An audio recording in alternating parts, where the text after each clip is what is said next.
Toru Iben, a member of an S-rank party led by the hero Sein, stands in the heat of battle. The team fights fiercely against monsters, and Toru saves Lisa, his fiancée, from an attack. The group seems like a team of childhood friends bound by trust and shared goals, or so Toru believes.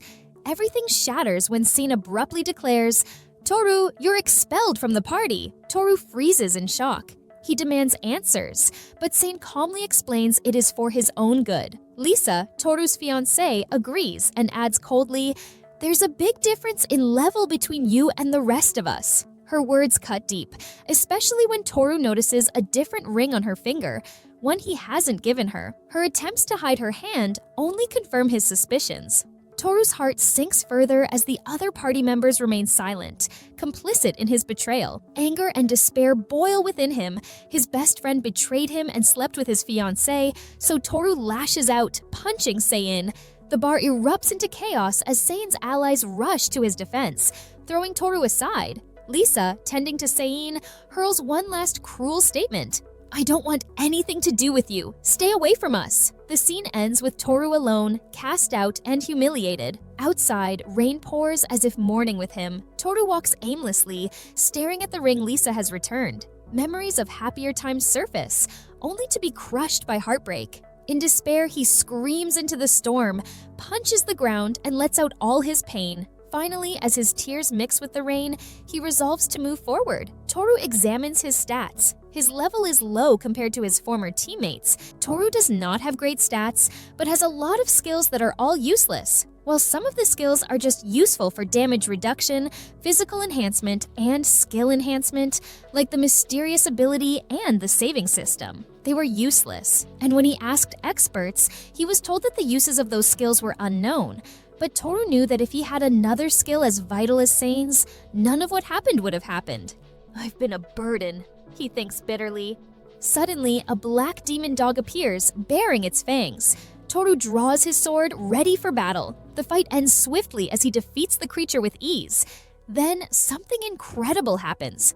A surge of energy envelops him, and notifications flood his mind. His level skyrockets to 300, and his race transforms into dragonfolk. Lying on the grass, Toru laughs, a cathartic release of all the pain he has endured. With newfound strength and clarity, he vows to travel the world, heal his broken heart, and live for himself. His journey begins in Armand, a bustling border town. The lively atmosphere amazes him, a stark contrast to his recent sorrows.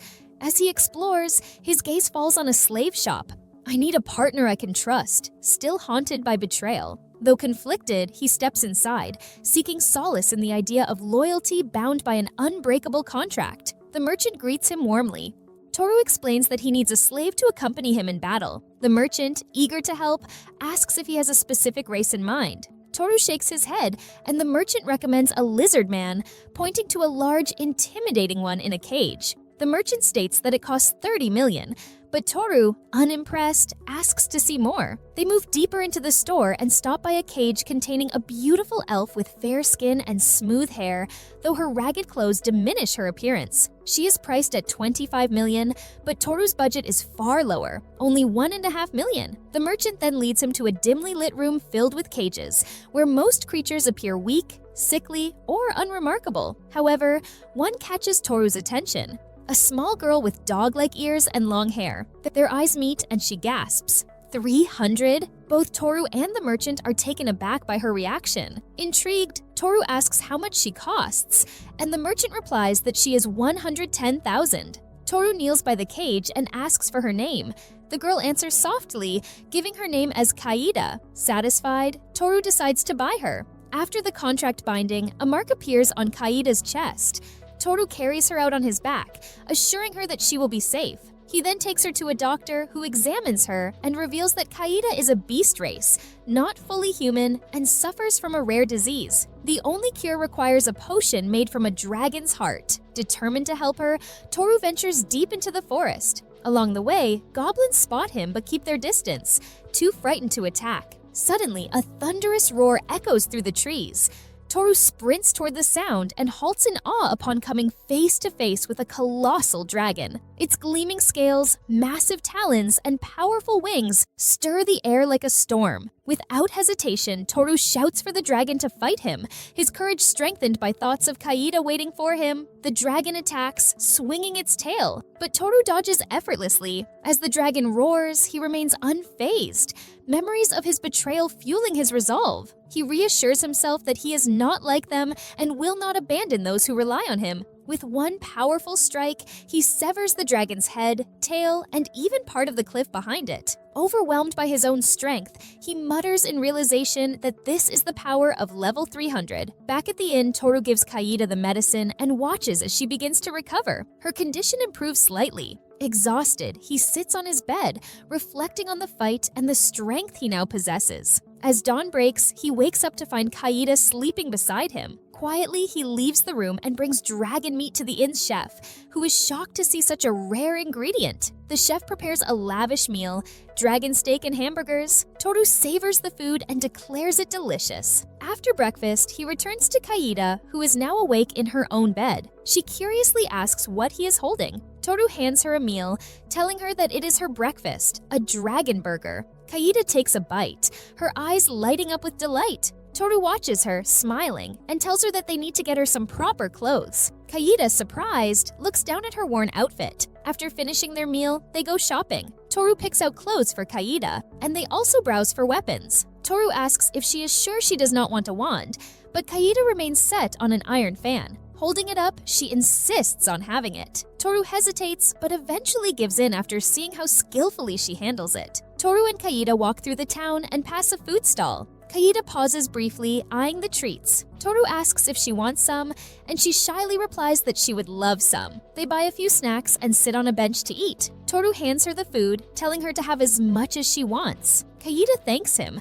calling him Master. Toru, looking a bit awkward, asks her to stop calling him that. Kaida's face falls, and tears well up in her eyes as she asks if he does not like her and whether he is thinking of getting rid of her. Toru quickly pats her head and reassures her, asking what she is talking about and telling her that he will never abandon her. He says that he wants her by his side for the rest of his life, admitting that he may not be perfect, but needs her and is counting on her. Hearing this, Kaida grabs his hand tightly and declares that he is the best master. She promises to do anything for him and pleads to stay with him forever. Toru blushes and smiles, admitting that she is making him embarrassed. As they talk, Toru suddenly feels a strange sensation inside him, something he has not felt since his transformation. An ominous aura surrounds him, and system notifications flood his vision. The skill level limit is broken, granting him new abilities. Magic Lending and Experience Multiplier. The energy radiating from him startles Kaida, causing her to fall off the bench. As the aura grows stronger before slowly fading, Toru helps her up and apologizes, explaining that his skills have just given him more power. He asks if she is okay. Kaida nods and tells him that he is truly amazing. Toru checks his system and is shocked to see that most of his skills have reached level 50. As he ponders the changes and how his abilities surpass their usual limits, he asks Kaida if there is anything she wants. Shyly, she makes a request: some soap. Back at the inn, Toru and Kaida prepare for a bath. Kaida hesitantly asks if they are really going in together. Toru responds that it is not like he is interested in a girl's body. As he helps Kaida wash up, he learns that she is part of the fox folk. While cleaning her hair, his hand accidentally brushes against her inappropriately, leaving both of them shocked. He quickly apologizes, but Kaida, looking serious, tells him that she does not mind if that is what he wants. Toru flicks her forehead gently and replies that he will think about it when she is older. Afterward, Kaida cuts her hair, and Toru notices a small bump on her head. He asks what it is, and Kaida replies that it is her ears. Toru, confused, remarks that she has human ears as well. Kaida explains that some believe God gave beast folk both types of ears when they were created. As they finish cleaning up, Kaida beams, saying that today was wonderful, and hoping they will have more fun tomorrow. Toru smiles and assures her that they will, and that he will always be with her. The next day, Toru returns from errands looking frustrated.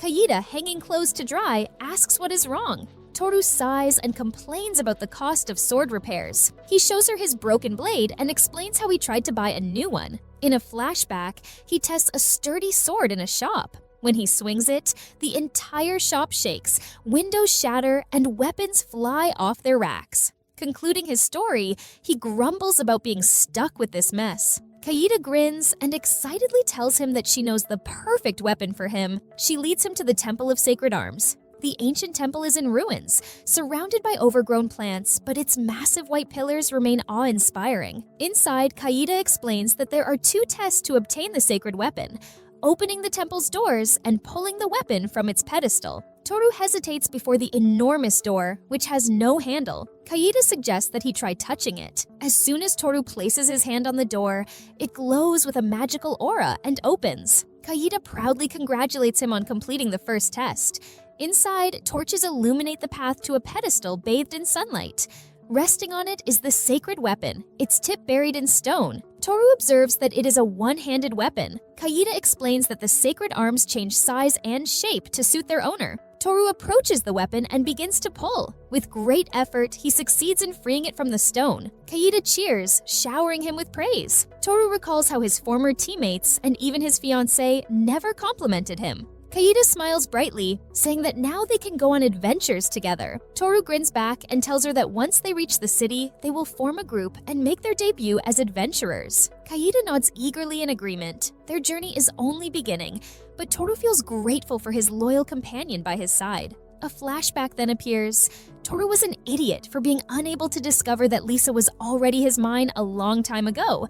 But then Toru never knew that all 3 girls were in love with him, which made Sane very jealous and envious of him. However, he gained a perfect ability known as the Demonic Eye of Lore. With this ability, Sane was able to captivate the opposite sex forcibly. Meanwhile, while he was always an impeccable man, Nii, Lisa, and Sora chose Toru over him, which led him to use his ability on the girls, making them infatuated with him. However, Sane was happy to have Toru out his way, as he had all the time to enjoy the girls to himself without being cautious.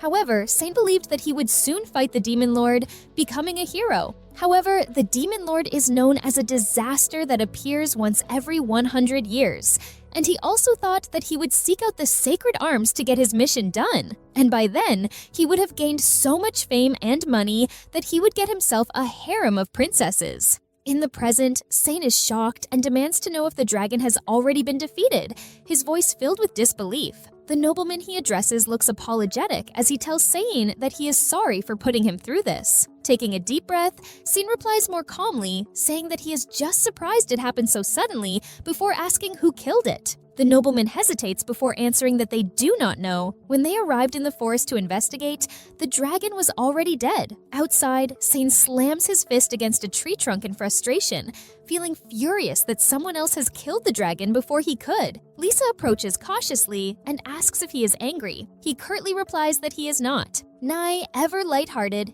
giggles as she suggests forgetting about the dragon and having some fun at the inn. Sane's patience snaps, and he barks at her to shut up. Meanwhile, Sarah wonders aloud who could have defeated the red dragon, pointing out that no ordinary adventurer could have managed that. Sane forces a smile and states that now that the city is safe, they should change plans and move forward. Later, when they reach the temple, Sane's frustration boils over as he sees the empty pedestal. He yells in rage, declaring that the sacred arms are gone, his voice echoing through the temple. His anger intensifies as he shouts again, demanding to know who took them. Lisa, trying to calm him, places a hand on his arm, but he shoves her aside, causing her to fall. He snaps at her not to touch him and threatens to kill her. Lisa stammers an apology, trembling. Sane's mind races. Ever since Toru left the party, things have gone wrong. He wonders if Toru could be the one responsible, but immediately dismisses the thought, until doubt lingers. Whoever he is up against must be strong, stronger than anyone he knows in Armand. If they killed the dragon, then they probably took the sacred arms too. If he finds them, he will kill them. With his decision made, Sane turns to his group and declares that they are changing plans. They will go to the dungeon of Luntata, and completing it will bring him the recognition he deserves. His eyes burn with determination as he storms out of the temple. A local man informs Sane that there was a dungeon there last month. Sane demands directions, but the man shrugs, explaining that there is no map and that he should just keep walking forward. Following the vague advice, Sane and his group make their way to the location, only to find a massive crater where the dungeon once stood. Sane falls to his knees, his strength drained, and shouts in frustration, his voice echoing into the emptiness. 1 month earlier in Luntata, Kaida's excitement is palpable as she announces that she has obtained an adventurer's card. She holds up her identity card, her smiling face and rank, D, clearly visible. Toru, seeing her enthusiasm, reminds her not to lose it and emphasizes the card's importance for identification. He glances at his own card, reflecting on his past as a member of an S-rank party.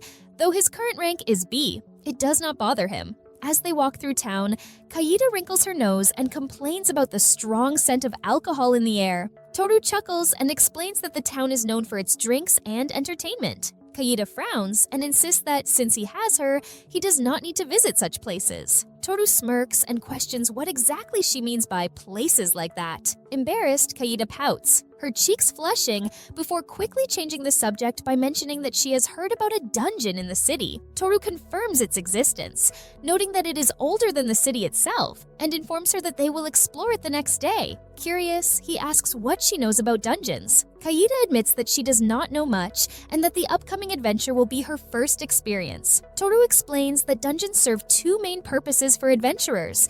They provide materials and equipment from the monsters inside, which is how most adventurers make their living, and they contain a core stone at their deepest level, a rare material that grants incredible rewards, such as skills, items, and other treasures. Kaida listens attentively and responds with determination, saying that she understands. The next day, as they venture into the dungeon, Toru reminds Kaida that she is still recovering and that they will only explore the first floor. Kaida cheerfully agrees. They step inside, finding themselves in a crumbling palace corridor where vines creep along the walls and cracks split the floor and ceiling. Suddenly, a monster lunges at Kaida. She shouts, "Wind Cutter!" and her magic slashes through the creature, defeating it instantly. Toru is impressed by her skill. Kaida excitedly informs him that she has already leveled up to 15. Shocked, Toru exclaims his disbelief, pointing out that they have only been in the dungeon for an hour. Kaida smiles and attributes her rapid growth to being near him. Although Toru dismisses the idea, he wonders if his abilities might be influencing her. Kaida remains enthusiastic, declaring that she will continue getting stronger to help him. As they climb to the third floor, two hulking, one-eyed monsters attack Kaida. She moves acrobatically, tumbling and jumping with precision. With a quick leap behind them, she unleashes her Blizzard Blossom skill, encasing the monsters in ice before finishing them off. She turns to Toru for approval, and he nods, clearly impressed as he acknowledges that she has cleared the entire floor. However, Kaida remains unsatisfied and asserts that level 30 is not enough to protect him, vowing to grow stronger. Toru suggests that they return for the day, stating that they have gathered enough materials and items. Though Kaida hesitates, she ultimately agrees. As they prepare to leave, she notices something on the ground and asks what it is. Toru examines it briefly and dismisses it as garbage. However, Kaida's eyes light up as she recognizes it as a magic storage item for rare objects, capable of holding up to 100 items. Intrigued, Toru asks if it can store items of any size, and Kaida confidently confirms it. She eagerly suggests continuing their exploration, but Toru shakes his head, pointing out that they are running out of food and water. He assures her that they will have plenty of chances to level up.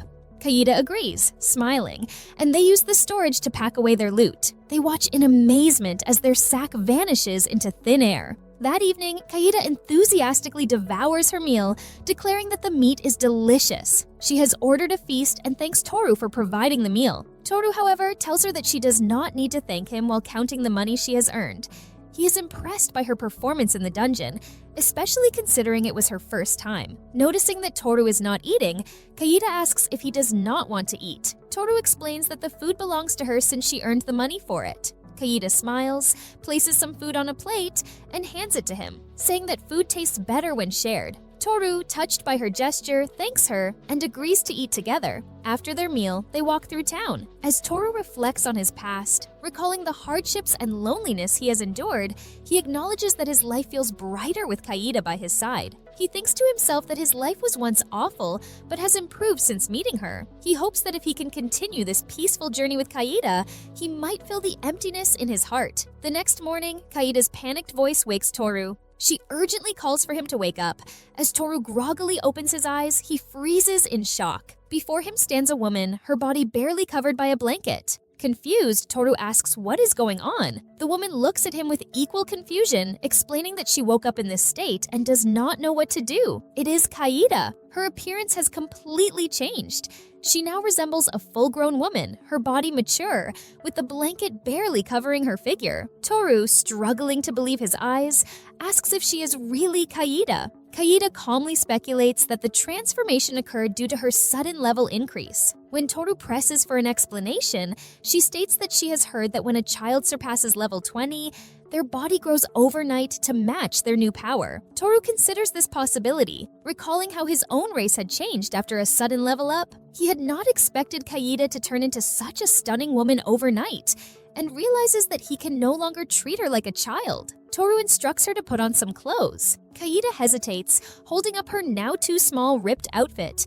murmuring that she has nothing that fits. Toru hands her a long white shirt from his belongings and tells her to wear it for now. Kaida blushes as she smells the fabric before slipping it on and adjusting it, commenting that it is a bit big. Toru notes that she will need pants as well. Later, Kaida dresses in a new outfit. She twirls and asks Toru how she looks. Toru responds with a thumbs up, saying that it suits her. As they stop at a shop, Toru buys another iron fan for Kaida and asks if she thinks she can handle two. She confidently confirms that she can. Toru explains that using dual fans will allow her to cast 2 magical attacks simultaneously. As they stroll through town, people whisper about Kaida's beauty, while others make crude remarks that irritate Toru. Breaking the silence, Kaida cheerfully declares that she will earn a lot of money for Toru, but he tells her that she does not need to since he still has money left from the dragon. Instead, he insists that their focus will be on leveling her up. Toru lifts his backpack filled with food and water. Kaida's tail wags with excitement as she says today will be fun. At the dungeon, they climb to a floor adorned with cascading water,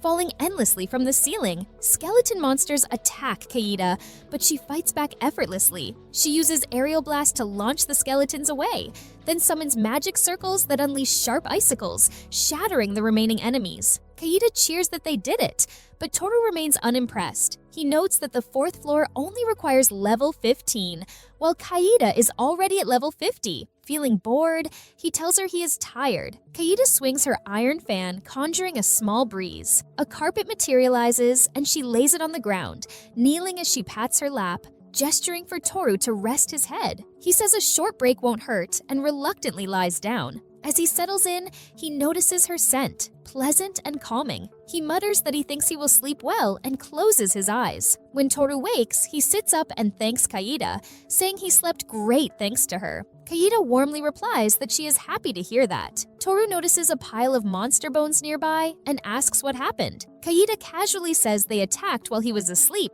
so she took care of them. Toru is impressed again. As they stand, Kaida dusts him off with her tail. The gentle touch makes Toru blush, and he wonders what this feeling is, thinking it feels divine. After a while, Toru asks to see Kaida's stats.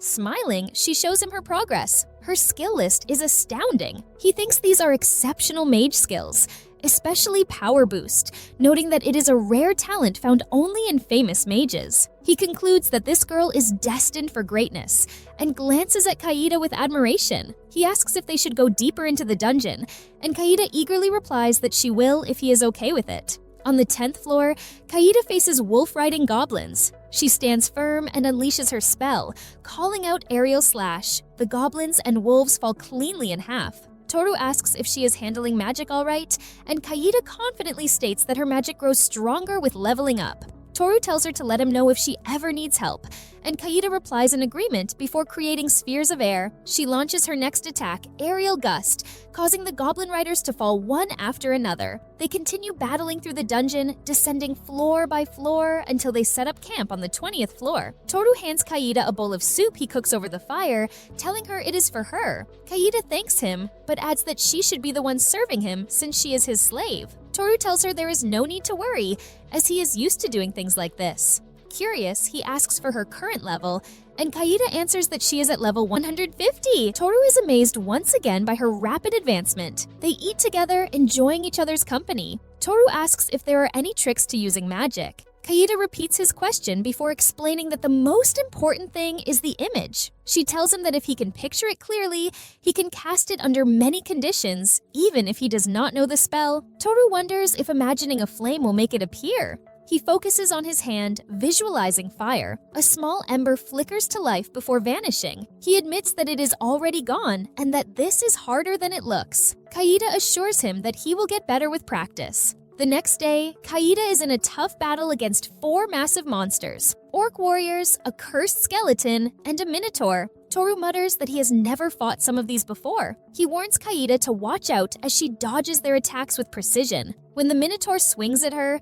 she casts a spell, immobilizing the monsters before finishing them off. Not hearing Toru's earlier warning, Kaida asks if he said something. Toru waves it off, reminding himself that Kaida, now level 200, is far beyond needing his help. They climb further and eventually reach the 30th floor, where floating crystals surround them and a straight path stretches ahead. Since the end of the path isn't visible, they ready their weapons and move cautiously. Toru warns that he doesn't sense any enemies but tells her to stay alert. As they walk, the path becomes clearer, revealing a large crystal floating ahead, glowing with magical inscriptions swirling around it. Toru exclaims that it is the core and that they have reached the end of the dungeon. Kaida cheers in excitement. Kaida asks Toru to touch the core, but he hesitates, saying that she should be the one to touch it since he didn't do much this time. Kaida shakes her head, telling him that it is because of him that she has made it this far. Reluctantly, Toru approaches the core and softly thanks Kaida before placing his hand on the crystal. He recalls dreaming of completing a dungeon since he was a kid and wonders what kind of reward awaits them. After clearing the dungeon, both Toru and Kaida collapse. When Toru wakes up, he finds Kaida staring at him. Groggily, he asks what happened. Kaida points upward, revealing that the dungeon is gone, leaving only a massive hole. Toru, confused, mutters that it vanished after they cleared it and wonders where it could have gone. Kaida then notices something on Toru's hand and asks if it is a ring. Looking at his finger, Toru sees a mysterious ring that wasn't there before and wonders aloud if it could be the reward for clearing the dungeon quickly. Kaida glances at her own hand and notices a similar ring. Suddenly, glowing messages appear before them, announcing their success in traversing the Luntada labyrinth and listing their rewards. The messages state that they will receive 2 pieces of the Ring of Disguise and that a dungeon will be granted as part of the Fast Clear privilege. Kaida appraises the ring and explains that it can hide their status and improve as it levels up, even allowing them to appear as someone else at higher levels. Toru thinks that these are incredibly powerful. They decide to leave the dungeon. Kaida wonders how they will escape the massive hole, but Toru picks her up and carries her like a princess. With great strength, he leaps upward, bouncing off the walls until they reach the surface. He asks if she is all right, and Kaida, impressed, tells him he did great. It is midnight, and no one notices their accomplishment. They quietly leave the area. 2 days later, Toru and Kaida arrive at the city of Einark. Toru feels that the trip has been a bit unproductive, but their main goal is to visit the ruins of the gods. The ruins are overgrown with vines and surrounded by trees. Toru observes the ancient structures and shares his thoughts, explaining that the place belonged to an advanced civilization known as the Great Races. He mentions that no one knows why they disappeared, but remnants of their buildings remain. As they explore the area, they enjoy the local food and sights. While resting by a stream, Kaida asks if he has a name in mind for their party. Toru thinks for a moment and suggests Roaming Brigade. Kaida hesitates, pointing out that it is just the 2 of them. Toru acknowledges this, but says that the name has a nice ring to it and that they might add more people someday. Kaida agrees, and they settle on the name. As Toru stares into the distance, he expresses his desire to explore the world at his own pace. After a moment, he turns to Kaida and asks how she became a slave. Kaida begins to explain, but their conversation is interrupted when a speeding carriage, chased by 3 horsemen, rushes past them. Toru immediately springs into action, shouting that they should help, before disappearing in an instant. The leader of the pursuers yells at the carriage, demanding it to stop.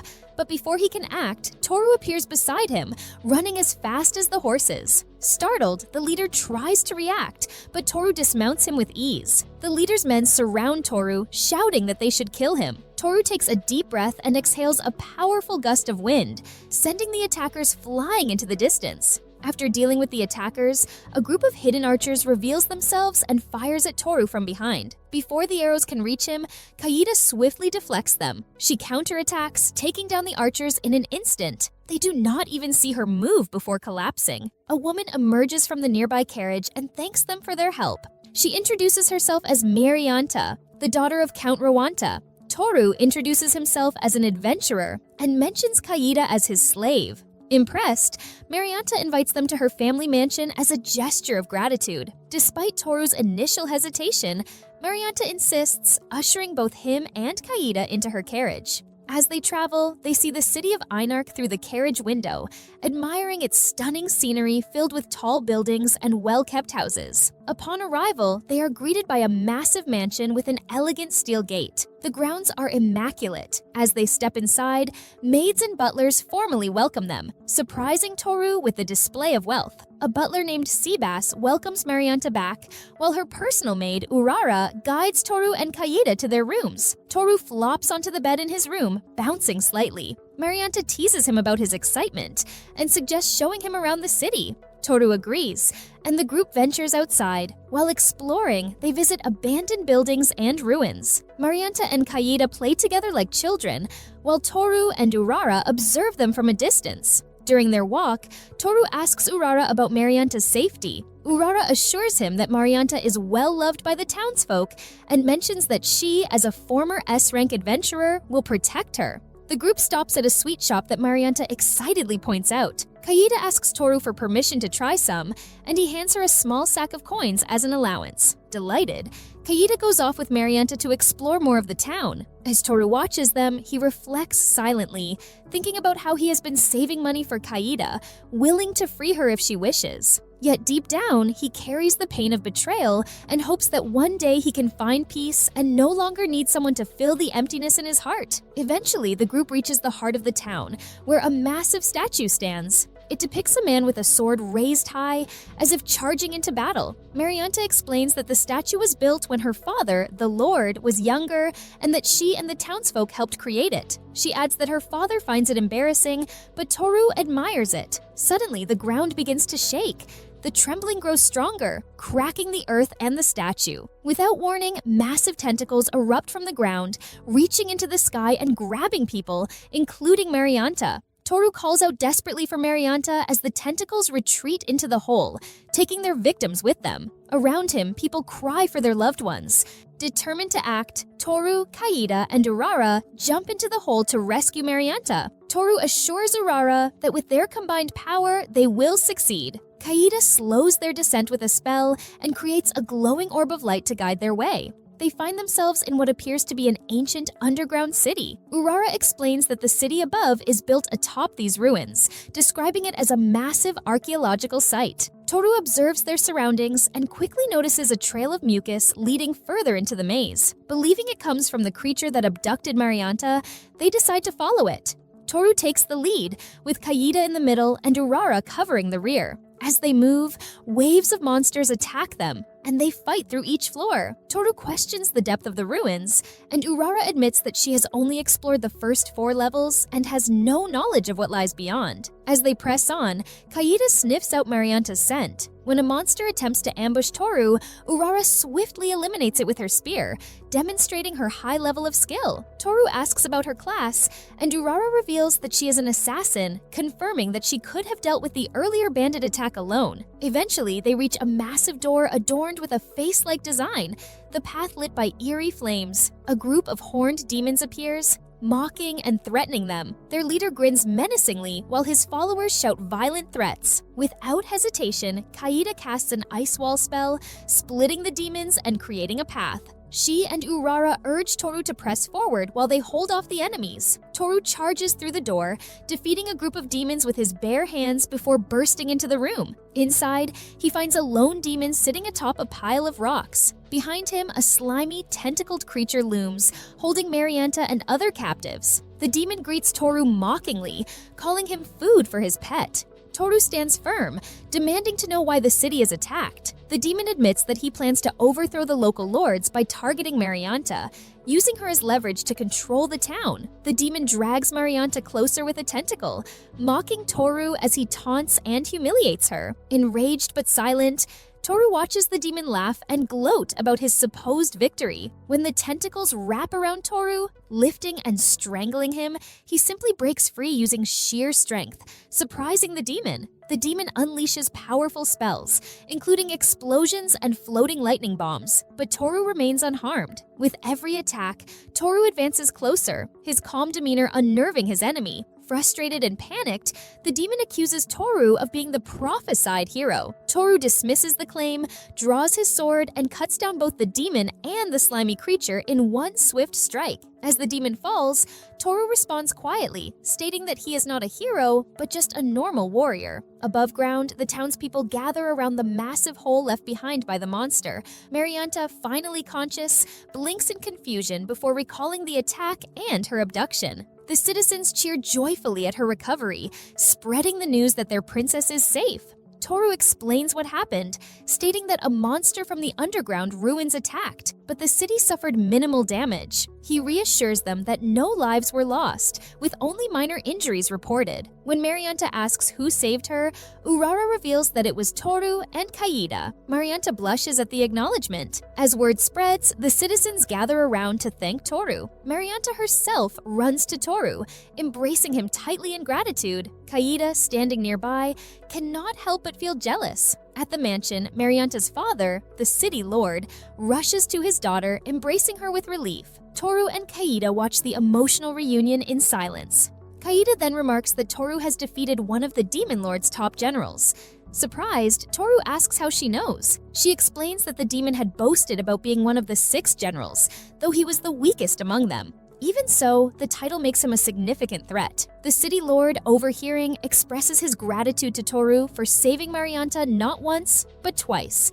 Marianta quickly asks her father to reward Toru, and the lord readily agrees, though he is unsure of what Toru might want. After a brief conversation, the lord promises to write a letter to aid Toru's journey to the capital and invites him to stay as long as he likes. That evening, the group enjoys a grand feast at the mansion. Toru, noticing a bit of food on Kaida's chin, wipes it away, earning her quiet thanks. Watching her, Toru reflects on her growth, but also on her youthful innocence. He wishes for her happiness, a thought he keeps to himself. As the meal continues, Marianta asks Toru if he will be free the next day. Toru, intrigued, expresses interest in exploring the underground ruins again. When Marianta eagerly declares that she will join him, Kaida voices her concerns. Urara, caught in the middle, is quickly volunteered by Kaida to accompany them. Though reluctant, Kaida eventually agrees to Marianta's request, especially after she appeals to their budding friendship. Toru outlines their plan, explaining that he will lead the group and handle any threats, while Kaida and Urara ensure Marianta's safety. He emphasizes that if things become too dangerous, they will retreat immediately. Marianta enthusiastically agrees.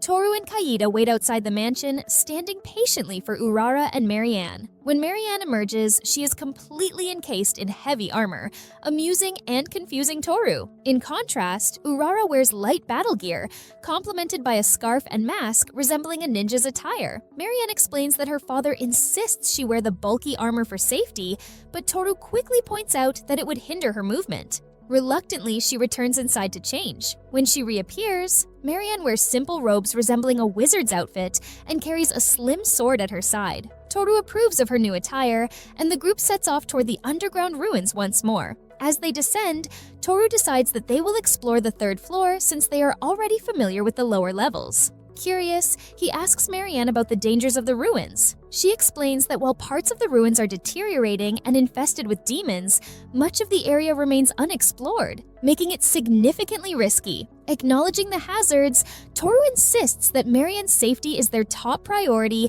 and vows to handle the most dangerous areas himself. Marianne, determined, declares that she can defend herself, but Toru teases her by asking how her father might react to such bold claims. The group presses on until Kaida detects a demonic presence ahead, using her heightened senses. She appraises the area and identifies strange vegetation and plants. As they observe, a dungeon rat wanders into the vines, only to succumb instantly as mushrooms sprout from its body. Kaida determines that the area is laced with deadly poison and suggests that Toru handle it. Toru agrees, instructing the others to wait. Worried, Marianne clings to him in concern. Toru reassures her with a confident smile before advancing alone into the perilous zone. As he moves forward, poisonous mushroom-like monsters attack him, but he fights them off, motivated by the trust of his companions. Surprisingly, the poison has no effect on him. Reflecting on his immunity, he speculates that his dragonfolk heritage might make him incredibly resistant. Eventually, he reaches a wooden door. Inside, he discovers a dusty, cobweb-filled room with shelves lined with books and bottles. Among the relics, he finds a chest containing bottles of a mysterious elixir and a key. He gathers these treasures and returns to his waiting companions. Kaida is the first to greet him, eager to know what he has found. Toru proudly shows the elixir and key, speculating that the key might unlock something nearby. Marianne praises his abilities and embraces him once again. Much to Kaida's jealousy, Kaida promptly pulls Marianne away, grumbling about her being too close to Toru. The group continues to the second floor, studying their map. Toru notes that much of the area remains uncharted, and Marianne shares her belief that the ruins might have once been an underground fortress, though its true purpose is uncertain. Toru ponders the mysteries of the ruins as they prepare to delve deeper. Marianne interrupts his thoughts by asking him to teach her how to fight. She expresses her frustration at always relying on others for protection and her desire to grow stronger to support her father. Toru initially refuses, but Marianne's heartfelt plea moves him. Kaida chimes in, offering to heal Marianne if she gets hurt, and even Urara, though hesitant, agrees to support her princess's determination. Just as they resolve to begin Marianne's training, a sudden surge of energy radiates from Toru. Information floods his mind as a system announcement echoes within him, listing his newly acquired job titles: Imitator, Master Tamer, Dragon Knight, Great Thief. Another notification states that he has reached the maximum level of experience value saving and that a rank increase is being applied. A sudden burst of light shoots from the ruins, reaching up into the sky. Nearby adventurers notice the phenomenon. One remarks that it resembles lightning, but his companion dismisses the idea, pointing out the clear sky. Deep in the dungeon, Toru's aura flares uncontrollably, forcing his companions to step back. The overwhelming power leaves him questioning its timing. He wonders why this is happening now as he processes the sudden upgrades to his skills and the revelation of new job titles. As the smoke clears and his aura subsides, Toru turns to his companions and asks if it is over, noting their worried faces. Marianne and Urara question whether this is related to his abilities or something far worse. Toru reassures them, explaining that his stats have changed and that he needs a moment to examine them. Reviewing his status, he sees that most of his skills are now at level 50, except for one at level 48. His new jobs include Warrior, Dragon Knight, Master Tamer, Imitator, and Great Thief. Confused, he mentions the additions, prompting Kaida to examine his stats. She is astounded, declaring his job superior and high-ranking. She explains the unique abilities of each role. Dragon Knight enhances movement and the ability to detect weaknesses.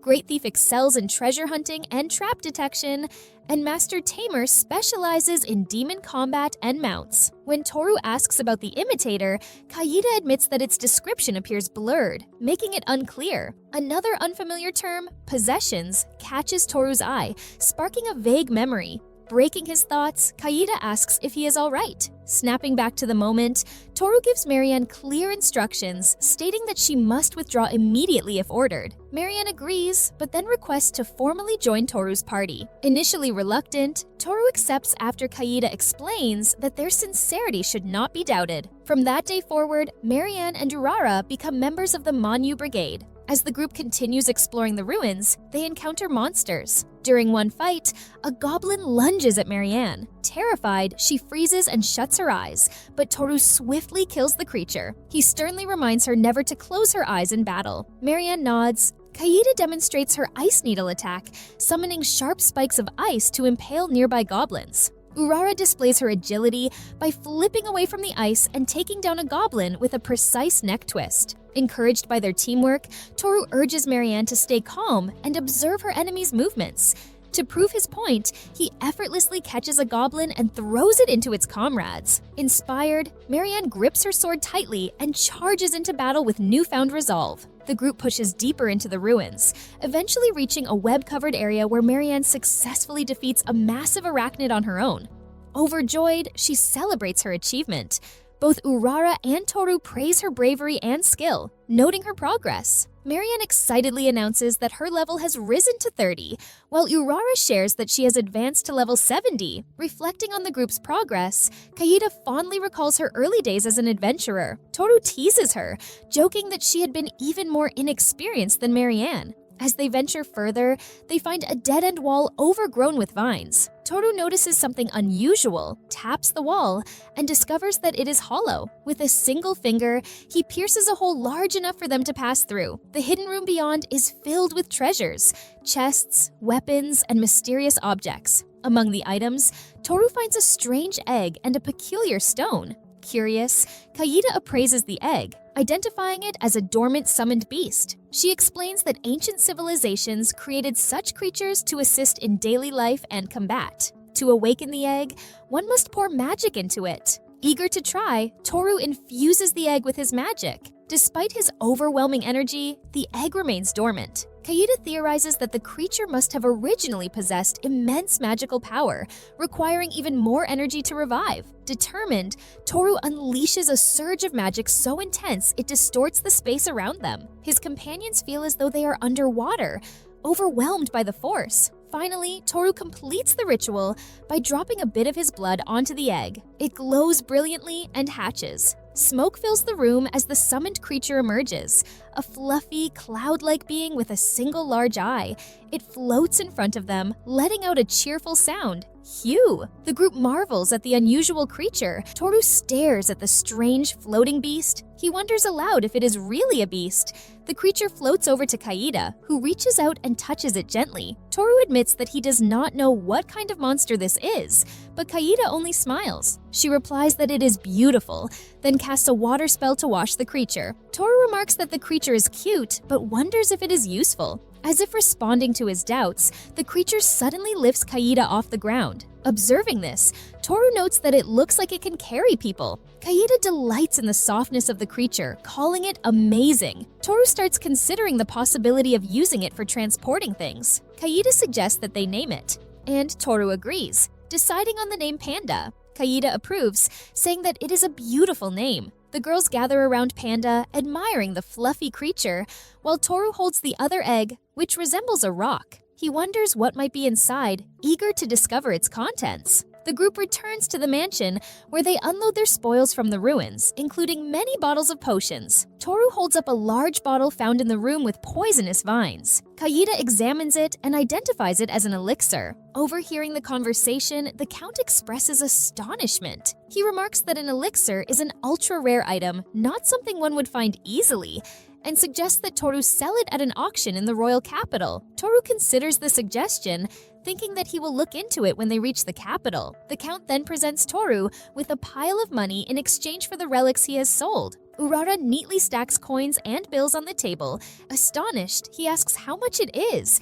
As he picks up a coin, he marvels at the sight, thinking that it is the first gold coin he has ever seen. Suddenly, Panda flies into the room, with Marianne chasing after it. She calls out for Panda to come back, saying she has not finished washing it. Instantly, Kaida grabs Toru, pulling him away and hiding his face. The Count sighs in exasperation as Marianne's embarrassed scream echoes through the mansion. Flustered, Toru mutters to himself that he thinks he will sleep well tonight. The next morning, Toru wakes to a beautiful day. He stretches his arms and smiles, thinking that it is another perfect day to continue their journey. Reflecting on the past few days, he recalls exploring ruins, hunting demons, and watching Marianne level up to 100, with Urara close behind at level 80. He has kept his promise, and now his companions are as strong as heroes. Toru steps out of his room and is greeted by Kaida and Panda, who floats nearby. They head outside and find Marianne practicing with her sword.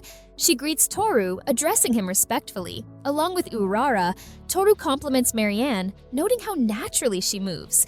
As if the sword is an extension of her body, Marianne acknowledges the strange feeling, admitting that she has never felt this way before. Marianne then asks if Toru really plans to leave today. Toru explains that he could stay longer, but he has received a letter from the Count about an auction he needs to attend. Marianne smiles, but confesses her envy of Kaida, who gets to travel with Toru. She expresses her wish to see the world, but acknowledges that, as a daughter of a noble family, she is stuck in the city. She smiles, but Toru reflects silently. He thinks about how Marianne will eventually have to marry, with no say in her choice. She will be kept in a cage until that time comes. As the time arrives for Toru and Kaida to leave, he thanks the Count for everything. The Count replies that he should be the one thanking Toru, grateful that he has helped keep his daughter alive. Toru turns to Marianne and reassures her that they will meet again, telling her not to be sad. But Marianne's eyes fill with tears as she responds that she will miss them both so much. Kaida rushes to Marianne, pulling her into an embrace,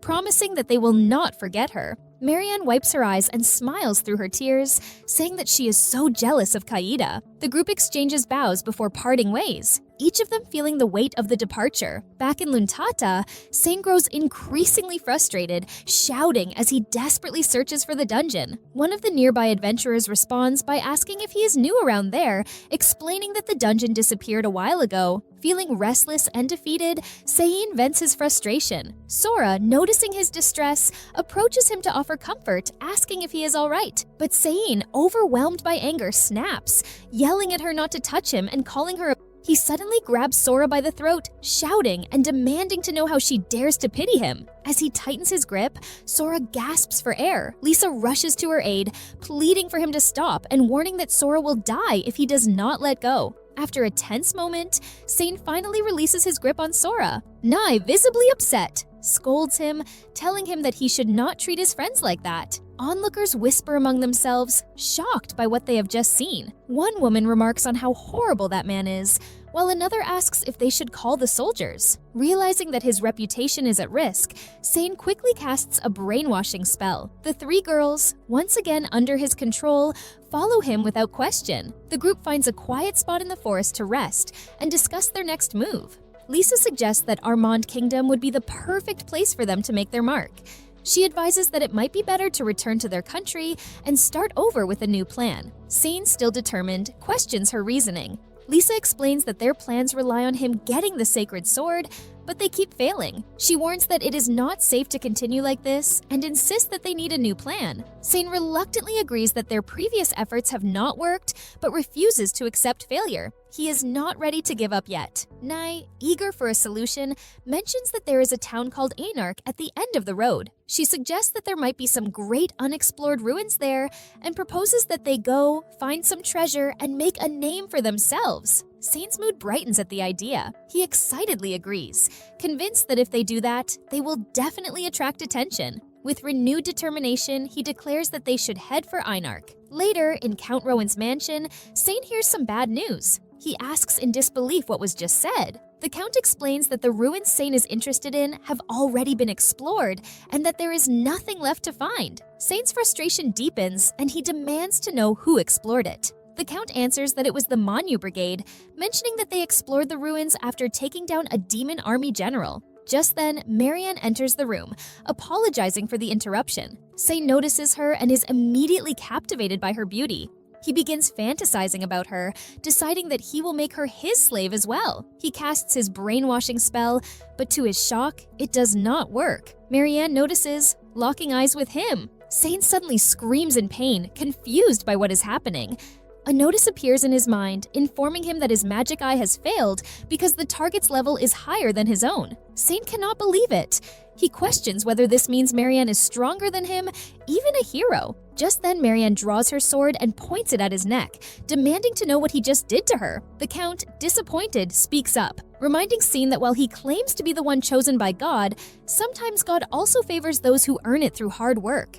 Humiliated, Sane asks if that means God favors this adventurer over him. The Count responds that it is hard to say, but she certainly has the strength to make them believe in her and that her heart is pure. The Count then tells Sane that he no longer has any business there and warns him to leave before he gets hurt. Frustrated, Sane wanders into some nearby ruins, taking out his anger on an old wall. He yells in frustration, questioning why nothing he does ever works, insisting that he is the hero. Lisa, still concerned for him, suggests that they return to their country. Sane snaps, rejecting the idea. He reminds them that they are going to Armand for the sacred sword, insisting that this is his decision. Still determined, Sane vows that he will get the sacred sword and become the man he was before, the perfect version of himself, the one who has everything under control. His eyes burn with anger as he speaks. Meanwhile, Toru and Kaida face an attack by wyverns. Kaida casts an icicle rain spell, causing sharp icicles to fall from the sky and strike the wyverns. Toru, holding a symbol tattooed on his hand, summons a creature. He orders Razuk to attack, and the spear-like creature emerges from the symbol, quickly piercing the wyverns one after another. The creature chirps, letting out a sha. Toru praises it, telling Razuk that it did well. Later, the two sit around a campfire, resting. Kaida remarks on the fact that there was another beast inside the second egg, finding it hard to believe. She notes that Razuk is completely different from Panda. Toru agrees, pointing out that Panda is more of a transporter, while Razuk is a fighter and can fly really high, making him very useful. Suddenly, Panda makes a noise. It chirps, letting out a cue in an unintelligible language. Kaida looks at Panda and asks if it wants to show off too. Toru, surprised, asks if she can understand Panda. Kaida replies that she cannot explain it, but yes, she can. Panda and Razuk seem to communicate, exchanging chirps. Then, the two creatures take off into the sky, racing each other. Razuk quickly pulls ahead, but Panda soon returns, admitting defeat. Toru smiles, realizing that they had a flying contest. He concludes that Panda can only fly about 10 meters. But Razuk is much faster. Toru then calls Razuk back, and the creature obediently returns to his side. Toru compliments it, admitting that he did not know it could fly so far, joking that it would make a great rope. Just then, his stomach growls, and he suggests to Kaida that they prepare some food. Toru puts Razuk back into the symbol on his hand and begins preparing their meal. However, Kaida steps forward eagerly, asking if she may cook today. Toru agrees, and Kaida happily starts cooking, excited to show what she has learned from Urara. After a while, Kaida appears wearing an apron, asking Toru what he thinks. Toru smiles, telling her that it looks lovely, and asks when she got it. She answers that she bought it when she and Marianne went shopping. However, Toru grows concerned when he sees the strange ingredients Kaida is using. The water in the pot boils, and Kaida begins preparing the first ingredient. She explains that they need to disembowel the devil frog, skin it, chop it, and put it in the pot. She then adds a skull-shaped mushroom and some roots that resemble mummified bodies. Both Toru and Panda look at the meal with hesitation. Toru wonders whether it is even edible, noting that it is purple. Once the dish is ready, Kaida serves it to Toru, cheerfully presenting his meal. Toru hesitates but takes a bite. To his surprise, it tastes good. Impressed, he admits that it is very good. Overjoyed, Kaida hugs Toru, promising that she will do everything she can to help him. Toru chuckles, telling her that it is okay, but that she should take it easy. Kaida stays close, still hugging Toru, and seems to be in a happy mood. Toru, sensing a strange tension in the air, strokes Kaida's tail, which weakens her knees and brings a smile to her face. Her eyes, filled with longing, silently plead with him. As she moves closer, Lisa's image resurfaces in Toru's mind. Lisa's voice lingers, expressing how pitiful he is for buying a slave to please himself after she abandoned him, saying the girl will do anything he wants. Toru quickly disperses the tension, raising his voice and saying he wishes to eat some more. Kaida, surprised, asks if he really does, then reassures him that there is plenty more food, encouraging him to ask for more. Toru sighs in relief, thinking to himself that he nearly gives in to his instincts, but refuses to treat Kaida like an object. Suddenly, Kaida shouts that a group of wyverns has appeared, drawn by the scent of their food, noting that they are larger than the ones they fought earlier. She asks if she should handle them, but Toru shakes his head, stating that he wants to see what Razuk can do, and deciding to let the beast take care of them. Calling out to Razuk, he orders the creature to take them down. The summoned beast swiftly defeats all the wyverns, displaying overwhelming strength. Toru, impressed, questions whether such power is normal for summoned beasts. Kaida responds uncertainly, suggesting that it might be due to his blood or the effect of the Master Tamer job. Toru acknowledges the possibility, recalling that he does indeed possess that job. As they continue their journey, they eventually reach the capital, Armand. Kaida, awestruck by the city's scale, exclaims in amazement, questioning whether it is truly the capital. Toru explains that Armand is a vast country with a wide variety of goods, places to visit, and numerous stores selling unusual items. Adding that even famous adventurers can be found there, the city bustles with activity, its streets lined with merchants and adventurers roaming everywhere. Kaida beams with excitement, expressing how much she looks forward to exploring the city. However, Toru reminds her that he has something to do first for Count Rowan, mentioning that he must deliver a letter. Kaida asks to whom, and Toru states that it is for Jonathan Rockbell, a well-known figure in the royal capital who runs a shipping business. As they walk, a commotion suddenly erupts nearby. A voice calls out, urging someone to stop whatever is happening. A creature resembling a triceratops, pulling a carriage, runs wild through the streets. Toru observes that it is a ceratops, a subspecies of dragon, and assumes that something must have spooked it. The creature causes chaos as people scatter in fear.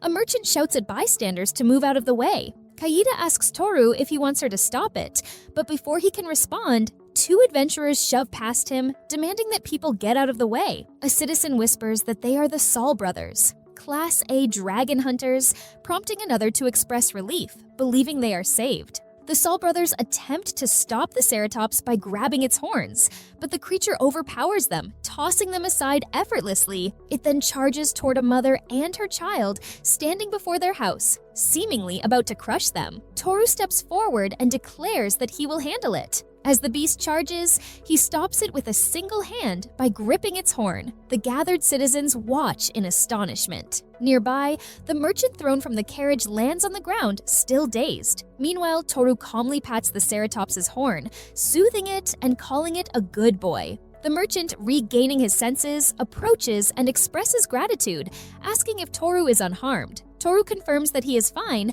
then asks if the merchant knows Jonathan Rockbell. Later, inside a building in Armand, a middle-aged man greets Toru, acknowledging that he has heard about him saving their vice president.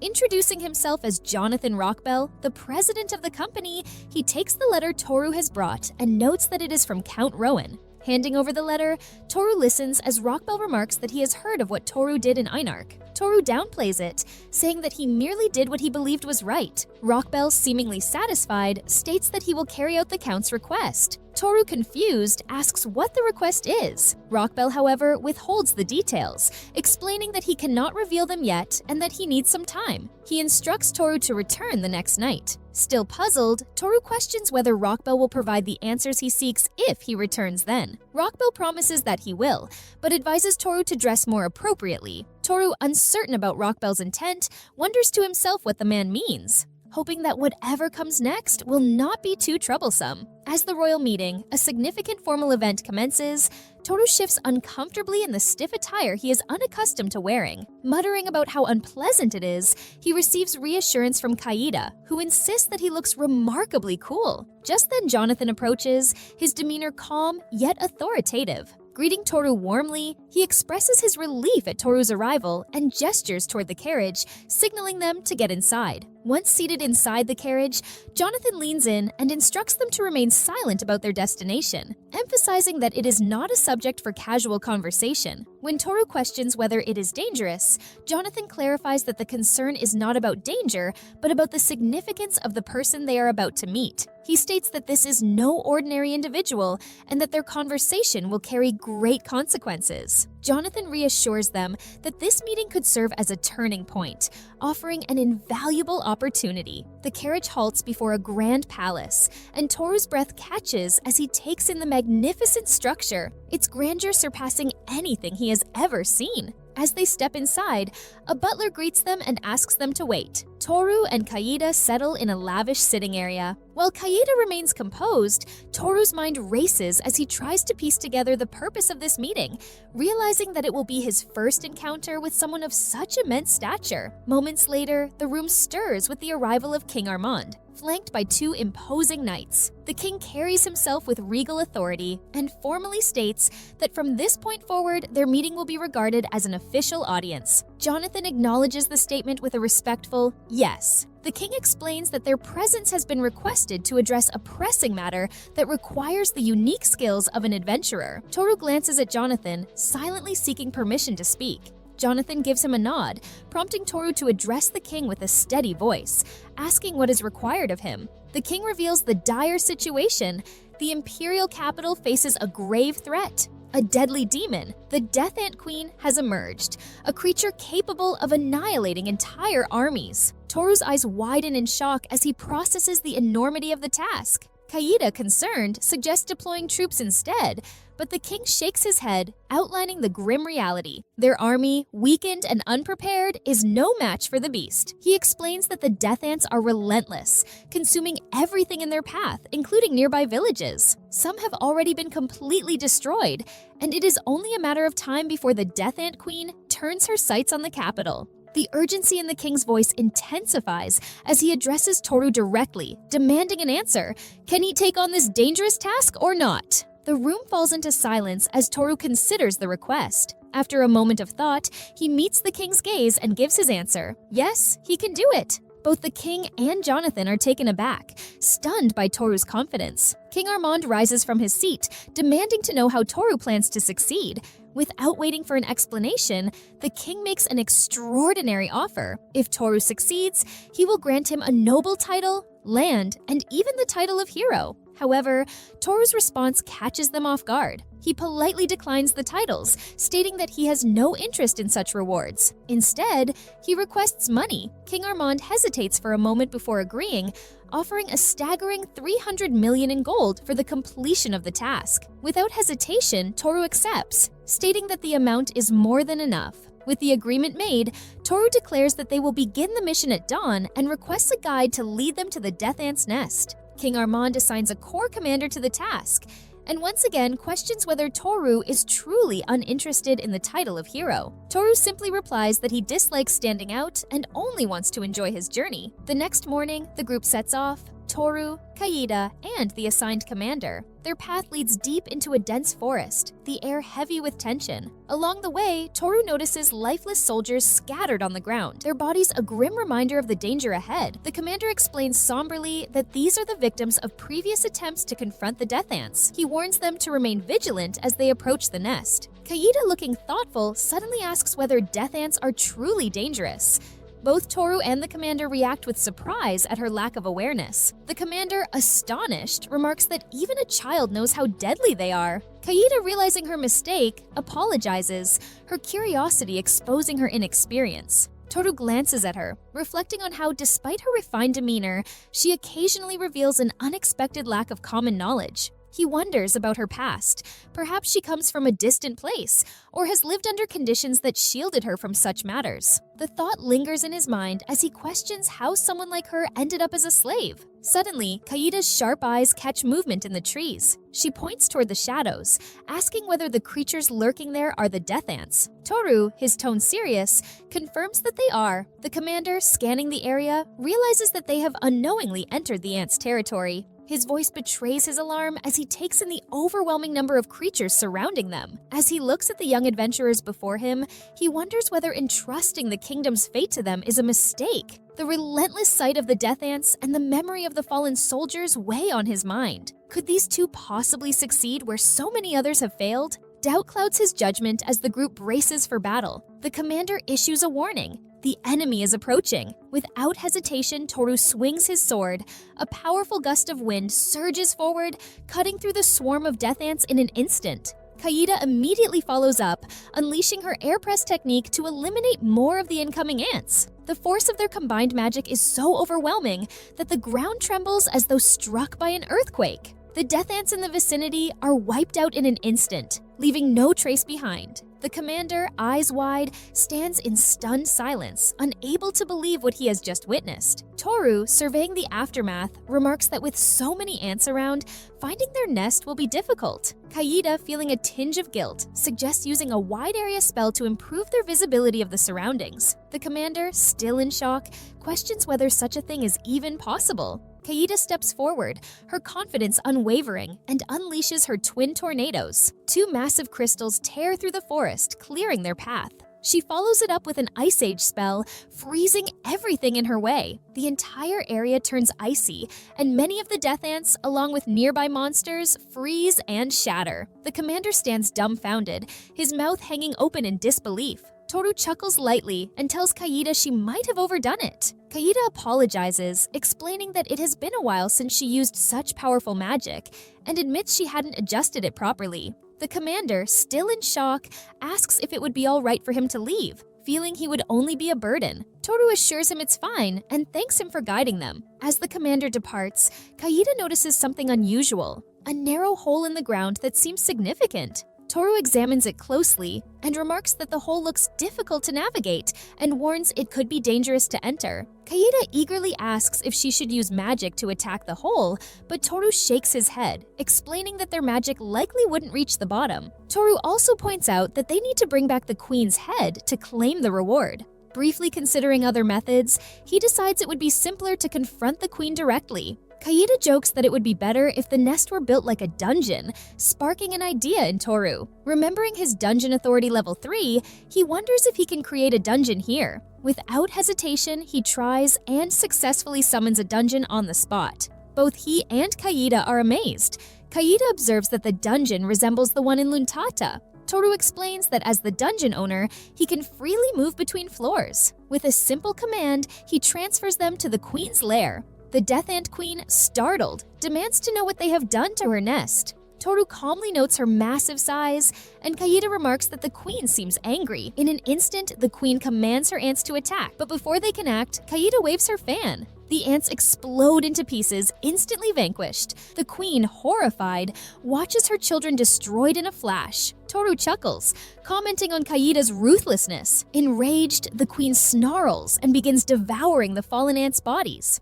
Her level rises rapidly, and she boasts that at level 86, even a hero cannot defeat her. The queen attacks, unleashing 4 massive arms. Toru dodges with ease, complimenting her speed, but she traps him in a block of ice with an ice snap. Believing him dead, the queen gloats, claiming high-ranking demons can use magic. Turning to Kaida, the queen taunts her, asking if she is at a loss for words. Unfazed, Kaida simply smiles. Meanwhile, Toru, trapped in ice, admires the queen's strength and smiles at the challenge. With a powerful kick, he shatters the ice block and steps free.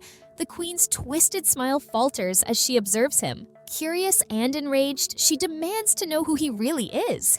Toru calmly responds that he is just a humble warrior. Furious at his response, the queen unleashes her Earthbreak skill, causing the ground to fracture violently. Toru leaps into the air to evade the attack. The queen spits a stream of corrosive formic acid, which Toru narrowly avoids, recognizing its devastating power. Determined, he spins his sword like a helicopter, creating gusts of wind to deflect the acid while activating a magical barrier to shield himself. Back on solid ground, Toru taunts the queen, warning her that he will end this now. Enraged, she launches a frenzied attack, but Toru evades every strike with ease. In a flash, he strikes with his blade, decapitating the queen in a single blow. Her massive head hits the ground, marking the end of her reign. Kaida approaches Toru, holding a towel, and remarks on how hard he has worked. She hands him the towel with a soft smile. Kaida then asks what they should do about the other floors of the dungeon. Toru glances at the dungeon's layout and decides that the remaining threats will likely take care of themselves in time. Just as they are about to leave, the queen's severed head suddenly speaks, refusing to accept defeat. She swears vengeance and promises that they will face grave consequences. Toru and Kaida are both surprised to hear her still alive. Kaida, however, casually picks up the queen's head.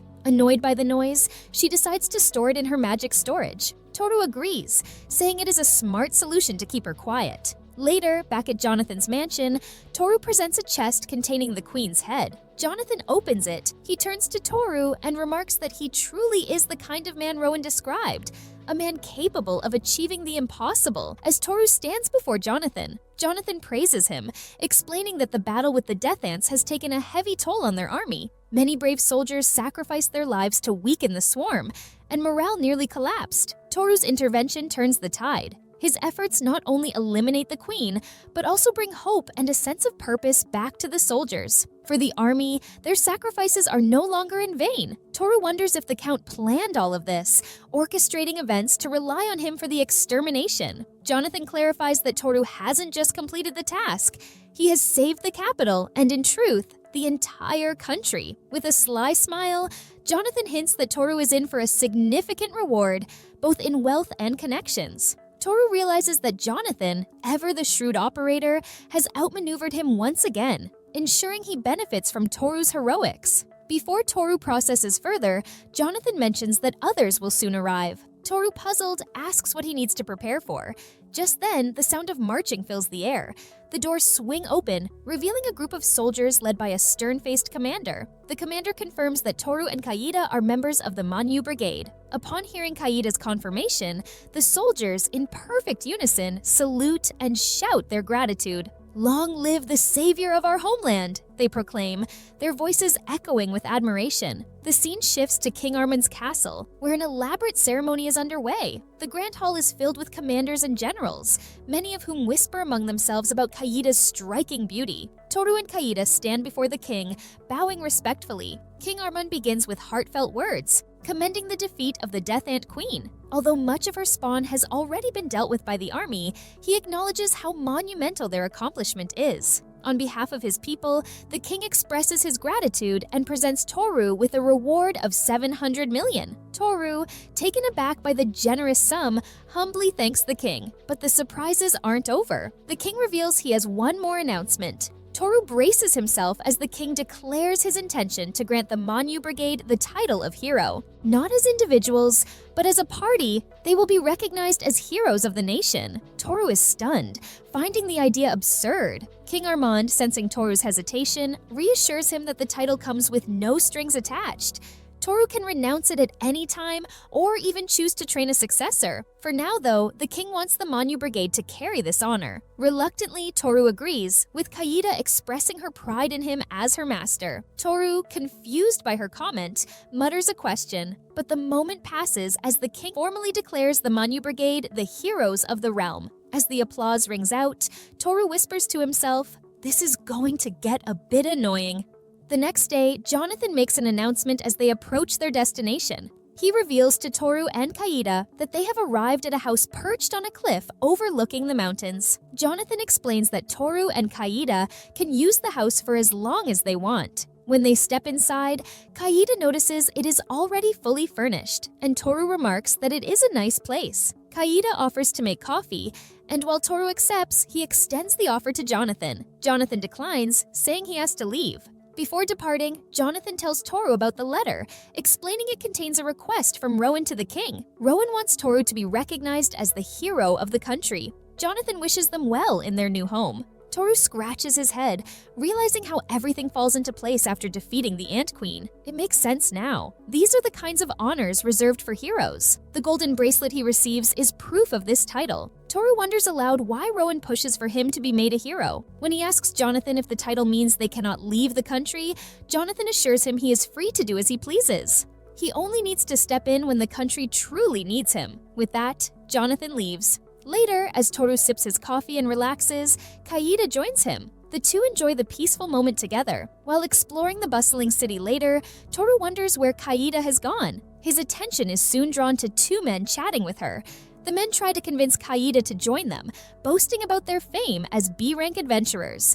Kaida politely declines, saying she has other plans. Toru approaches, introducing himself as Kaida's partner and asking the men to step aside. When Kaida greets him as master, one of the men asks if she is his slave. Toru confirms it, but adds firmly that Kaida is also his partner and should not be spoken of as if she were just an object. Angered, the two men attack Toru, but he defeats them effortlessly.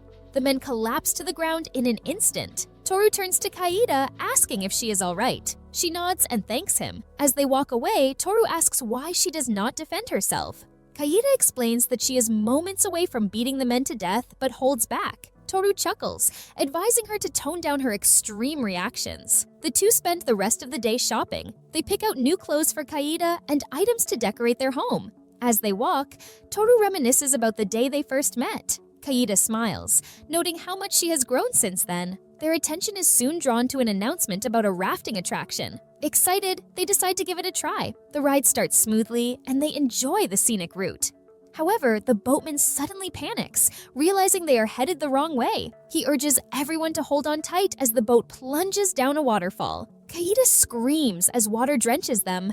Toru quickly checks on her, but Kaida only complains about her soaked clothes. Laughing, Toru reassures her it is all part of the fun. As night falls, they explore more of the city before gazing at the starlit sky. Toru thinks back to a similar evening in Luntata, a memory that brings a smile to his face. Turning to Kaida, he tells her how much joy she has brought into his life. Kaida agrees, saying she feels the same. Together, they decide to return home and prepare dinner, ending their day with a sense of warmth and companionship. Chapter 13 begins with Seiin casually eating an apple while chatting with his comrades. He asks if there is a dungeon near the capital. One of the women in the group confirms, saying she overhears two adventurers talking about it. She adds that the dungeon is known for its high difficulty and remains unexplored. The monsters inside drop rare items, making it an enticing challenge. Hearing this, Sin becomes excited. A dungeon this tough is the perfect opportunity to make a name for himself. Even the most experienced adventurers have not cleared it. If he becomes the first to conquer it, he will gain fame and recognition. Without hesitation, he tells his comrades they are going to tackle the dungeon. Everyone agrees, eager for the challenge. As the party journeys through the forest leading to the dungeon, they notice something odd. The forest's biome changes rapidly, creating an unnatural atmosphere. Upon reaching the dungeon's entrance, they see a crowd of adventurers.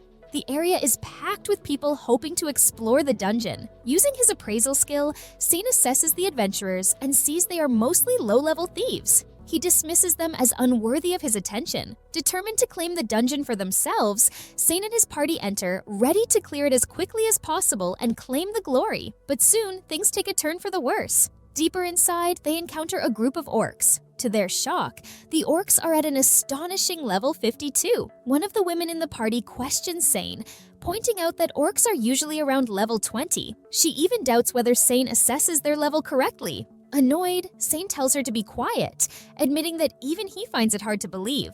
As the situation escalates, one party member, Saurer, is quickly incapacitated and unable to fight. Suddenly, an orc attacks Sane, sending him crashing into a wall. The two remaining women rush to protect him and Saurer. Sane yells for them to move out of the way, claiming he will handle the orcs with his ultimate skill.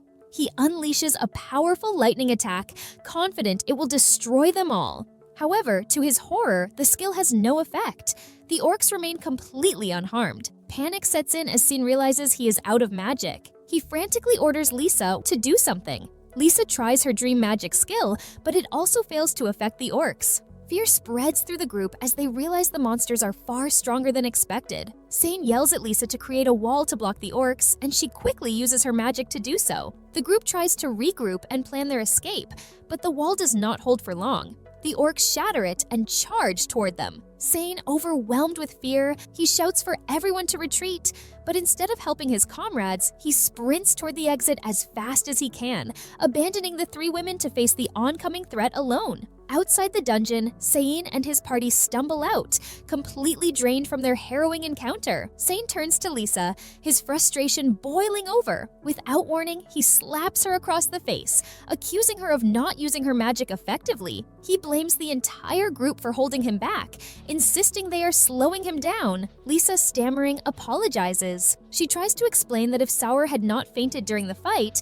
she could have done more to help. Sauer, now conscious, immediately apologizes as well, looking ashamed. The short-haired woman in the group steps in, urging them to stop arguing. Sane glances around and notices that other adventurers are watching them. Embarrassment prickles at him as he realizes he needs to calm down. Losing his temper in front of others is a bad habit, one he cannot afford to show now. Yet deep down, he feels a bitter sense of disappointment. His thoughts wander to Toru, recalling how Toru always manages to turn even the worst situations into victories. Sane cannot help but ask himself why he is thinking about Toru now, of all times. As he stands there, his attention is drawn to a group of adventurers exiting the dungeon. They are chatting happily, bragging about the loot and experience they have gained. Their success irritates Sane. Lisa cautiously suggests they ask those adventurers for tips on navigating the dungeon, but Sein snaps at her. He cannot stomach the idea of showing weakness to anyone. He is supposed to be the hero after all. Sein appraises the 3 adventurers. Each of them is at level 30, lower than him. A spark of jealousy and anger ignites within him. If they can succeed, why cannot he? His mind twists into a dark plan. He will kill them and take everything they have. In his mind, this is justified. He is the hero, and heroes do not fail. Determined, Sein follows the group discreetly, hiding behind a large dead tree. He grips his sword tightly, ready to strike. With his current level, he is certain he can eliminate them in an instant. But as he prepares to attack, something unexpected happens. The adventurers sit down near the tree, completely unaware of Sein's presence. Then, to his utter disbelief, they begin relieving themselves right there, all 3 of them at the same time. One of the adventurers notices him watching and, clearly offended, yells at him to leave. In a moment of irritation, the man picks up what he just drops and throws it at Sein. The foul projectile lands squarely in his mouth. Back at the meeting point, Sein's party members grow impatient. The short-haired woman wrinkles her nose, noticing a strange odor wafting through the air. As the smell intensifies, Lisa turns to see Sein approaching. She comments on his lateness. Sein, still reeling from the incident, tries to brush it off, claiming that negotiations fail. His eyes squint shut, covered in the disgusting remnants of his encounter. The women in his party unanimously agree he needs to stay far away until he cleans up. Someone even suggests he take a dip in the sea before returning, for everyone's sake. At the Grand Mansion in the capital of Armand, Toru and Kaida sit comfortably, sharing drinks. Toru glances at the champagne bottle in front of him, remarking on how expensive it looks. Kaida explains that such luxury is normal in the home of the most important marquis in the capital. Everything here is first class after all. Toru's sealed monster unexpectedly emerges. Toru, caught off guard, scolds it for coming out without permission. He marvels at how effortlessly the creature bypasses the seal. Kaida, always lighthearted, turns to Toru and teasingly calls him Mr. 31, asking why he chooses to sit all the way in the back. Toru, unsure how events like this typically unfold, admits to himself that staying at a distance is the safest option for observing. They are, after all, at an auction house, not their usual kind of place. The reason they come to this event is tied to an earlier visit that day. Someone knocks on the door of their residence, and to Toru's surprise, it is none other than Count Rowan. The Count explains that he hears Toru is in the capital and wants to pay a visit. Toru takes the opportunity to mention his newfound title of hero, something he earns partly because of Rowan's influence. The Count chuckles and dismisses the remark, saying Toru makes it sound like a duty when it isn't meant to be, and says he wants to show his thanks in the best way possible. This is simply a token of appreciation. When Toru asks after Marianne, Rowan reveals she stays at home. While eager to see Toru, her focus is now on training as a future wife. Then, leaning in slightly, the Count shares a secret with Toru. Even a commoner who becomes a hero, he says, can marry a noblewoman. Toru, puzzled, responds that he hears about such things before, but doesn't see how it applies to him. The Count merely smiles, cryptically suggesting Toru will understand in time. Before leaving, Rowan extends an invitation to an auction, suggesting Toru might find something intriguing there and advising him to watch from a distance to get a sense of the event. Now, seated at the auction house, Toru and Kaida position themselves at the back. The auction begins with much fanfare as the host welcomes the wealthy guests. The rules are straightforward.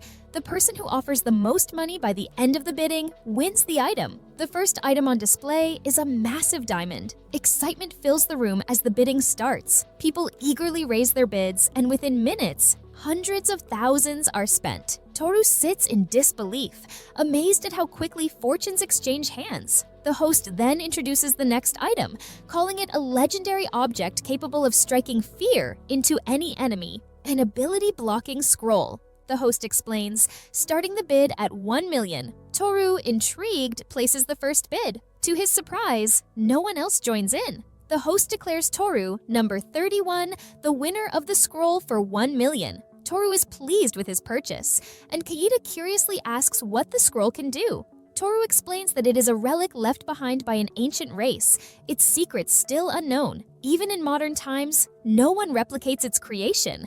It is a powerful and rare item. Next up is something even more astonishing, a life extension potion. This item is so valuable that it can save its owner from death once.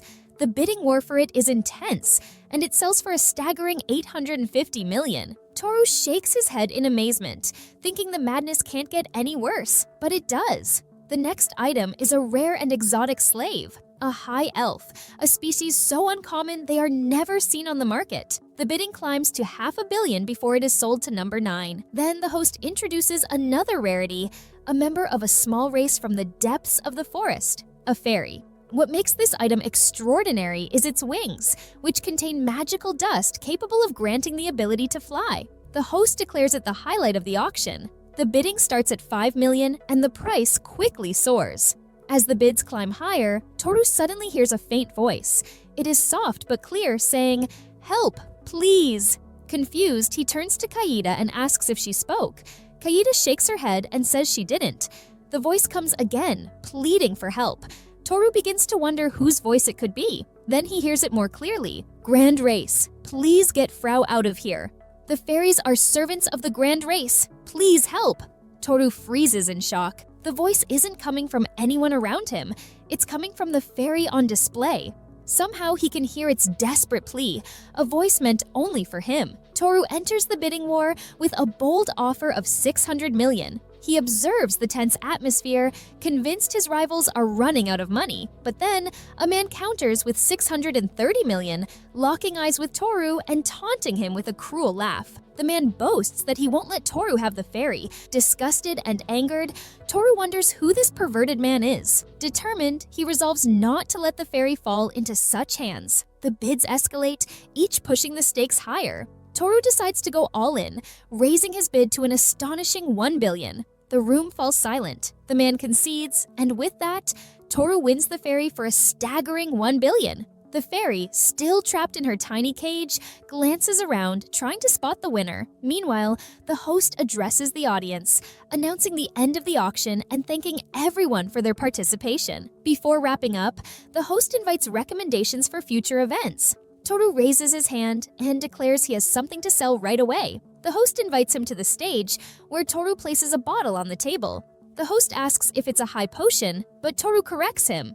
It's an elixir. He explains that the elixir is a first-class medicine capable of healing any injury instantly. Whether an arm is severed or a heart stops, the elixir will restore life with a single sip.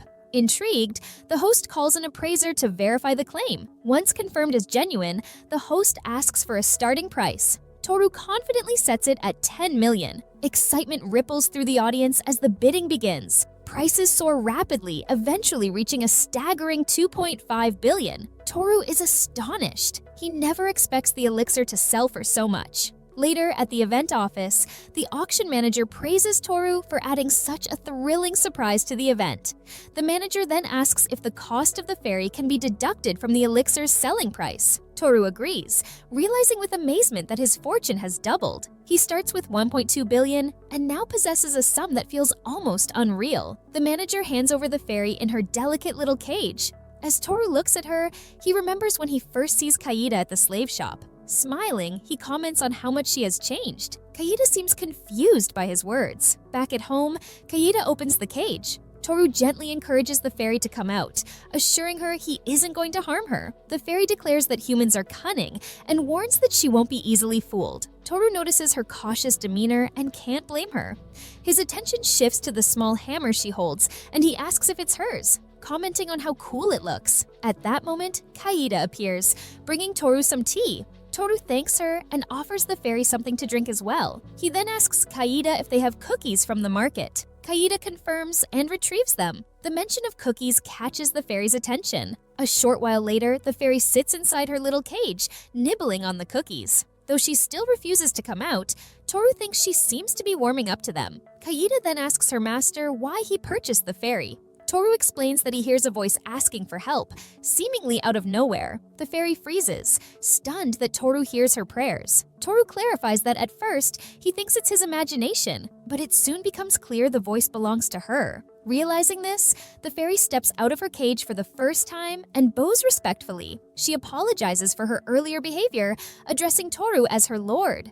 Toru, confused, asks what she means. he doesn't recall ever meeting her before. The fairy hesitates, then asks how a dragon man can live unnoticed among humans. Toru, taken aback, insists he has no idea what she's talking about. The fairy's expression brightens, and she exclaims with joy that she has finally found him. Kaida is equally shocked. Toru, puzzled by her reaction, asks what she means and reminds her that she has appraised his stats before. How could she not have noticed?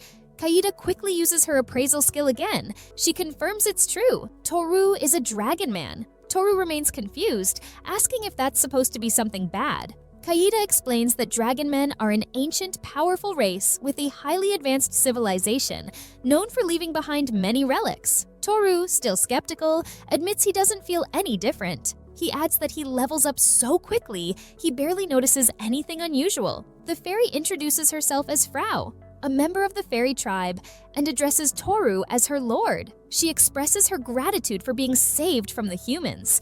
Toru assures her it isn't a big deal and offers to cancel her master-servant contract, saying she can return home whenever she wants. Frau quickly rejects the idea, explaining that going back without him would lead to humiliation. Her parents, siblings, and even the neighbors would ridicule her. She adds that the neighbors might even throw stones at her, calling her a useless cutting board. Toru chuckles quietly, guessing her size might be the reason for such a nickname. Frau, however, stands firm and asks if Toru thinks she isn't strong enough to stand by his side. She boasts about being a level 30 warrior, confident in her abilities despite her appearance. Before the conversation can continue, Frau is startled, asking what the white creature is. Toru introduces it as his monster companion, a panda. Frau laughs at the name, finding it amusing. The panda, curious about the lively fairy, follows her as she flits around the room. Frau playfully teases the panda before reassuring it she's only joking. Kaida observes the scene with a smile, happy to see the two getting along. The next morning, Toru wakes up to find Frau sleeping beside him. When Kaida enters the room, Toru greets her and she asks if he has seen Frau. Carrying the still sleeping fairy, Toru explains that she must have crawled into his bed during the night without warning. Gently, he places her on the panda's fluffy head. During breakfast, Kaida asks Toru how long they plan to stay in the capital. Toru replies that they might stay for about a week. Their conversation is interrupted when Frau suddenly wakes up, confused about her surroundings. After a moment, she sighs, remembering she has been rescued by her master. Toru quickly tells her to stop referring to him so formally, saying it makes him uncomfortable. Frau protests, pointing out that Kaida from the Beast tribe also uses honorifics. Toru explains that he allows Kaida to do so because it is natural for her. Frau, however, refuses to accept the reasoning, insisting that addressing Toru with such respect is natural for her as well. She adds that she wouldn't feel this way if Toru weren't her lord. Toru smiles and tries once more to convince her to stop, but Frau stands her ground, declaring it would be outrageous to call her lord by his name. Kaida steps in, saying she understands Frau's feelings,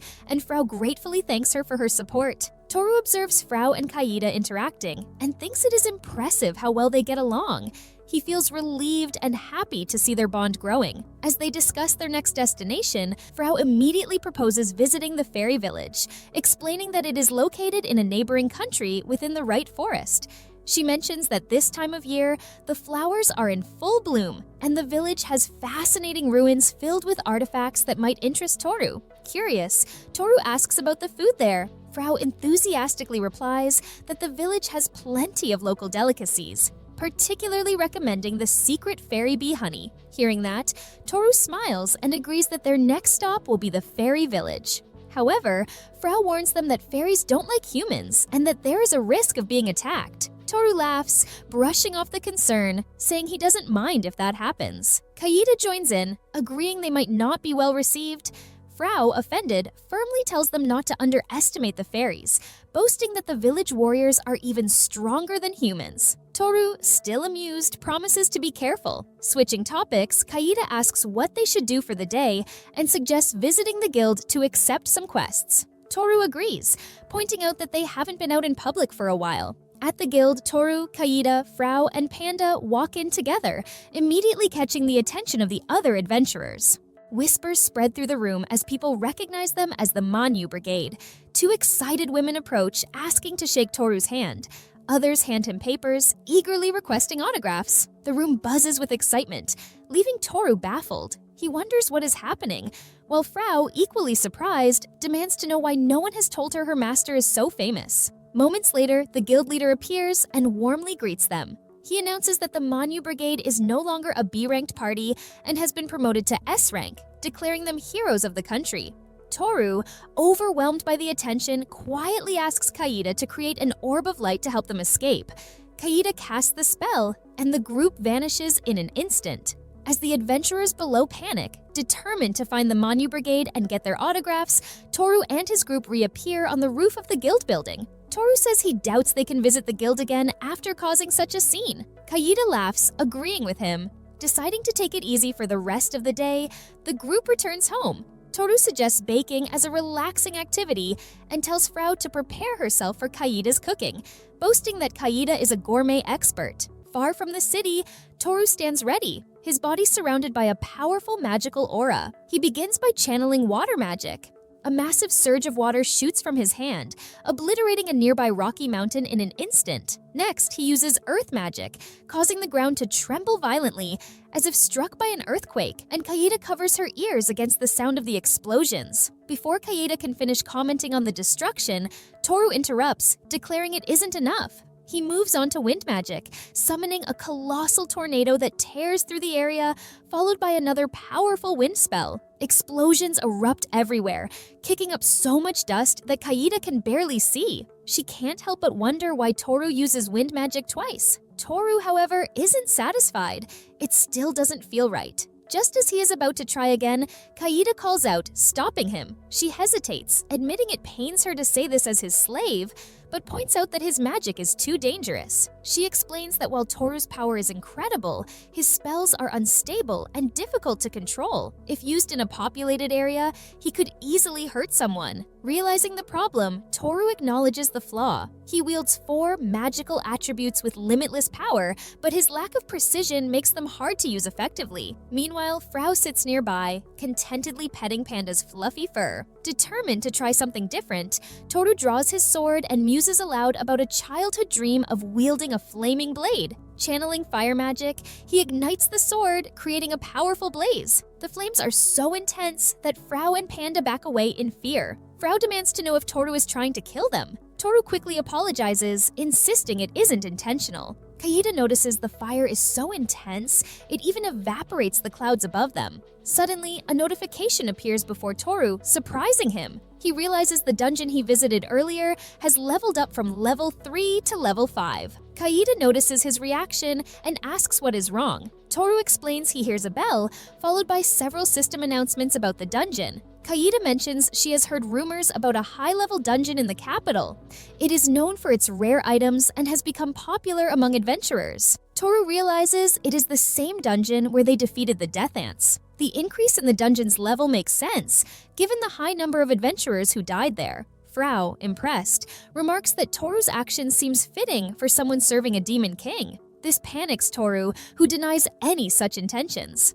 Despite his concern, he admits it is somewhat exciting to have a dungeon connected to him. After all, it is technically his dungeon now, and he suggests they investigate. Kaida observes his reaction and notes how positive and adaptable Toru is. While checking the notifications, Toru notices something called My Room and asks Kaida if she knows what it means.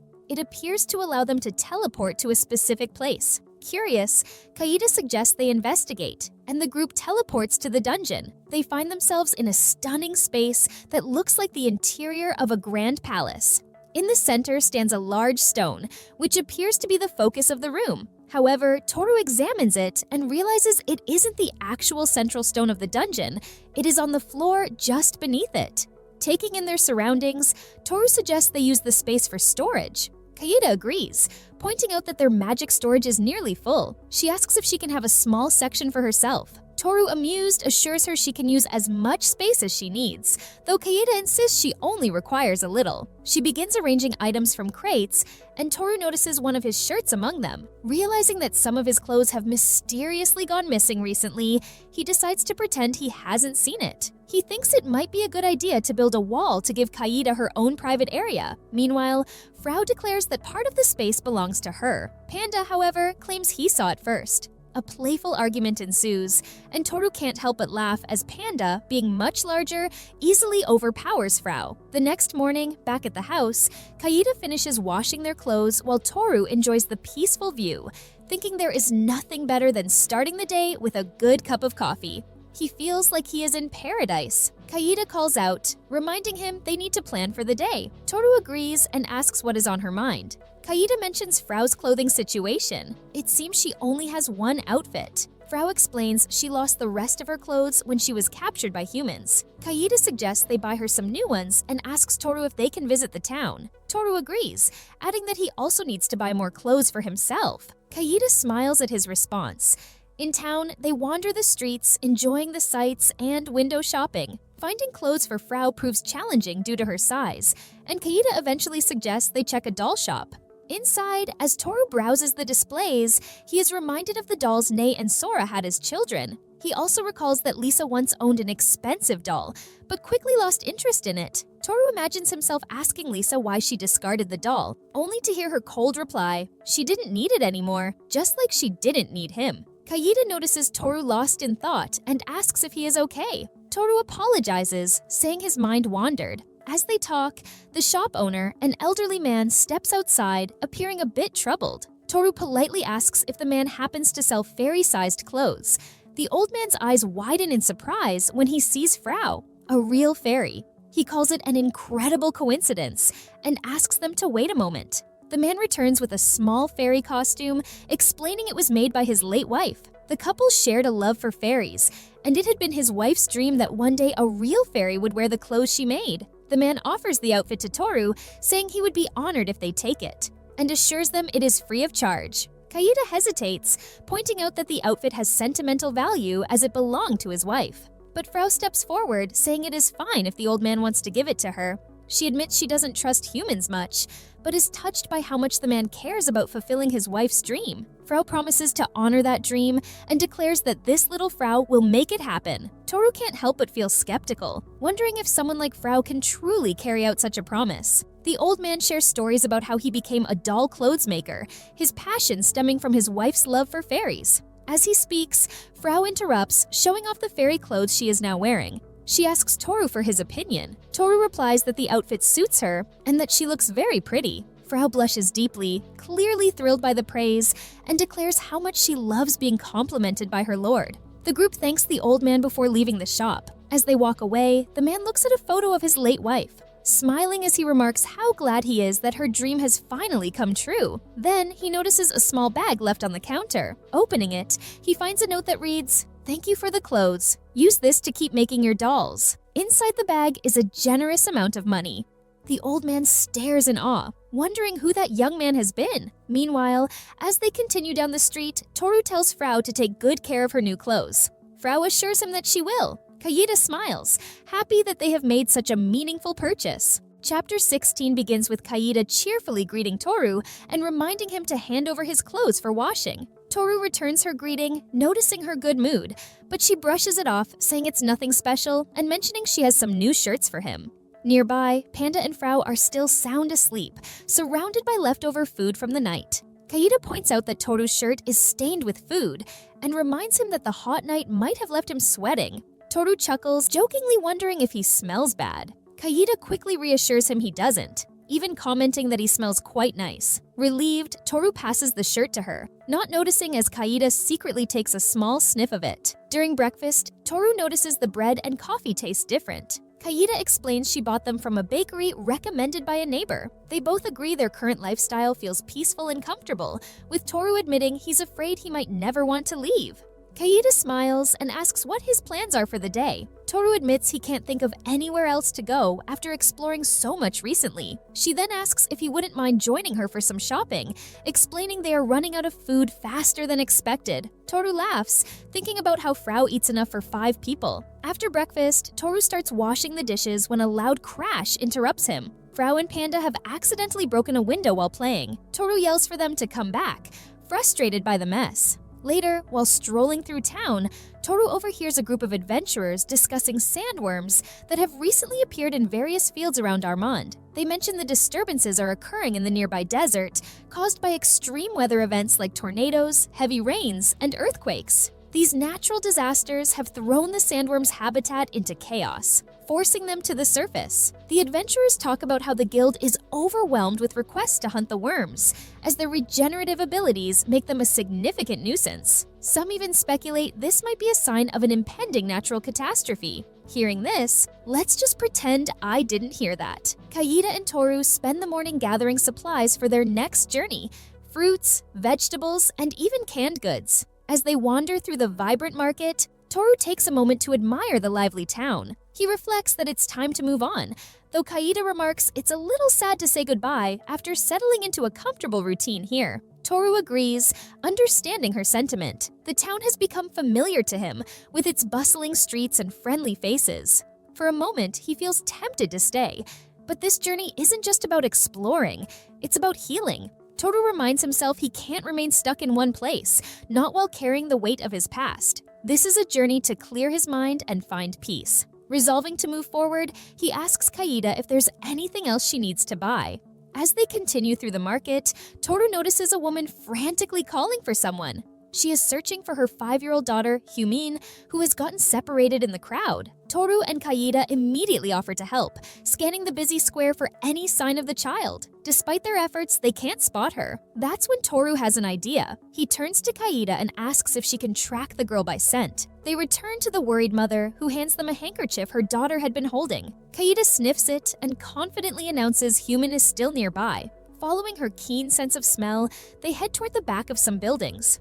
There, they hear the sound of a child crying. To their surprise, they find Panda and Frau sitting with the lost girl, trying to comfort her. Kaida sighs with relief, happy to see Hyumin is safe. But before they can celebrate, the ground beneath them begins to tremble. With a loud crash, a massive worm-like monster erupts from the earth. Reacting instantly, Toru rushes to grab Hyumin and her mother, pulling them to safety. He turns to Kaida and asks her to distract the worm while he evacuates the mother and child. The battle with the monster begins in earnest. Kaida lures the giant worm out of the town to protect the people. Toru asks Frau and Panda to stay behind and ensure Hyumin and her mother are safe. With their safety assured, Toru focuses on the battle. He knows the worms are his responsibility and feels the weight of his actions. But there's no time for regret now. It's time to take them down. While Kaida distracts the monstrous worm, it suddenly strikes her, hurling her into a building. Toru rushes in, delivering a powerful kick that splits the creature apart. He thinks the fight is over, but the worm regenerates almost instantly. Shocked, Toru recalls the adventurers mentioning the worm's rapid healing abilities. He asks Kaida if she is okay. She nods, but adds, embarrassed, that the worm's acid has melted her clothes, and she wishes he wouldn't look too closely. Kaida admits that ice magic is impossible without her iron fan, which she hasn't brought. When Toru asks for suggestions, Kaida grimly says he might have to use his magic, even if it means they could all die in the process. Toru feels stunned by her lack of faith in his abilities. He realizes that if he makes a mistake, the entire city could be destroyed. He decides magic will be their last resort, only if there is no other option. He needs a way to stop the worm's regeneration, not just destroy it temporarily. Then an idea strikes him. Toru tells Kaida to be ready with her wind magic when he gives the signal. He grabs the monster and hurls it high into the sky. Shouting the signal, he instructs Kaida to use her wind magic to propel him upward. With a strong gust, Kaida sends Toru soaring after the worm. High above the town, Toru finally has enough space to unleash his full power without fear of collateral damage. He unleashes his fiery magic, engulfing the worm in a massive inferno. The fire is so intense that the creature is reduced to ashes, unable to regenerate. The townspeople below watch in awe as a fiery explosion lights up the sky, and the intense heat even evaporates the clouds. Back on the ground, Hyumin and her mother thank Frau for her help. Toru, watching them reunite, feels relieved that everything works out. Kaida adds that it is a relief no one is hurt. Frau proudly declares that she has protected Hyumin and her mother, demanding Toru's praise. Toru pats her on the head, though Frau isn't entirely satisfied. Toru laughs, thinking he has done all he could, especially after her earlier mischief with the broken window. Later, at the house, Toru returns the key to Mr. Jonathan. Jonathan asks where they are headed next. Toru mentions they are going to Grijit for the moment and promises to contact Jonathan through the guild if needed. Jonathan, with a touch of humor, reminds Toru not to cause trouble in other kingdoms, pointing out that he is now considered a hero of the country. As they are saying their goodbyes, Panda suddenly begins to cry. Without warning, it lunges at Jonathan, hitting him hard in the stomach. Everyone is stunned. While Jonathan recovers, Frau tugs at Panda, explaining that its strength is a bit excessive for a simple farewell. Kaida shouts an apology on behalf of Panda, while Jonathan waves them off, muttering about how noisy they are. With everything settled, Toru, Kaida, Frau, and Panda set off for their next destination, the fairy village, ready for the adventures that await them. At the border town of Grijit, Toru and his group settle into a rented house. Morning light streams through the windows as Toru wakes, feeling refreshed. Moments later, Kaida enters the room, greeting him with a cheerful good morning. Her early presence surprises him. She explains that she has already been out, bringing back bread for breakfast from the town. When he asks if she is ready for the day, Kaida confirms with a nod and reminds him of their plan to visit the fairy village that morning. A small laugh escapes him as he remarks how Frau's excitement about the trip hasn't wavered. Kaida muses aloud that perhaps Frau is trying to get him to do something specific. Toru agrees. It is possible. Frau has indeed been searching for him. As Toru straps on his armor, Kaida's keen eyes notice something amiss. The armor, well worn and cherished, is on the brink of breaking. It is evident Toru has grown attached to it, but Kaida suggests it might be time for a replacement. Her enthusiasm lights up the room as she declares she knows exactly where he can find new armor. Toru hesitates, a peculiar sense of déjà vu brushing over him. Their journey takes them through familiar streets, yet anticipation lingers in Toru's mind. He suspects their destination might hold something unexpected. Arriving at a grand structure, Kaida identifies it as the Temple of the Sacred Weapon.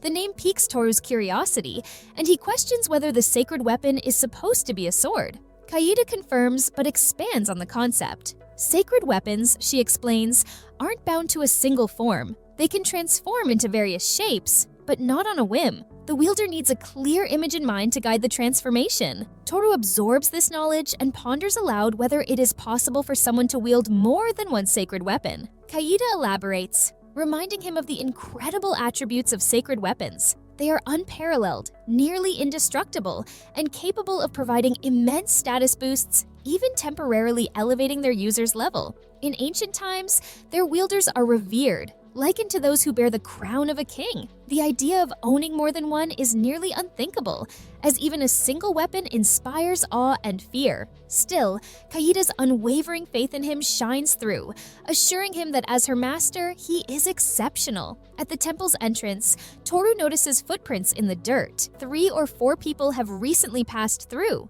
Frau voices her concern, wondering if someone might have already claimed the weapon they seek. Determined, Toru suggests they press on and take a look for themselves. The heavy doors creak open, revealing the sight they hope for, a sword embedded in the stone floor. Relief washes over the group. The sacred weapon is still there. As Toru approaches the sword, doubts gnaw at him. Can he truly transform it into armor? The uncertainty clings to him, yet he grasps the hilt and prepares to pull it free. A few days earlier, in the bustling capital of Armand, the hero party arrives at the Adventurers Guild. Sane steps forward and introduces their group as the White Fang Party. He inquires about high-paying jobs. People are staring, and Sane, ever confident, assumes it is due to their awe. Surely they cannot believe that he, the hero, has graced this place with his presence. Turning to the receptionist, Seiyin asks if something is wrong. She explains that if he is looking for work, he can find it on the job board like everyone else. He presses her, questioning if she truly doesn't recognize him. He, Sane, leader of an S-rank party, the hero. The receptionist merely nods, and "what about that?" remark makes his blood boil. Sane fumes silently, comparing this treatment to how he is revered in his hometown. There, his name commands respect, and guild leaders bow to him. Here, he is just another adventurer. If Seiyin wants special treatment, he first needs to earn a name in this country, like the Manhwa Brigade, with another adventurer dismissing the idea as impossible. The mockery ignites Seiin's fury. Without hesitation, he strides to the source of the laughter and strikes the man with a powerful punch. Gasps fill the room as the victim's companion demands to know what he is doing. Sein, undeterred, delivers a kick, silencing the protests. One of the men, clutching his side, calls Sein a freak, only for Sein to retort that the insult is deserved for offending a hero. But the room begins to turn against him. Another adventurer shouts that no real hero would attack people unprovoked, labeling him a fraud and calling for his removal from the guild. The commotion escalates as Sein lays waste to his detractors, his blows scattering them like leaves. He sneers at their inability to stand against him, reminding them they are barely level 30, no match for someone of his caliber. Amid the chaos, Sauer, one of his party members, pleading with him to stop before someone is killed. Her words briefly pierce Sein's rage. Choking one of the adventurers, he realizes that causing a death here could have dire consequences, potentially landing him in jail. Reluctantly, he releases his grip and composes himself. Turning to the receptionist, Sein demands to know about this manhwa brigade. She recounts how the manhwa brigade achieves what even the National Army cannot. They defeat the Queen of the Death Ant and destroy her nest. For this unprecedented feat, the guild grants them the title of hero, despite their official rank being B, that the guild considers them equivalent to S rank. Sein stands frozen, the Queen of the Death Ant, an enemy of such magnitude, defeated by this unknown party. The thought is absurd, outraged at the notion of another group being hailed as heroes. To him, this is no mere affront.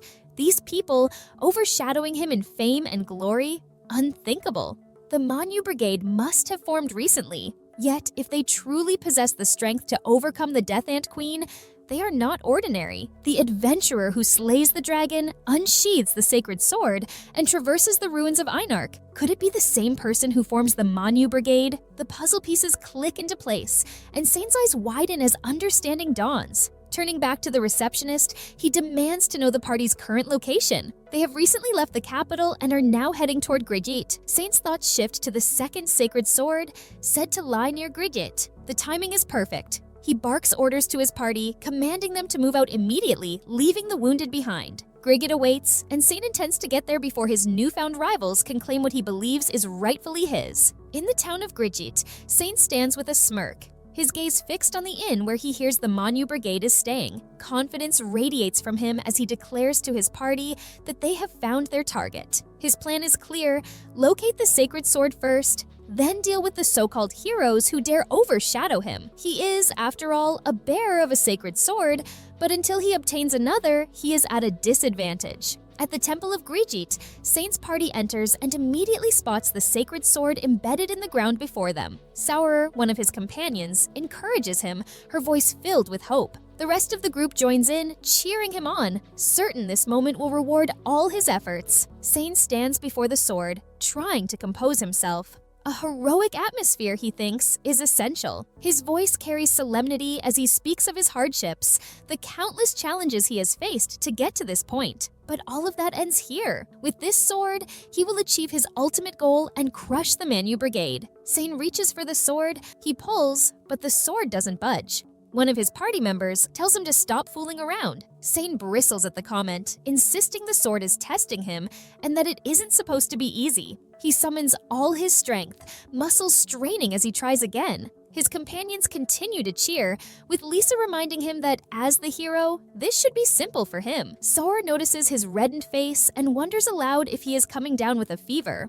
The hours stretch on, and still, the sword remains firmly in place. 24 hours pass, and Sein makes no progress. Exhausted and defeated, his party finally leaves the temple, empty-handed. The following day, Toru and Kaida arrive at the temple. Without ceremony, Toru approaches the sword, wraps his fingers around the hilt, and pulls.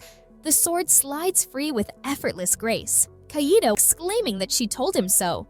Frau chimes in, declaring that there is truly nothing her master can't handle. As Toru holds the sword aloft, its shape begins to shift, metal twisting and flowing until it transforms into a suit of armor. Kaida's excitement spills over as she exclaims that her master has gained new armor. Frau adds that, while she always imagines him in heavy armor, this lighter form suits him well. Toru looks down at the armor now adorning him, feeling something unfamiliar yet comfortable. When Kaida asks how it feels, he swings his arms experimentally, marveling at its flexibility. Though it is metal, it moves like leather, and he admits it feels remarkably good.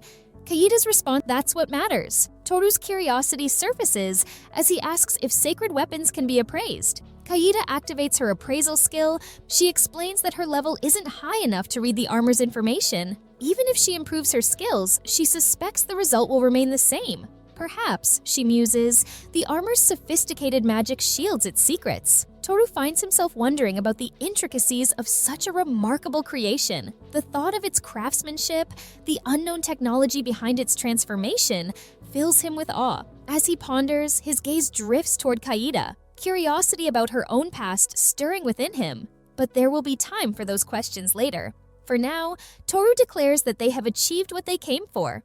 It is time to head to the fairy village. Night falls, and the group camps in the heart of the forest. Rain begins to fall, but the thick canopy of leaves overhead forms a natural roof, keeping their campsite dry. Toru emerges from his tent, his gaze shifting to Razuk. He offers quiet thanks to Razuk for keeping watch, though he knows it won't allow him to fully relax. Camping, for Toru, a deeply ingrained habit. His instincts always drive him to scout their surroundings, ensuring no enemies lurk nearby. Rest comes easily to others. Frau and Panda, as usual, are sound asleep, unbothered by their surroundings. A sudden notification interrupts Toru's thoughts. The restoration of his experience points is complete. Surprised and relieved. For a moment, he fears his ability to gain experience might be permanently paused. Reflecting on the strange mechanics of his skill, he muses that it has been with him since infancy, yet it takes 25 years for the savings to break, and he feels wary.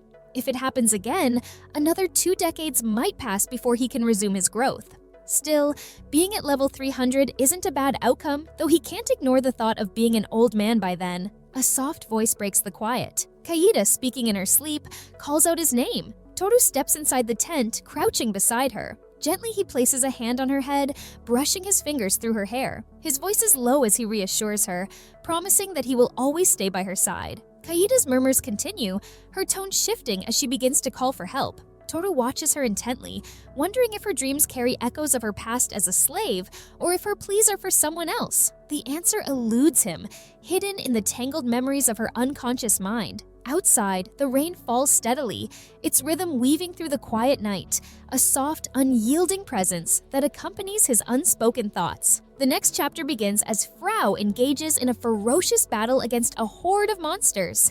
Her hammer sweeps through the battlefield effortlessly, crushing her opponents. Toru and Kaida watch, stunned by the sheer force and precision of her attacks. Frau turns to them, her thoughts brim with confidence, certain her lord will see her in a new light after this display. Toru responds calmly, assuring her he has never doubted her abilities. Frau, however, dismisses his words, convinced he has underestimated her all along. Kaida chimes in, supporting Toru, but Frau's gaze turns skeptical. She questions whether Kaida truly believes in her strength. Caught off guard, both Toru and Kaida bow, offering sincere apologies for undervaluing her. Frau's confidence surges as she opens her status menu, eager to see the fruits of her battle. Her shock is immediate. Her level has skyrocketed to 35. Toru explains the mechanics of his skill, which amplifies the experience points of his teammates. Frau's astonishment gives way to exhilaration as she declares her intention to level up even further. Without waiting for a response,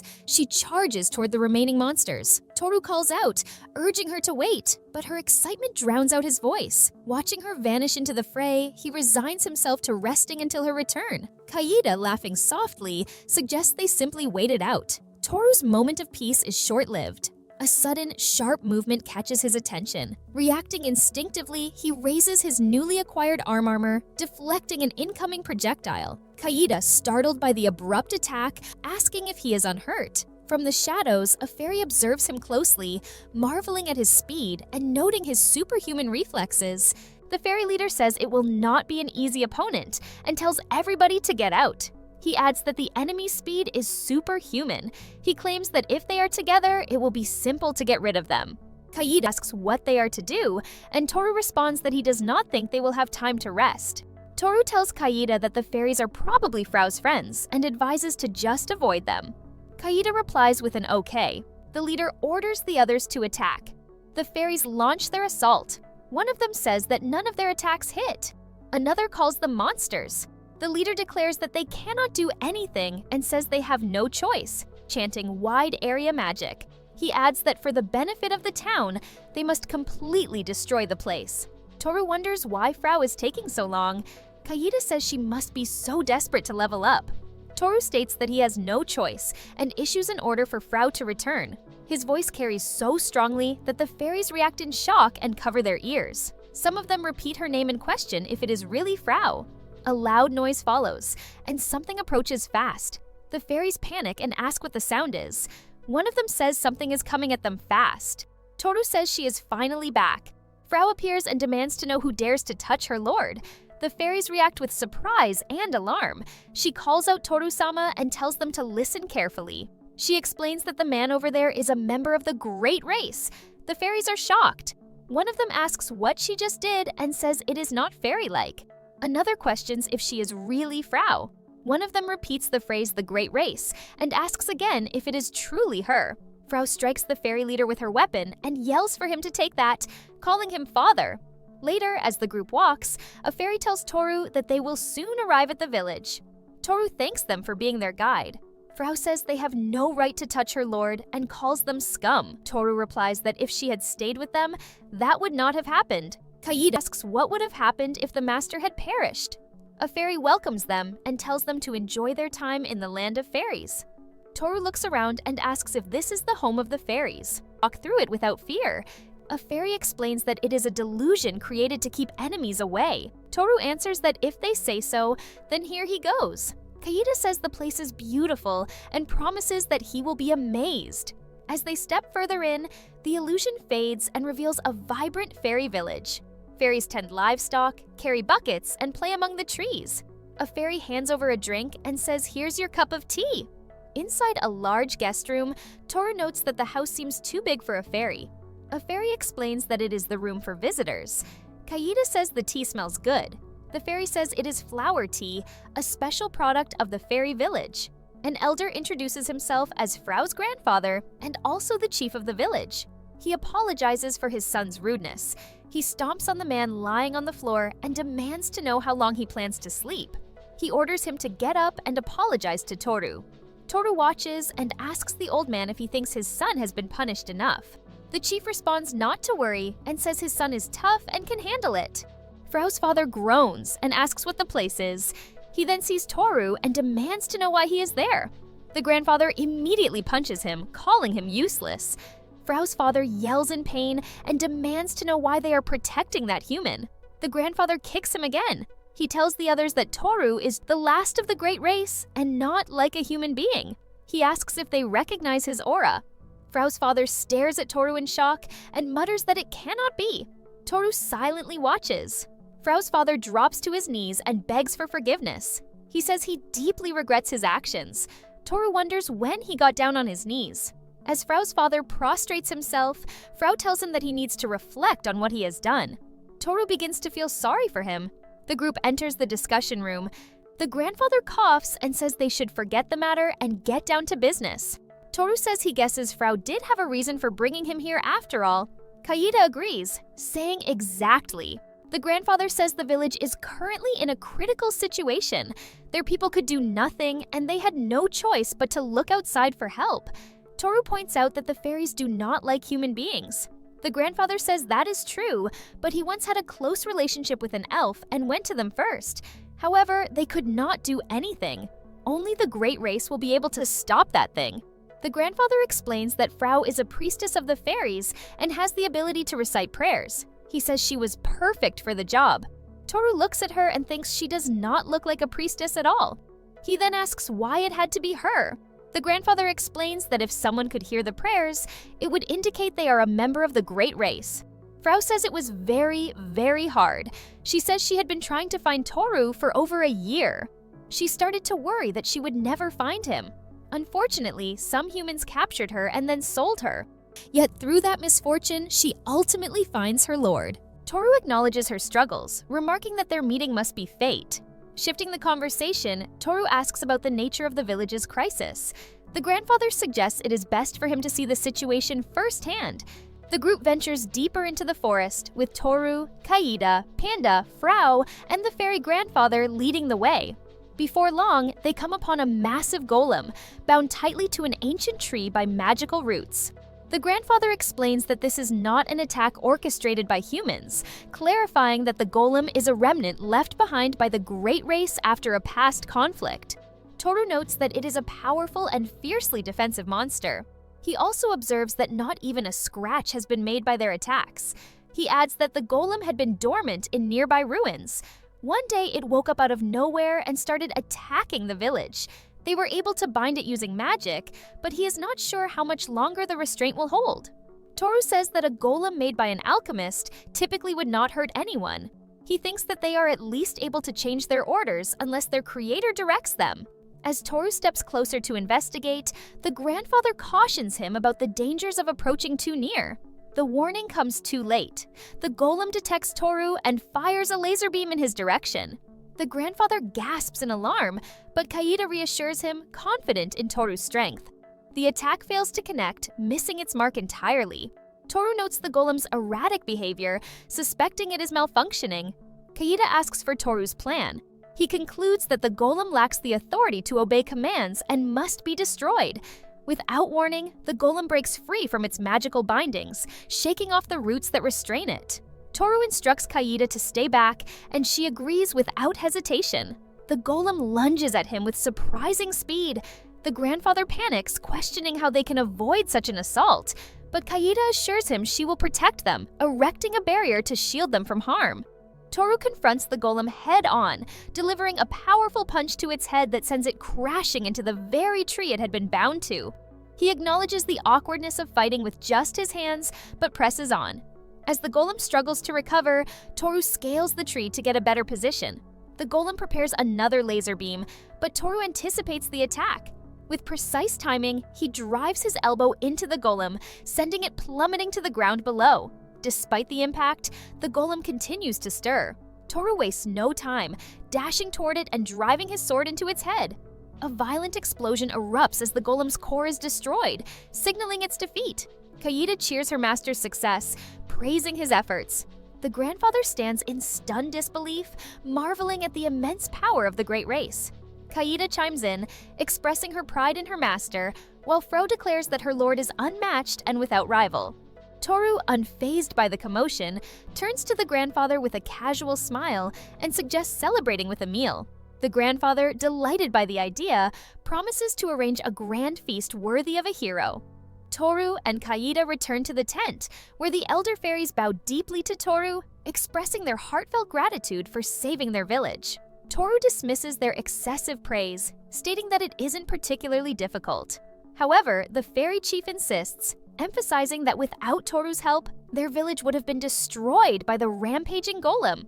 In appreciation, the fairies announce plans for a banquet that evening to celebrate their survival and honor Toru's deeds. Toru acknowledges, expressing his anticipation for the feast. Frau takes the opportunity to reintroduce her family with a sense of pride. Starting with her grandfather, the village chief Jijin, she then names her grandmother Vanya, her father Papao, her mother Mameli, and her brother Atwood. She concludes with herself, playfully referring to her role as the great slave Frau. Nonetheless, the fairy elders clap their hands in unison, declaring Frau the pride of their family. Her grandmother expresses heartfelt gratitude for living long enough to meet someone of the Great Race, marveling at the momentous occasion. Frau's father interjects, crediting his daughter's achievements to the strict education they have provided. Atwood chimes in with a teasing remark, acknowledging that perhaps Frau has graduated to being more than just a cutting board. Frau herself takes it in stride, proclaiming with mock pride that she is now a big cutting board. Turning to Toru, Frau asks his opinion of her family. Toru observes the interactions with a thoughtful smile, noting that her family seems exceptionally close-knit. Kaida agrees, remarking on how lively and comforting their bond feels. As Toru continues watching the cheerful exchanges, he can't help but think that such warmth and humor run strongly in their bloodline. Frau soon shifts her focus, asking her mother if preparations for the banquet are progressing. Her mother assures her that she will discuss the arrangements with others in the village. Turning to Toru and Kaida, Frau suggests they take a bath to pass the time until the feast. Kaida immediately agrees, thinking it's a wonderful idea, though Toru hesitates, wondering if the village has facilities large enough for them. Frau reassures him, explaining that they have adapted for visitors from various races by constructing an outdoor bath. Satisfied with her answer, Toru decides to give it a try. Upon reaching the bathhouse, Toru is struck by the tranquility of the hot spring. The clear water is infused with the fresh fragrance of fruit and flower petals, blending harmoniously with the surrounding forest scenery. Toru finds it idyllic, a perfect place to relax. As he considers whether to wash his head first, Kaida's voice suddenly calls out to him. Turning around, he is startled to see her stepping into his bath area. Kaida approaches him with quiet determination, asking if she can wash his back. Taken aback, Toru reminds her that she doesn't need to do such things just because of her status as a slave. Kaida insists, stating that it isn't out of obligation but genuine desire. She expresses her wish to take care of him in this way, particularly since he hasn't started washing yet. Toru, though initially hesitant, concedes, agreeing that it's fine if she truly wants to. Kaida begins to wash Toru's back with careful attention, and Toru can't help but feel that the situation is precarious. His thoughts drift back to when they had bathed together before, but at that time, Kaida had still been a child. Now, however, Kaida's beauty is beyond compare, and it overwhelms his senses. Before Kaida can finish washing his body, Toru interjects, insisting that he can handle the rest himself. He expresses his gratitude, admitting that it feels great, and quickly moves into the bathtub, seeking a moment to regain his composure. Submerged in the soothing hot water, Toru remarks on how heavenly it feels. He glances at Kaida, asking if she isn't planning to join him. Kaida replies that she has only come to wash his back, but then decides to sit beside him in the tub. As she settles in, she notes the pleasant warmth of the water combined with the soothing fragrance and comments on how relaxing it all is. Toru agrees. As Toru shifts slightly in the water, he feels something brush against his leg. Curious, he looks down to find Kaida's tail swaying gently beneath the surface. Kaida, noticing his interest, tells him it's fine to touch it if he wants. Toru hesitates, aware that beastmen typically consider their tails an off-limits area, a highly sensitive place they guard instinctively. The fact that Kaida offers her trust so freely makes him feel honored. Carefully, he reaches out, remarking that her tail, which normally appears fluffy like a puppy's, is surprisingly slender beneath the surface. Kaida's face flushes slightly, her shyness apparent. Though she doesn't pull away, Toru thanks her for letting him touch it and admits that he enjoys the unique sensation. As he continues to observe her, he notices her cheeks growing even redder. For a moment, he wonders if the heat of the bath is getting to her. Then looking upward, he suddenly calls her attention to the sky. Above them, a meteor shower unfolds in a dazzling display. Both Toru and Kaida watch in awe, captivated by the brilliance of the streaking lights. The serene beauty of the moment seems to solidify the specialness of this place, a sentiment Toru voices aloud. Kaida agrees.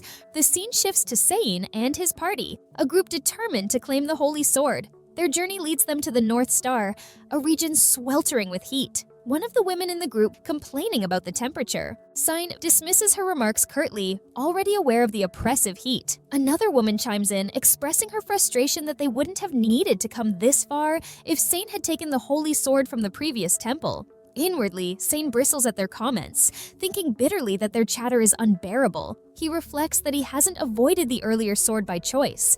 His reputation in his homeland is on the line, and these women, noisy and exasperating, only add to his pressure. If he fails to secure the sword here, there will be no future for him. Their complaints are interrupted when one of his companions points out a city in the distance and suggests they stop there for food. Sein, though reluctant, acknowledges that his group is nearing their limits. They won't reach the temple in their current state. He agrees to the detour, and the group eagerly heads into the city, the women's excitement grating on his nerves. Inside a local restaurant, they are taken aback by the sight before them. Plates of worms, insects, and other unrecognizable creatures are laid out as the main courses. Sein, appalled, questions what kind of establishment this is. One of the women echoes his sentiment, expressing her disbelief at the unappetizing food. Sein silently laments the people of this place, convinced they are deranged. Despite the initial revulsion, one woman in the group decides to try the food. To everyone's surprise, she declares it delicious,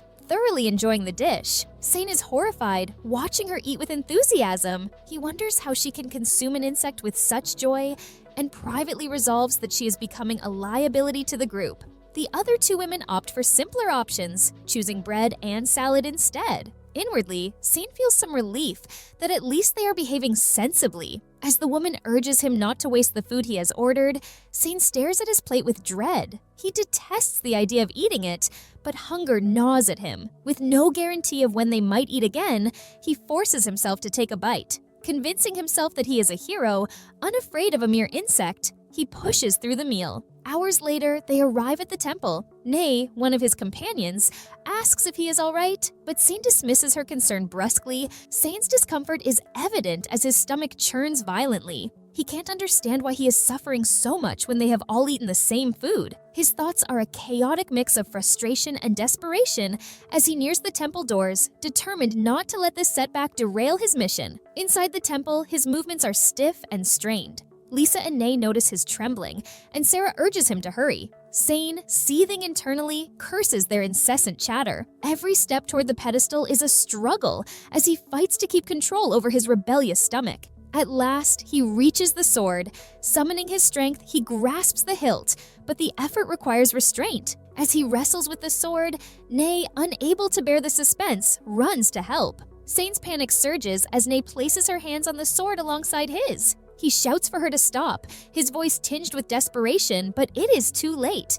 At the precise moment they pull the sword free, Sane's bowels betray him. The cheers of triumph that follow quickly turn into horrified screams as the reality of the situation dawns on the group. The sound of their collective shock echoes beyond the temple walls, a bizarre end to what should have been a heroic moment. The village of the fairies buzzes with joy, the air filled with music and laughter as everyone dances in celebration of their victory. Toru, seated amidst the revelry, marvels at the drink in his hand. He notes aloud how delicious the fairy honey liquor is, its smooth texture and rich flavor leaving him impressed. Kaida echoes his sentiment, praising the drink's taste. Frau approaches with another glass, urging Toru to drink as much as he desires. As Kaida announces the arrival of the food, the enticing aroma fills the air, and they all turn their attention to the feast before them. While they enjoy their meal, a voice calls out to Toru, offering to serve him wine. It is Papao, Frau's father. With a jovial demeanor, Papao asks how his daughter is faring as Toru's companion.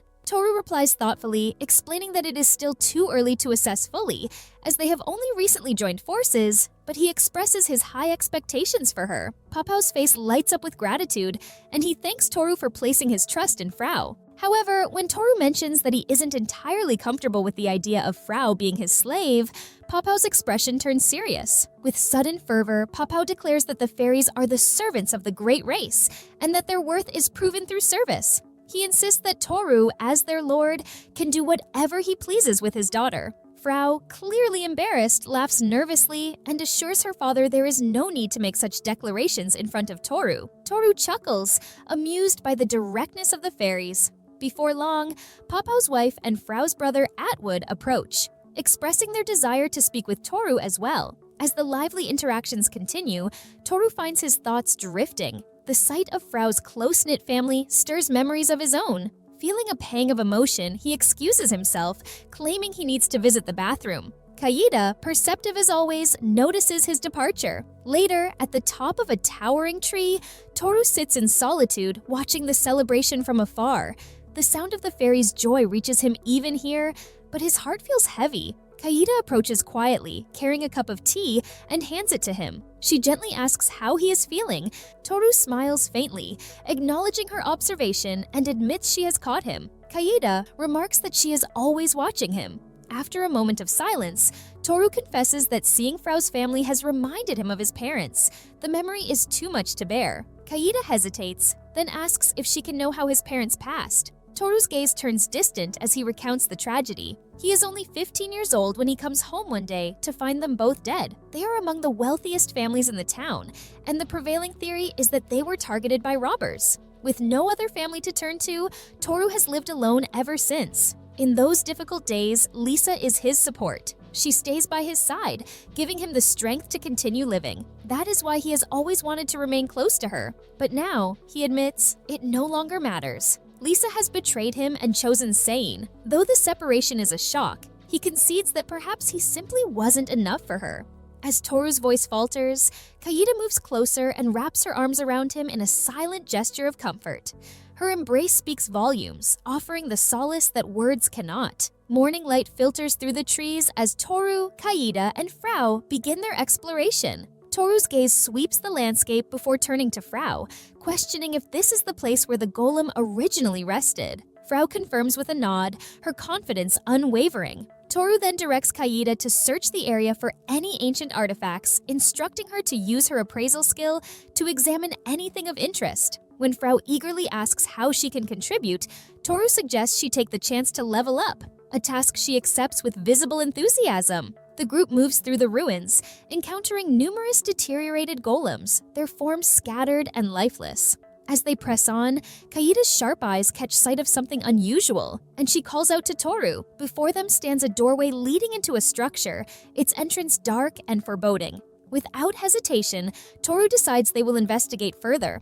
Inside, faint light beckons them deeper, guiding their steps until they come upon a magical mark etched into the ground. Kaida identifies it as a teleportation magic circle, explaining how she recognizes it from prior experience. She elaborates that it operates by reading the spells inscribed within the circle. From her appraisal, it seems this one won't transport them very far. Toru questions why the circle remains functional after all this time. Kaida speculates that the magic flowing beneath the ground keeps it active. When Toru asks if stepping into it would take them somewhere, Kaida admits uncertainty, but points out that if the circle is active, a corresponding one likely exists elsewhere, enabling swift travel between the two. Toru's mind races. The unknown destination poses danger, but the allure of uncharted treasures or breathtaking vistas is irresistible. Turning to Kaida, he asks if she shares his curiosity about the other side. She replies that wherever her master decides to go, she will follow. Toru grins, his resolve solidifying. Their next adventure awaits. Back at the fairy village, the residents clamor around Toru,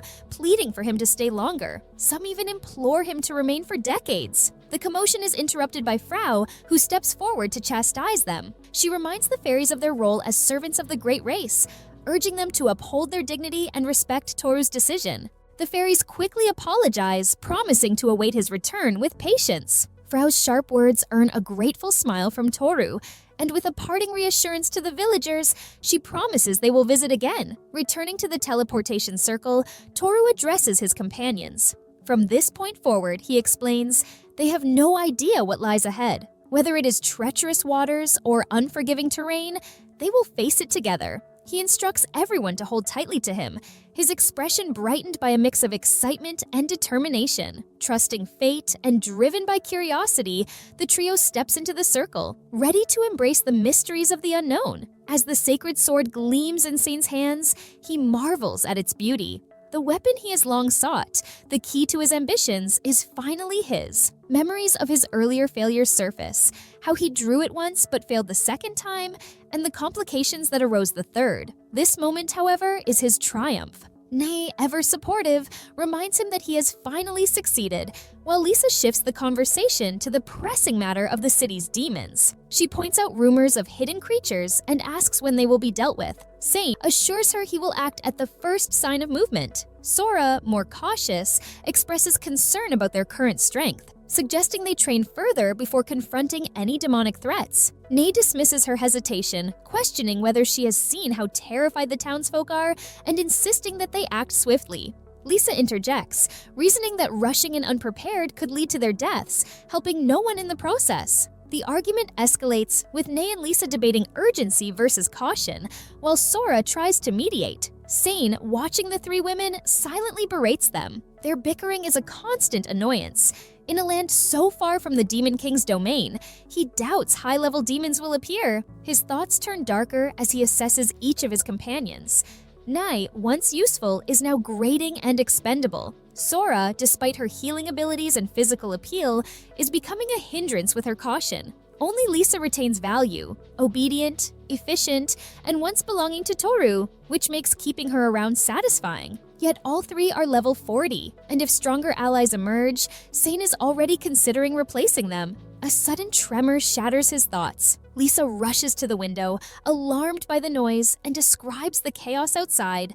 The townspeople are fleeing in terror. Sane immediately commands his party to exterminate the intruders. His mind races with opportunity. If they save the city, their fame will grow, and he can showcase the power of the sacred sword. This is the perfect chance to cement his reputation. Monsters swarm the streets, leaving devastation in their wake.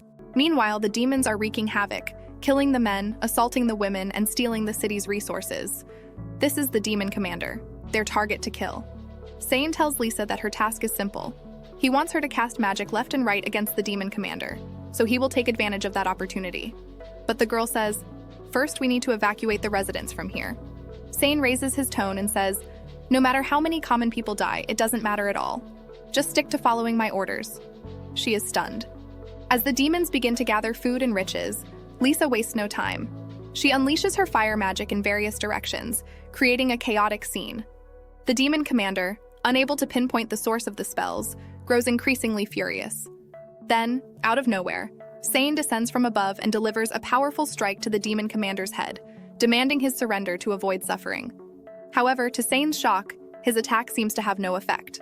Before he can react, the demon commander swiftly counters with a single devastating punch that sends Sane flying, crashing into a distant wall. Mockingly, the demon commander taunts him, "Are you the hero by any chance?" Fear grips Sane as he realizes the gravity of the situation and wonders why he doesn't have a single scratch after taking a hit from me and Lisa's magic. What level is he? Why is there a monster like this in a place like this? Just as the demon commander is about to deliver the final blow to Sane, a miraculous turn of events unfolds. A horde of adventurers, a formidable mix of both A and S-class adventurers, descends upon the scene, ready to take on the demon commander. Sane breathes a sigh of relief. The demon commander wastes no time and orders his subordinates to engage the incoming adventurers in battle. The adventurers prove their mettle and easily kill the demon subordinates. With the demon commander now vulnerable, the adventurers unleash their most potent spells and attacks, expecting to defeat him swiftly. However, to their collective astonishment, their magic and attacks seem to have no effect on the formidable foe. The demon commander retaliates with ruthless efficiency, taking down the adventurers one by one until none dare to challenge him any longer. After that, he turns back to Sane, saying, "Well, where's the hero? Oh, I've already seen you." Suddenly, he kicks Sane's face and mocks him. "Are you really a hero? What level are you?" Sane replies, "Level 63. The demon commander mocks him again. "Just 63 and you dare to challenge me? Don't mess with me." In the direst moment when the demon commander is about to deliver the final blow to Sane, a ray of hope appears. Out of nowhere, the girl comes and delivers a powerful kick to the demon commander's head. What plot armor for this self-proclaimed hero? The girls heal him while the other girl, Nay, fights the demon commander. But this stupid and ungrateful boy says, "Too late. What were you doing? Useless women who can't do anything." He yells to Nay, "Stop that guy here." Sane intends to leave Nay, but the girls say, "We need to fight too." Sane angrily replies, "I'm a hero. The importance of my life is different from others." Hearing that, the girls are stunned. When Nay is still fighting the demon commander, Sane leaves her. "Goodbye, Nay. Your appearance and body weren't bad, but I'm tired of you. Die here for me." Nay is beaten up now and wonders, "Sane, are you joking, right?" Meanwhile, the true hero, Toru, finally arrives with his loyal slaves, Keed and Frau. Their arrival is met with shock and dismay as they behold the city in flames and devoid of its people. Toru's fury ignites at the sight of the destruction caused by the demons. As two of these demons approach, their sinister intentions clear.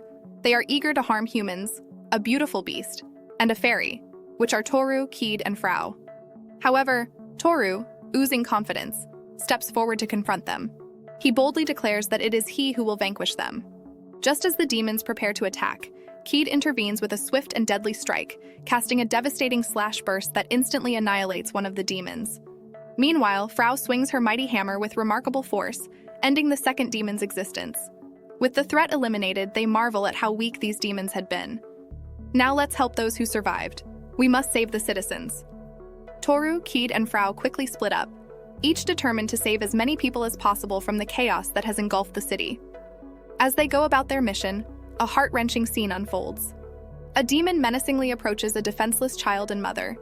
Just as the demon lunges forward with cruel intent, Toru appears like a guardian angel. With a swift and decisive strike, he severs the demon's head, saving the child and mother from harm. Toru then tells them to evacuate, and he continues to kill the rest of the demons.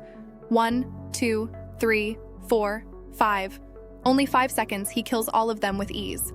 After that, Toru instructs them to organize the evacuation of all the civilians to ensure their safety.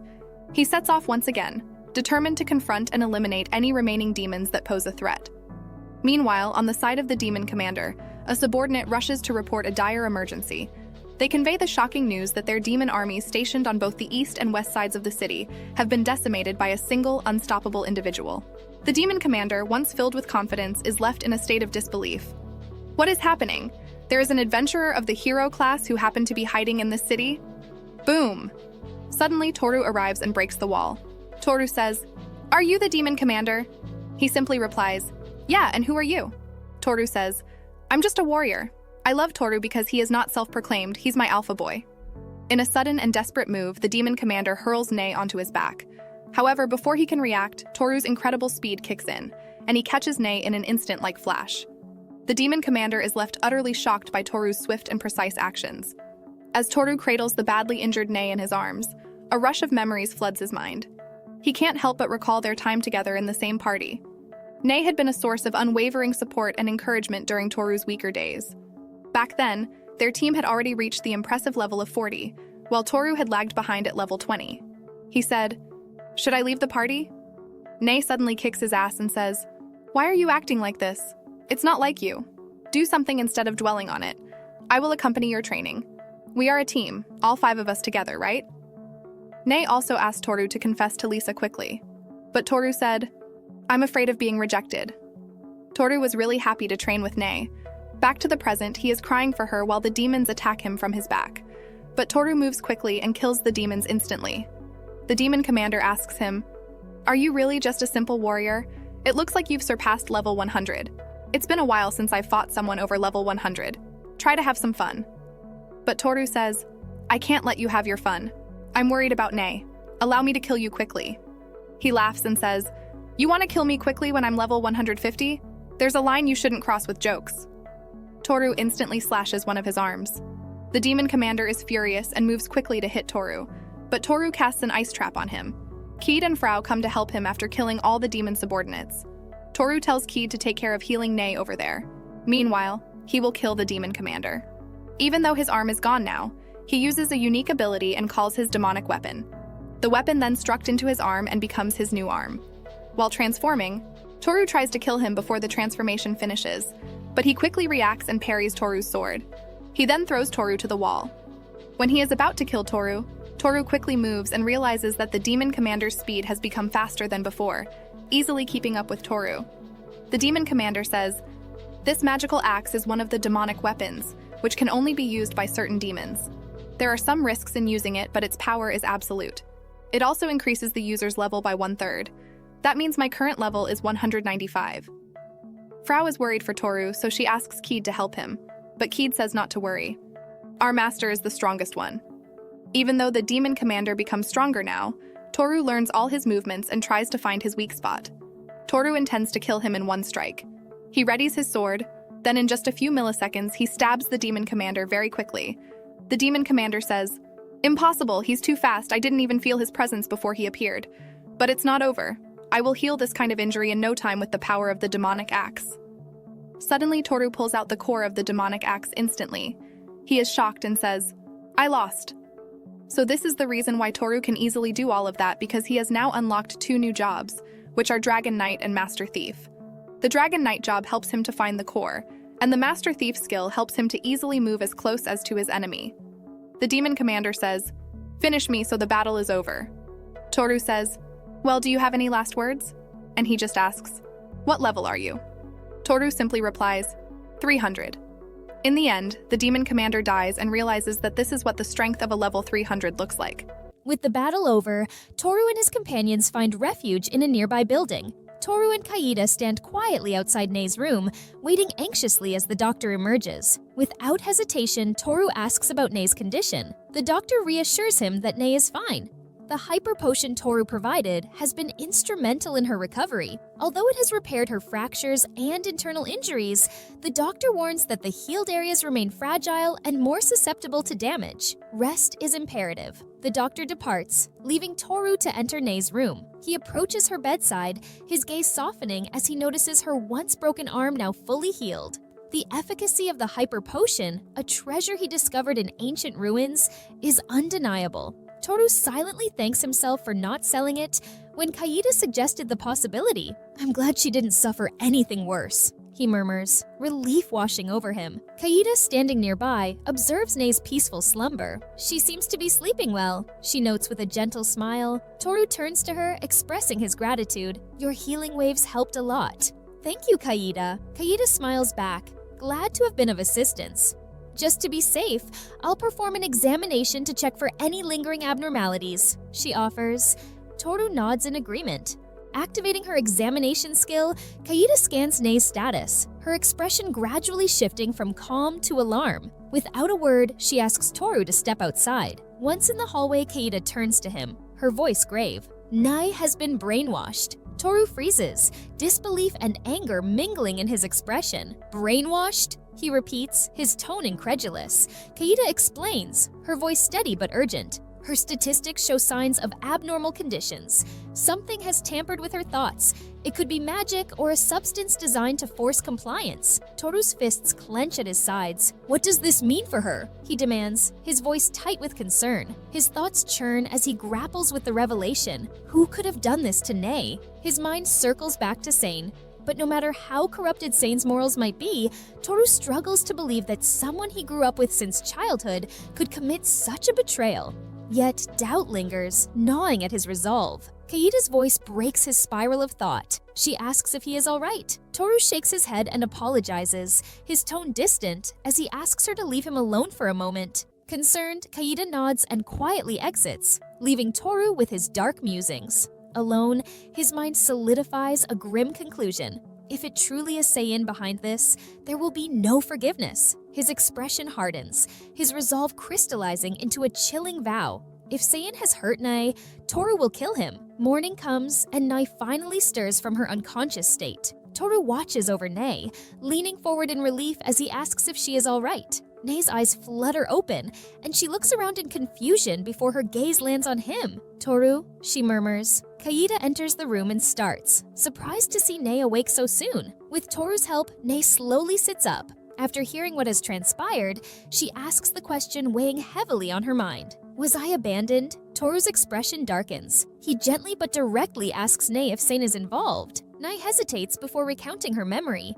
She explains that the demon general was overwhelmingly strong, making victory seem impossible. Sane had asked her to delay the demon, telling her to stop him while he left. Nei's voice falters. "He looked at me and then went somewhere," she says, her words laced with resignation. Toru's fists clench at her tone, but what comes next is worse. Nei continues, her voice calm yet hollow, explaining that she was merely a pawn, someone who could naturally be sacrificed for the party's survival. Despite everything, she expresses gratitude for being alive and for reuniting with Toru, hoping they can continue their journey together. Toru can't contain his frustration any longer. He tells her outright that he cannot accept what she is saying and reveals the truth. She is under brainwashing. Nei freezes at his words, her expression clouding with confusion. Slowly, her thoughts surface, and she admits something deeply unsettling. She says she loves Sane, but that her feelings feel strange, foreign, like they do not belong to her.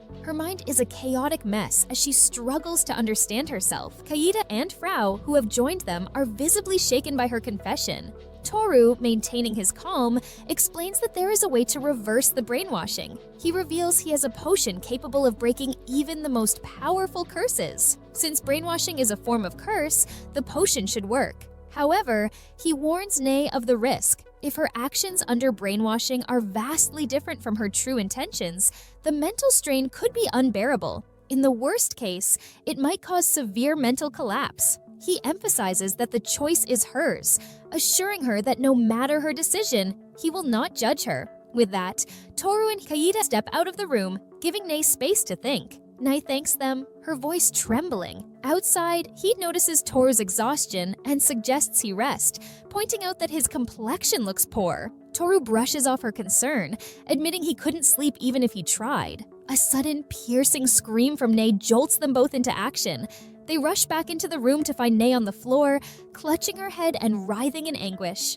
Her cries are filled with pain, as though her very mind is unraveling. Kaida quickly kneels by her side, helping her sit upright. She whispers soothing words, urging Nae to hold on, while wrapping her arms around her and channeling healing waves. The golden energy flows gently, seeking to calm Nae's storm of emotions as Toru stands nearby, helpless yet resolute, watching over his friend. Nae's tears flow freely as she struggles to process everything. Toru, holding the empty bottle in his hand, realizes she has gone through with drinking the potion. Kaida approaches Nae gently, asking if she has managed to calm down even a little, but Nae's sudden outburst shatters the fragile calm. She screams for them not to look at her, declaring herself unworthy. Her voice cracks with anguish as she calls herself dirty and begs forgiveness, admitting that she has said terrible things, done unforgivable acts, and betrayed both her own heart and Toru. She condemns herself as the worst. Toru's voice cuts through her spiraling self-recrimination with an intensity that demands her attention.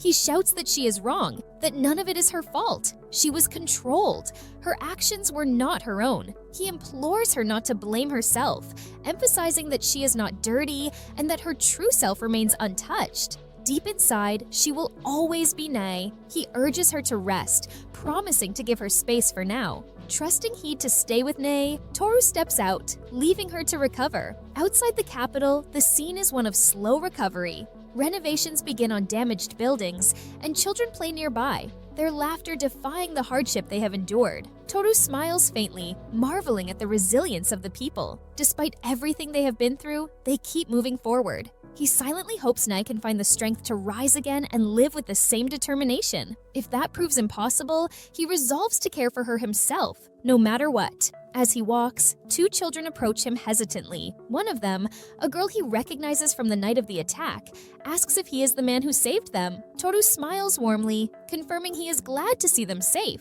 He inquires if she has been hurt, but the girl shakes her head and tells him she has been reunited with her parents. Her wide smile and heartfelt gratitude stir a deep sense of fulfillment in him. Nearby, a pair of guards take notice of Toru. One murmurs to his companion, speculating if he is the leader of the Manhwa Brigade, the hero of Armand Toru-sama. Overhearing this, Toru chuckles quietly, recalling that he has indeed been given such a title. The guards approach him with reverence, expressing their gratitude for his role in saving the town from the demon threat. They urge others to bow to Toru-sama, but he waves off their formalities, insisting he was merely passing through. The townspeople gather around him, cheering and showering him with thanks. Toru, unaccustomed to such attention, admits sheepishly that he isn't used to it. Seeking a way to help further, Toru asks if there is anything he can do to assist in the city's rebuilding efforts. One of the men hesitates, saying it feels inappropriate for the hero who saved them to take on such tasks. But Toru brushes off the concern, explaining that doing nothing would only leave him feeling restless. Finally, the man relents, suggesting Toru help with transporting wood and stone. Within a week, the town is nearly back to normal. Nae observes Toru from a distance, her voice soft as she remarks on his kindness. When Toru questions why she is suddenly saying such things, she hesitates before explaining that she finds it difficult to accept such kindness. She struggles to understand why someone like him would choose to help her. In response, Toru hands her some apples and shares something he has never revealed before. He admits that he used to feel the same way she does. Nae looks at him, puzzled. Toru explains that in his early days, he had been a burden to his party, yet Nae had allowed him to stay by her side. Her patience and expectations had been overwhelming, almost unbearable for him to accept. Nae lets out a small laugh, admitting she has never thought of it that way. Toru smiles, apologizing for having shared her feelings of inadequacy in the past. But he also tells her that he hadn't given up. He decided to persevere, no matter what, and just as he overcame his struggles, he is certain she can do the same. Nae reveals to Toru her decision to return to her village. Her voice is soft but resolute as she admits that she is retiring as an adventurer. Her heart, she confesses, is broken. The thrill of adventure no longer stirs her, and life itself has become exhausting. She expresses a longing for peace, wishing to live quietly in her parents' village. Yet as she holds Toru's hands carefully, she makes one last request, to create a final, wonderful memory. The weight of her words strikes Toru like a lightning bolt. It becomes clear to him that Nae intends to end her life. Acting on instinct, he grabs her hand firmly and leads her outside. Nae stumbles after him, bewildered, demanding to know where they are going. Toru offers no explanation beyond saying, "outside." When she protests about being in her pajamas, he dismisses her concern entirely. His determination leaves no room for argument. Their destination is the slave office. Without hesitation, Toru declares to the manager that he wishes to create a slave contract with the woman by his side. Nai, taken aback, struggles to comprehend his actions. The words slave contract rattle her, and she questions him, asking if he truly intends to treat her as a slave. The manager interjects, explaining that a critical rule must be followed. The girl must be free of any brainwashing for the contract to be valid. Nei clings to Toru's shirt, her voice rising with disbelief and anger. She accuses him of making fun of her. Toru's patience wears thin. With frustration, he snaps at her, calling out her unspoken intention to end her own life. Nei freezes in shock. He tells her plainly that if she truly doesn't want the contract, he won't force her, but only if she promises not to take her own life. His question hangs in the air like a challenge. Can she make that promise? Tears stream down Nei's face as she cries out in anguish, admitting that she doesn't know. The pain is unbearable, and she feels trapped between wanting to die and an inability to follow through. Her words only fuel Toru's irritation. He declares her answer unacceptable. She doesn't understand, he says, and that is why he will go through with the contract anyway. Nei calls him a demon, but Toru shrugs off her insult, resolute in his decision. He tells her she regrets betraying him, and as punishment, he commands her to live. It isn't a suggestion, it is an order. His voice softens as he holds her trembling hand. He admits he isn't strong enough to let someone so precious to him, a childhood friend, slip away in silence. She has no choice, he declares. She will live. Nei's tears do not stop as she calls Toru the worst, a truly despicable man. But after some time, the slave crest appears on her chest, marking the completion of the contract. As they walk together afterward, Toru observes her with curiosity. She seems lighter somehow, and he remarks on her apparent happiness. Nei tilts her head, seemingly surprised, and asks if that is really the case. Toru reminds her that she is now his slave, playfully questioning why she is not more upset about it. She responds honestly, admitting that the feeling of being connected to him brings her a small sense of joy. Toru glances at her skeptically, teasingly suggesting that perhaps the brainwashing has not been completely undone. He wonders aloud if they should visit a doctor to confirm. Nei's response is sharp and immediate. She shouts at him to shut up. They laugh together, the tension of the past days easing, even if just for a moment. The following day, Kaida invites Nei to go out together, suggesting they go shopping to lift her spirits. Toru, overhearing, agrees that staying indoors all the time is not good for her. Nei hesitates, mentioning that she still has her old adventurer's clothes. Toru sheepishly admits he has thrown them away because they were too damaged to wear. Nei then brings up another concern. Sane has taken her belongings and her wallet, leaving her with no money. Toru reassures her not to worry about the cost. As they walk through the recovering village, Nei marvels at the swift progress. Toru agrees, observing the bustling activity around them. Villagers frequently stop to greet Toru, their gratitude evident in their smiles and kind words. Nei teases him about his newfound popularity, saying it is only natural for someone who has saved the village. Toru, uncomfortable with the attention, admits he does not enjoy standing out so much, but acknowledges it is inevitable. Nei's gaze softens as she compliments Toru, calling his victory over the demon leaders incredible and asking how he has grown so strong. Toru attributes it to his hard work, a simple explanation that belies the depth of his struggles. Their conversation continues as they visit market stalls, buying fruits, bread, and new clothes for Nei. When Nei tries on a dress, Toru compliments her sincerely, saying it looks great on her. Nei, touched by his words, expresses her gratitude, and Toru adds that while her usual attire suits her, this look is just as beautiful. Their outing does not end there.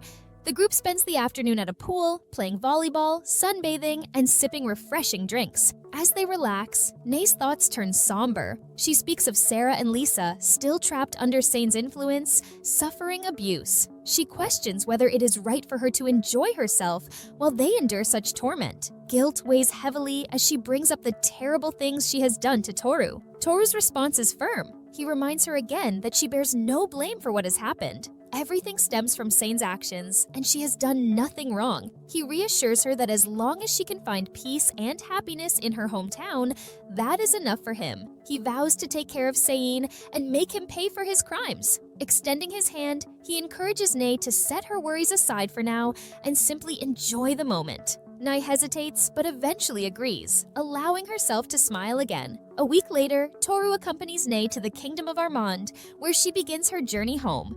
When she stands near the carriage he has arranged for her, Toru asks if she is sure she does not need them to accompany her the entire way. Nae assures him that the escort and carriage he has provided are more than enough.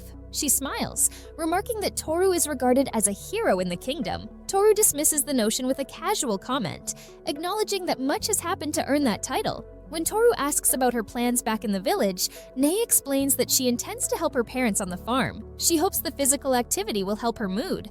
Toru agrees it sounds like a good plan.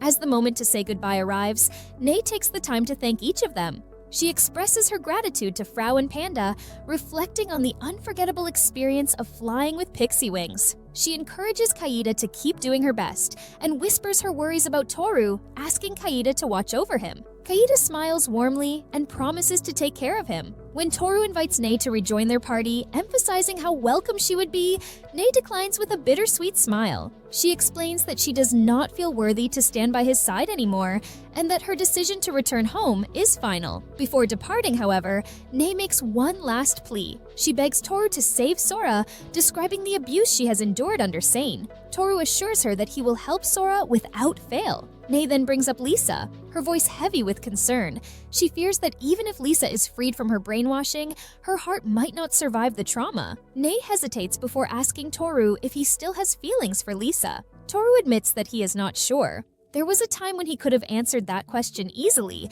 but now he struggles to understand his own emotions. Nae offers him gentle reassurance, acknowledging the pain he carries. Finally, Nae raises her fist toward Toru in a gesture of determination. She declares her trust in him, believing only he can resolve everything. Toru meets her gesture with his own, promising to confront Sane and bring an end to his wrongdoing as a former best friend. With a wave and a smile, Nae says her goodbyes and sets off on her journey home. Chapter 24 begins with a beast that believes itself the ruler of the forest. Its sharp claws and fangs have already defeated countless hunters who dare to enter its domain. Humans encroach on the forest, and the beast takes its revenge. When it spots Toru and Kaida, it immediately decides to attack, confident in its superiority. The beast launches itself at Toru, aiming for his head.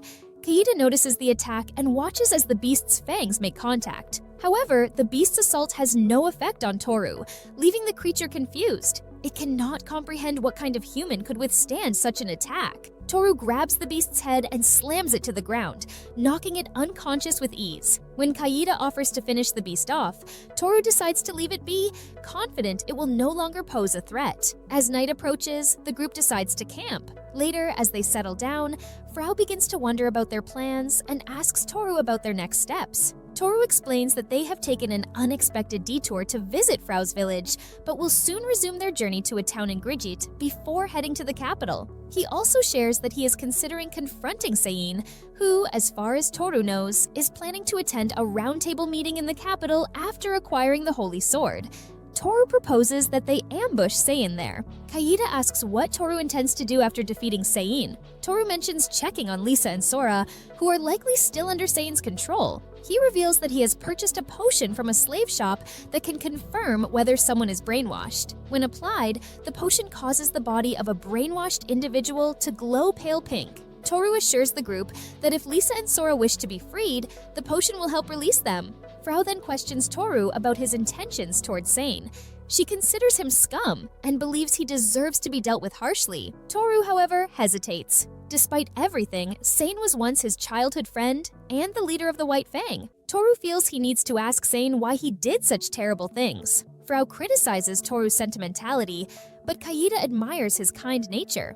Kaida then wonders why Sein did not brainwash Toru. She speculates that it would have been easier to brainwash everyone and avoid suspicion. Toru offers a few possible explanations. Sein might not have wanted to brainwash him, or simply did not find a way to do it. Toru explains that there are 3 methods of brainwashing: drugs, hypnosis magic, and a skill called the Evil Eye of Temptation. Brainwashing drugs and hypnosis magic are rare and difficult to obtain, often only accessible to royalty or aristocrats. Toru notes that, throughout their time together, he never saw Seiin use such methods, leading him to suspect that Seiin uses the Evil Eye of Temptation to control others. Toru considers the rarity of a skill like the Evil Eye of Temptation. It seems to require specific conditions to activate, but once met, it allows the user to easily control the opposite sex. Toru suspects that this is why he cannot be brainwashed. He is male, and the skill likely has no effect on him. Kaida and Frau take this as a warning, resolving to stay vigilant. Toru reassures them, explaining that the skill only works on those of a lower level than the user, so they are likely safe.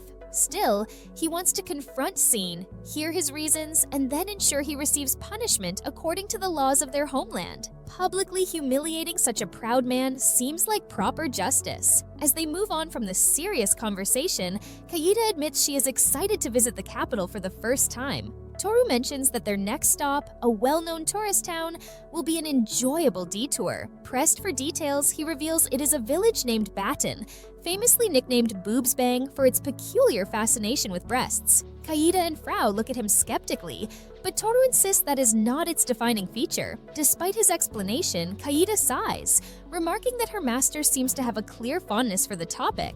On their journey, Frau continues defeating monsters with impressive efficiency. She proudly announces that she reaches level 190, a significant milestone. Toru is amazed at her rapid growth and realizes he has never looked at her stats. When Frau reveals them, she points out her unique ability, Detection, a rare skill that uncovers concealed or disguised entities. Another intriguing skill is Prayer for Growth, which accelerates development in various areas. Toru humorously comments that it might even help in agriculture, but Frau demands he focus on her impressive level instead of joking around. Frau's progress brings her closer to Kaida's level, and Toru begins to wonder if he will once again become the weakest member of their group. Most of his experience points are stored away by his save experience skill, which feels like saving coins in a piggy bank he has no idea when he can open. Suddenly, a notification appears before him, announcing that the save experience skill repairs itself and completes a new accumulation cycle. Toru is puzzled.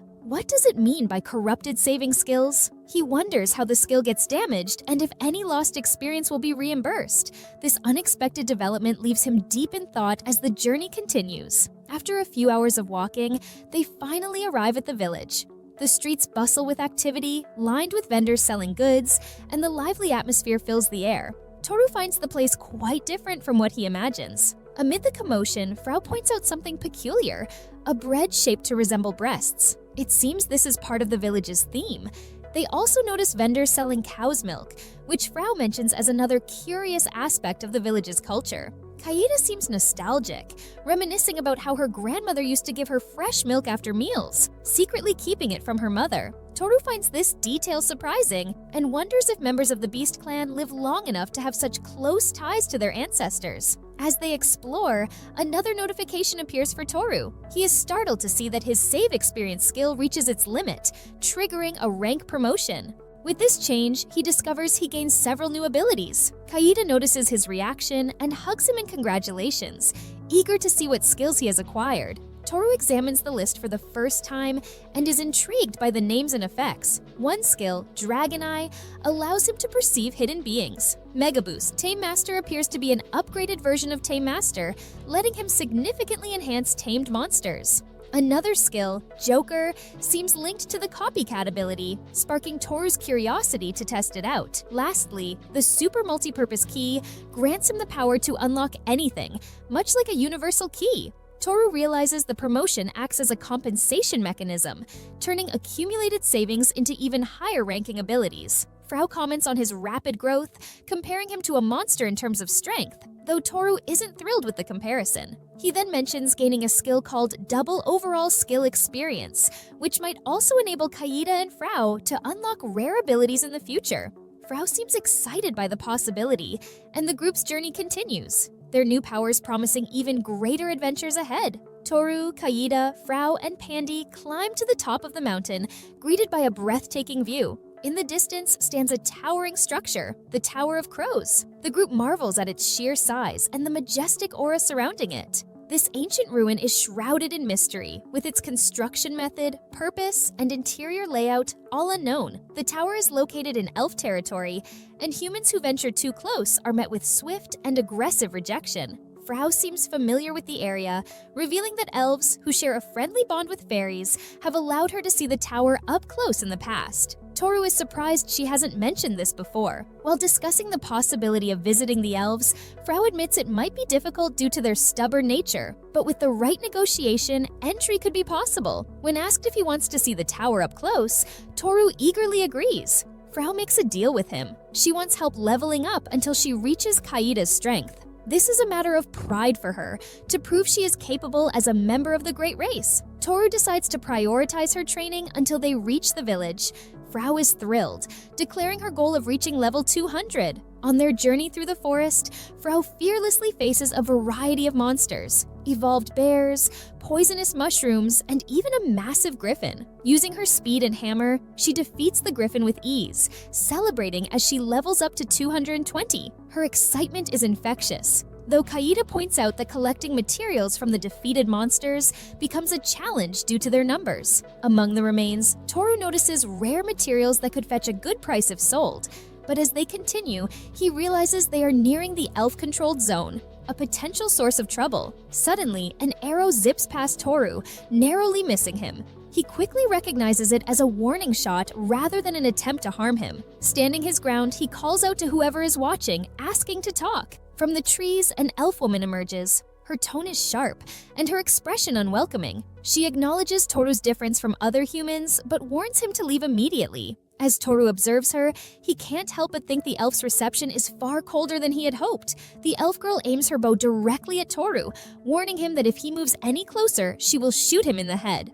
Frau quickly intervenes, calling out to the elf, Alyosha, to stop the attack. Alyosha recognizes Frau and seems surprised to see her with a human. Toru, observing the interaction, decides to let Frau handle the situation, though he can't help but feel concerned. Alyosha demands to know why Frau is with a human, asserting that humans are enemies to fairies as well. Frau tries to explain, revealing that she is traveling with Toru as his slave. Alyosha is horrified and assumes that Frau has been captured and forced into servitude. As Frau tries to clarify that she serves Toru willingly, Alyosha grows angrier, accusing Toru of enslaving both elves and fairies. The tension escalates, and when Alyosha fires an arrow at Toru, Kaida steps in, effortlessly deflecting it with her fan. Kaida tries to calm the situation, explaining that they can resolve the misunderstanding through discussion. However, Alyosha accuses Toru of cowardice, using his slaves as shields. This remark annoys Kaida, and she confidently declares that her master is far stronger than Alyosha can imagine.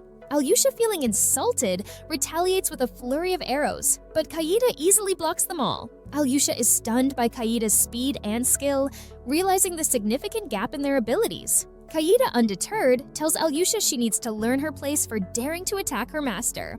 However, before things escalate further, Toru intervenes, instructing Kaida to stop. He assures Alyosha that they have no intention of fighting and only want to see the tower up close. Alyosha, skeptical, dismisses this as a typical excuse humans use to infiltrate the elf village. Toru notes that the relationship between humans and elves seems far more strained than he anticipated. Alyosha, still distrustful, warns Toru that elves possess more than just skill with the bow. She casts a spell, summoning the spirits of the forest to aid her. Toru is intrigued and asks Kaida about the difference between spirit magic and common magic. Kaida explains that while common magic relies on the caster's own magical energy, spirit magic uses the power of contracted spirits who bear the burden of casting the spells. This allows for powerful and multi-directional attacks, as the spirits have their own will and are invisible to the naked eye. Toru considers this carefully, asking if defeating the spirits would stop the magic user. Kaida confirms this, but adds that spirits are impervious to physical attacks. Toru decides it is the perfect opportunity to use his newly acquired ability to detect and capture hidden presences, ready to counter Alyosha's spirit magic. Toru activates the Dragon's Eye, a skill that allows him to see hidden presences. The moment he focuses, he spots the spirit bird hovering above Alyosha's hand, ready to cast its magic. Before she can unleash the spell, Toru dashes toward her, grabs the spirit with his bare hands, and hurls it away. Alyosha freezes, stunned, as her magic fails to activate. She quickly realizes the spirit is gone and frantically looks around, only to notice that Toru has vanished from her line of sight. When Toru speaks from behind her, Alyosha nearly jumps out of her skin, shocked by how he has moved so quickly. Her disbelief grows when Toru nonchalantly explains that he has neutralized the spirit by physically throwing it away. Alyosha, trembling and unable to process what has just happened, accidentally loses her footing and falls from the wall. Toru asks if she is okay, but her focus remains on the fact that her wind spirit is gone. She keeps repeating that it is impossible. Toru reassures her that since the magic can't activate, there is no reason to continue the confrontation. He calmly asks if she will listen to what he has to say. Alyosha hesitates but agrees. Frau, eager to support Toru, chimes in, boasting about how her master is not only strong, but also amazing and handsome. She insists that Alyosha apologize and allow them to enter the village. Toru immediately scolds Frau for her choice of words, pointing out that her comments don't help the situation. Frau quickly apologizes for her outburst. Alyosha admits that letting them into the village is complicated. Toru nods, understanding her hesitation. Frau, however, proposes a solution. She suggests they enter as part of an official visit on behalf of the fairy leader, who happens to be her grandmother. She promises to take full responsibility for anything that might happen during their time in the elf village. Alyosha, realizing she can't reject an official visit from a representative of the fairy leader, reluctantly agrees and offers to guide them into the village. As they enter, Alyosha mentions that it has been over 100 years since a human last set foot there. She explains that the last visitors were a group of heroes, and even then, it caused problems. She warns them not to expect a warm welcome. As they walk, the cold glares from the villagers make it clear they are unwelcome. Some children even throw stones, telling them to leave. Toru thinks it might be best to finish their business quickly and leave. Kaida suggests he reveal who he really is, but Toru dismisses the idea, unsure how the elves would react and not wanting to boast. Suddenly, Frau punches a nearby wall, smashing it to pieces. The elves around them freeze in shock. Frau declares that challenging the fairy tribe is a grave mistake and insists she is taking full responsibility for their visit. She adds that the elves clearly don't understand how powerful fairies can be. Alyosha quickly steps in, asking Frau to calm down and show some restraint. Toru agrees, saying there is no need to escalate the situation, but Frau insists she can't tolerate any disrespect toward her master. Alyosha reluctantly apologizes on behalf of her people, promising to treat Toru with exceptional hospitality later. Toru assures her it isn't necessary, but Alyosha insists, saying it would be wrong to treat someone who defeated her like an ordinary human. They are then escorted to the elf leader's mansion. The leader, named Heinz, greets them. Toru notes how young Heinz looks and introduces himself. Curiosity gets the better of him, and Toru asks how old Heinz is. The leader reveals he is 320 years old, leaving Toru stunned. Heinz looks younger than him, even though Toru has heard about the long lifespan of elves. He can't help but wonder how that translates to human years. Toru explains his purpose for visiting and politely asks if it is possible to see the tower up close. Heinz asks about his intentions, and Toru replies that he simply wants to admire it. From a distance, the tower appears majestic, and he believes anyone would want to see it up close at least once. Heinz nods, acknowledging the tower's grandeur, and says he will allow it, but on one condition. The tower is a symbol of the village, and strangers are usually forbidden from approaching it. However, if Toru can fulfill the condition, he will be free to examine the tower as much as he likes. When Toru asks about the condition, Heinz explains that he must open the tower door. Toru asks Heinz if, as the leader of this place, he truly doesn't know what is inside the tower.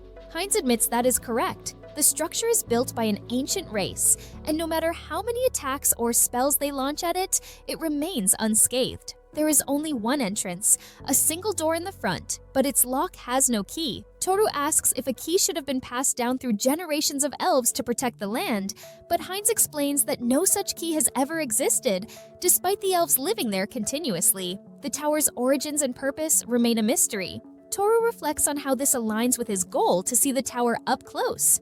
Now, he has a chance to explore this enigmatic structure. Kaida suggests that if they find treasure inside, they might claim a portion of it. She speculates they could take as much as 30%. Heinz agrees, saying that if they manage to open the door, whatever they find will be theirs.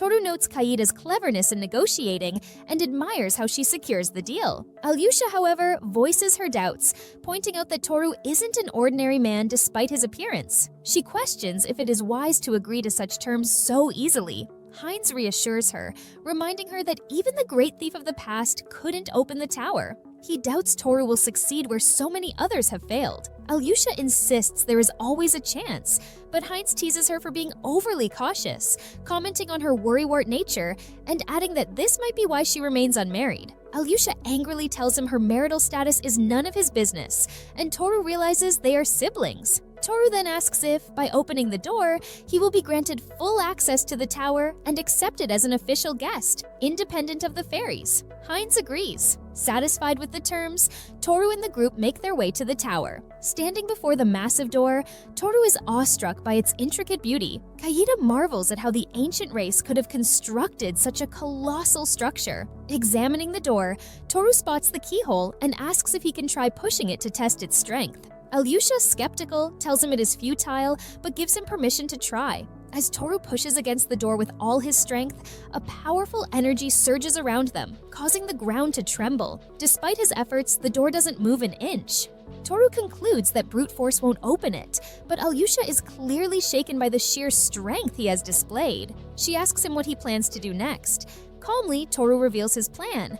He decides to open the door with a pin. Alyosha is in disbelief, unable to comprehend what Toru plans to do with such a simple tool. She thinks it is absurd and points out that if it were that easy, the door would have been opened ages ago. Kaida adds that the door hasn't been unlocked for thousands of years and likely requires a unique, irreplaceable key.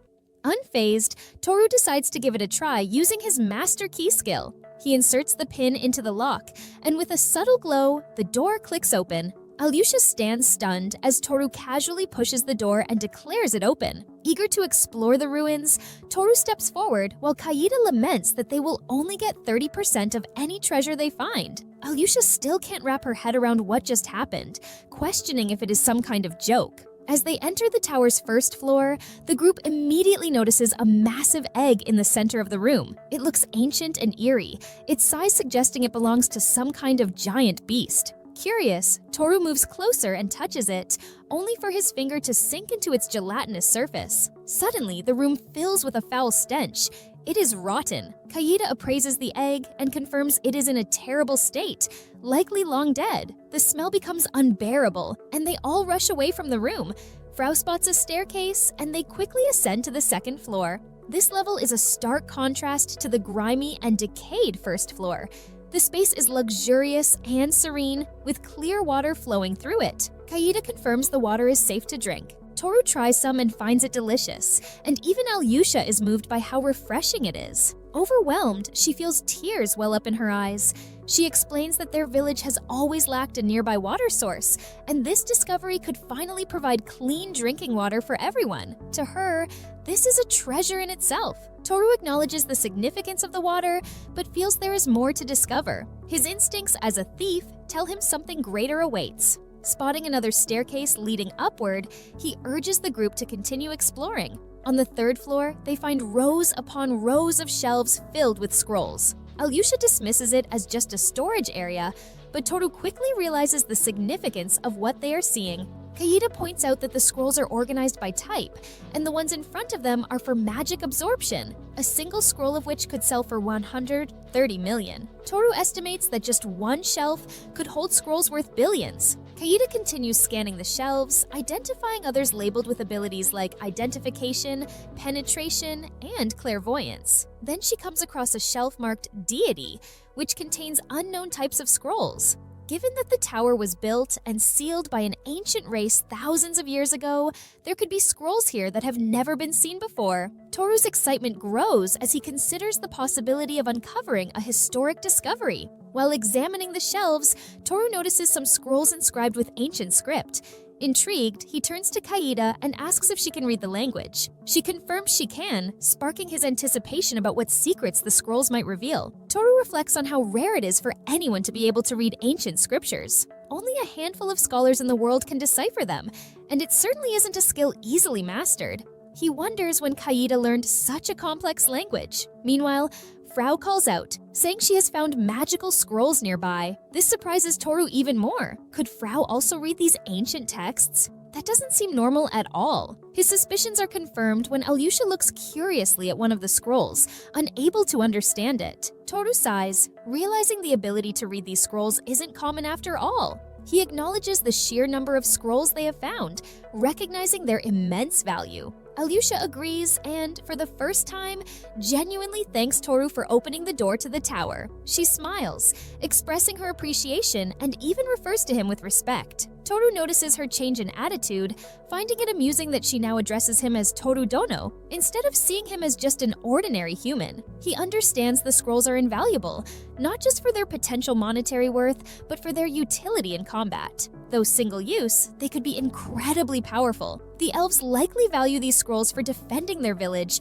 rather than any financial gain. The group continues upward, reaching the 4th floor, where more scrolls await them. Then they ascend to the 5th floor. Toru notes the change in the structure and assumes this must be the final level. Alyosha seems confident that more treasures lie ahead. Toru activates his master key to unlock the final door, and they step inside. To their surprise, the room appears empty. Alyosha searches for signs of treasure, but Toru concludes this might truly be the end of their discovery. However, in the center of the room, they spot a glowing magic teleportation circle. Kaida examines it and confirms it is still active.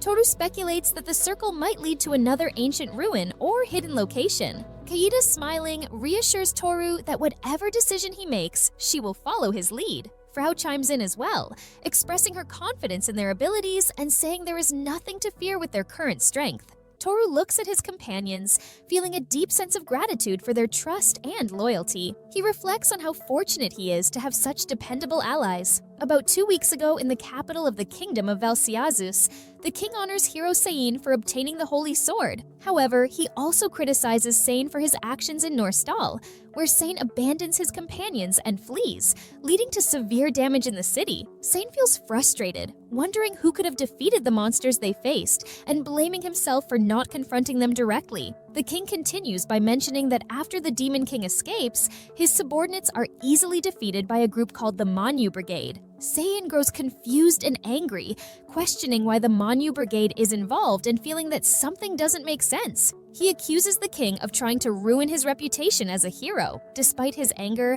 Sein pleads with the king for another chance to prove himself.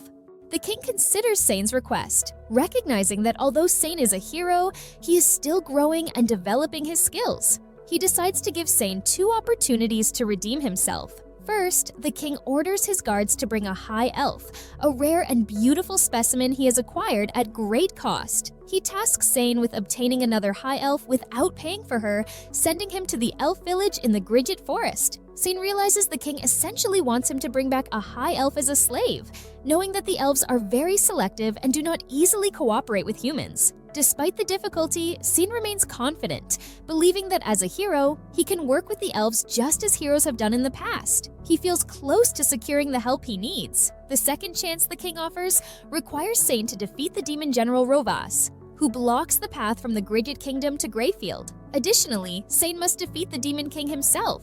The king hopes that by accomplishing these missions, Sein will gain greater fame and solidify his reputation. Before leaving, Sein looks at the king with frustration, feeling the king acts foolishly and doubts his abilities. Although Sein commits to fulfilling the king's demands, he feels conflicted about the state of the country where he was born. As Sein, along with Lisa and Sora, travels to the Grigit village, they frequently hear people praising the Manhwa Brigade. This constant talk irritates Sein, making him feel angry and dismissive of the positive rumors. Despite his frustration, Sein reminds himself to stay calm and maintain his composure, believing that if he stays focused, everything will eventually turn out fine. At the top of the mountain, Sein looks down at the elf village and confirms that the rumors are true. It is exactly as described. The sight of a towering structure catches everyone's attention. The tower stands tall and majestic, so beautiful that it seems like something out of a dream. Sein can't deny its allure and remembers hearing that it is an unexplored ruin. The thought of entering such a place fills him with ambition. If he can gain access to the tower, he might uncover rare artifacts and treasures. Along with his plan to secure a high elf, this seems like the perfect opportunity to achieve both goals at once. Sein feels confident that, as heroes, they will be warmly received in the village. After all, the elves have every reason to ally with them against the Demon King, a shared enemy. Reassured by this belief, Sane leads Sora and Lisa toward the elf village, ready to claim both the treasures and his prize. Sane, Lisa, and Sora arrive at the elf village, but are immediately caught off guard by a sudden, strong wind rushing toward them. Confused, they try to pinpoint the source of the attack. Sora guesses it might be a spirit, but Sane quickly realizes it is the elves' spirit magic. He warns his companions to stay alert, knowing the attack could come from any direction, but the magic's origin remains impossible to locate. A commanding voice rings out, telling them to turn back or face the consequences. Sane looks up and sees her, a stunning elf with a striking presence. She is as breathtaking as the high elf he has seen in the capital. Sane immediately introduces himself as Hero Sane, claiming he has come to enlist her help in defeating the Demon King. The elf, Alyosha, seems unimpressed. Sane assumes she will recognize the threat of the Demon King and eagerly ask him, the great hero, to save her and her people. Instead, she fires a warning shot. Stunned, Sane insists that he is the only one capable of defeating the Demon King and demands her cooperation. Alyosha remains defiant, questioning why her village hasn't participated in previous battles against the Demon King if they truly fear him. Her piercing words hit Sane hard. She accuses humans of being untrustworthy, driven by greed and their desire to enslave and sell elves. Sane defends himself, claiming he is different and asking her to trust him. Alyosha dismisses his words, saying the only humans the elves trust are members of the Manhwa Brigade, who have recently left the village as close allies. Hearing this, Sane's anger boils over. The Manhwa Brigade again. Their constant interference infuriates him. Alyosha, noticing his expression, mocks him, calling his face repulsive and saying his true nature is showing. Furious, Sane snaps at her and declares she would be better off as his, intending to force her submission. Using his Eye of Temptation, Sane unleashes a skill designed to control her will. Confident that it works, he prepares to claim victory. But instead of submitting, Alyosha raises her bow and shoots him a piercing glare. Pain suddenly surges through Sane's eyes, forcing him to the ground, writhing in agony. Alyosha observes him carefully, wondering if his skill has truly failed or if it has backfired. Either way, she now sees him as an enemy. Sane, clutching his face in disbelief, realizes the harsh truth.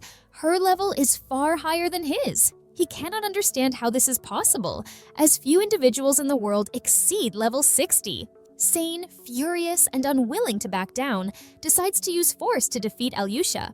She responds with a volley of arrows, firing rapidly and with precision. Sane tries to deflect the attacks, but manages to block only 2 at most. One arrow pierces his shoulder, sending a sharp pain through him. Ignoring the wound, he charges forward, calling for his subordinates to provide cover. Sora responds by casting flame arrows, aiming to weaken Alyosha's defenses. But Alyosha barely flinches. She counters with unshaken confidence, showing she is far from being overpowered. Sane believes he has the upper hand by closing the distance, assuming archers are vulnerable in close combat. Yet before he can strike, Alyosha unleashes a powerful spirit wind attack, stopping him in his tracks. The force is overwhelming, leaving Sane momentarily stunned. Desperate, Sane commands Lisa to launch a stronger attack. Lisa casts a burst sphere, a powerful magic attack that explodes upon impact, striking Alyosha. For a moment, Sane thinks they have finally succeeded, but then he notices something strange. A faint, chanting voice echoes around him, and he cannot determine its source. Confused, he looks closer and sees Alyosha protected by a glowing triangular shield. Sane recognizes the magic immediately. It is a shield capable of blocking any attack, whether physical or magical, for a limited time. Such a skill should only come from an expensive scroll worth millions. He is dumbfounded. The elves, whom he believes live primitively, are wielding high-level techniques and items he thought were beyond their reach. The realization fills him with frustration. Alyosha takes control of the situation, informing Sane that he is already surrounded. Dozens of elves emerge from the shadows, their bows drawn and ready to fire. Sane and his party freeze in shock, unable to comprehend how the ambush has been set up without them noticing. Alyosha offers them a chance to retreat, not out of respect for Sane as a hero, but solely because of his connection to the Manhwa Brigade. She makes it clear that sparing someone like him is a gesture she makes reluctantly. Lisa urges Sane to retreat,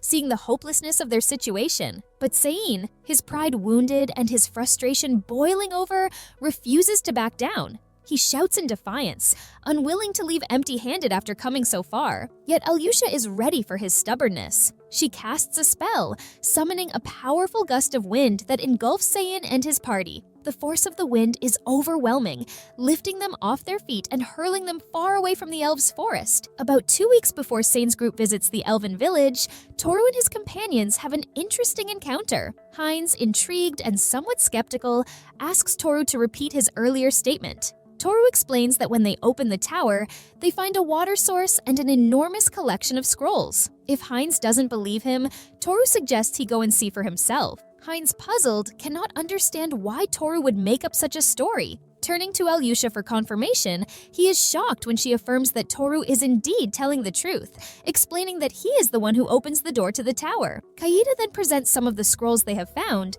stating that while it isn't absolute proof, it supports their story. Toru reminds Heinz of the agreement they made earlier, which promises his group 30% of the loot. Heinz hesitates, commenting on how generous that share is, and asks Alyosha for advice. Alyosha reminds her older brother that she has warned him before and that this situation is his responsibility for not listening. She insists they honor the agreement and fulfill their promise. Heinz sighs, begrudgingly agreeing, but lamenting Alyosha's strict sense of duty. Despite his reluctance, Heinz thanks Toru and his group, acknowledging that the newly discovered water source will benefit their village, and that the scrolls will greatly enhance their defenses. As a gesture of goodwill, he invites them to relax and enjoy their time in the village. At that moment, Kaida places 2 additional scrolls on the table. Heinz, examining them closely, notes that he has never seen such scrolls before. Kaida explains that these scrolls contain body-strengthening magic and have the unique ability to grant skills. While the scrolls don't contain rare abilities, they allow anyone, regardless of their job or level, to learn a desired skill just once. Heinz, astonished, admits that in his 300 years of life, he has never encountered such a scroll. He remarks that it challenges everything they thought they knew about scrolls. Toru, equally excited, declares that the existence of such a scroll is an incredible historical discovery. He wonders aloud if presenting it at an academic conference might earn him a doctoral title. Kaida adds that Toru's existence as an ancient species is itself a historical marvel. Toru chuckles, agreeing with her statement. Later, in a lively village tavern, people chat and laugh, enjoying the festive atmosphere. Toru enjoys his drink, saying having a drink after work is the best. Kaida munches on the grilled makoi potatoes, calling them delicious. She can't get enough. Toru apologizes, asking what they were talking about. Alyosha says that they were discussing the kingdom of Armand. Toru remarks the capital of the kingdom of Armand, calling it very prosperous, and a cosmopolitan city where everything can be found. Kaida adds there are many clothing stores, and it was fun. Frau interrupts that she also bought something there. Alyosha remarks that the outside world must be exciting. Toru asks if she has never left the village, and she confirms. She states her responsibility is to protect the village, and that she can't easily abandon her duty. For elves, being born in the forest and dying within it is their destiny. In reality, there is no need to leave it. Toru munches on his food, pondering silently. His eyes glance at a book filled with elven legends. He wonders why elves often appear in legends. Alyosha sits quietly, explaining how the Demon King fears the elves' spirit magic. Throughout history, various villages have been attacked repeatedly. Although they detest allying with humans, this is also for the peace of the elves. That is why elves who leave the village become legends passed down through generations. Toru simply acknowledges with a quiet understanding. Alyosha admits feeling a bit envious. Toru encourages her gently, noting that if she's interested in the outside world, she could come with them. After a brief pause, Alyosha smiles and thanks him, but politely declines. Toru laughs lightly, expressing that it's a shame, but he understands. Alyosha apologizes softly, stating again that she simply likes this village. Standing up, Alyosha promises to take care of them while they're in the village, even though it might sound cliché. She asks if there's something Toru would like to do. Toru requests to see something interesting or rare. Alyosha thinks for a moment and mentions a place that comes to mind. She warns that it's a dangerous place, but one with a beauty only elves know. She can take him there. Toru beams with excitement, eager to go. Alyosha assures him that the route is also challenging. If she feels it's too much for him, they will return immediately. Still, it's fine. Toru remarks on how cautious she is despite knowing their strength. Alyosha nods, admitting that's simply how she is. Toru smiles, noting that she is a completely different person from when she lost her spirit, and she quickly tells him not to mention it. The scene shifts to the towering forest path. Alyosha turns back, calling out that Toru is taking too long. Toru asks for a moment while carefully balancing himself on the high branches. He mutters that it's quite high, admitting that while he probably wouldn't die from a fall, it's still a bit scary. Toru jumps onto a branch, but slips. Kaida and Alyosha both call out to him. Toru manages to grab the branch, assuring them he's okay. Alyosha tells him to take it easy, and Kaida breathes a sigh of relief. After that, Toru sits, commenting how the path is tougher than he expected. He wonders if elves always walk in places like this. Alyosha replies that for them, who live in the forest, it's a normal path. Alyosha reminds Toru that he's supposed to be a warrior, and questions why he complains about something so trivial. Toru responds that he used to be a warrior. Toru thinks that although the forest elves, such as Alyosha, don't even break a sweat, he also observes how navigating these dense forests requires visualizing space in 3 dimensions, discerning unbreakable branches, and exceptional agility. He wonders if they cultivate these natural skills while living in the forest. Alyosha suggests they slow down a bit, but Toru declines, considering it part of the training, and deciding to push forward with effort. Kaida suggests trying out the mimic job here. Toru reacts with surprise. Kaida explains that the job is still not fully understood. The description only says to mimic the opponent, with no further detail. They still don't know what it refers as mimic. It might be good to try it out here to see how it works. Toru agrees that it's a good idea and tells her she has some good role model to mimic. Alyosha is confused, then she acts like the forest elf as usual, and finally, Toru activates the mimic job. He calls out Alyosha's name and mimic, focusing on her movement. Kaida notices it and reacts. Toru's body suddenly begins to move on its own. Toru moves quickly through the trees, imitating Alyosha's movement. As Alyosha stops, he also stops behind her. Alyosha exclaims that it's incredible to see Toru was moving just like her. Toru, slightly embarrassed, confirms it and admits it surprised him. Alyosha calls him truly an exceptional warrior. He freaks out that he can't tell her that he cheated using his job. Kaida asks if he has understood the job's abilities. While hanging from a tree, Toru replies that the job seems to automatically replicate the movements of the mimicked target. It could be quite useful. Toru analyzes that by mimicking movements semi-automatically, the body retains sensations, making it easy to learn. It appears he can keep up with Alyosha without needing to use the job. He continues observing that the agility of the forest elves is efficient and precise. By performing the same movements, one intuitively feels the best way to move. Toru urges her to speed up more, but Alyosha shouts that this is as fast as she can go. The group reaches a different area. Toru notices that the landscape has changed. He wonders if they have come quite far. Alyosha replies that they will soon reach the entrance to their destination, but from here, they may face monsters, and tells them to prepare for combat. Toru responds with, "Understood." Alyosha adds that if they don't encounter it, she thinks they will be fine. Finally, she declares that they have arrived. Alyosha explains that this is the only entrance in their village and says they call it the Cave of Stars.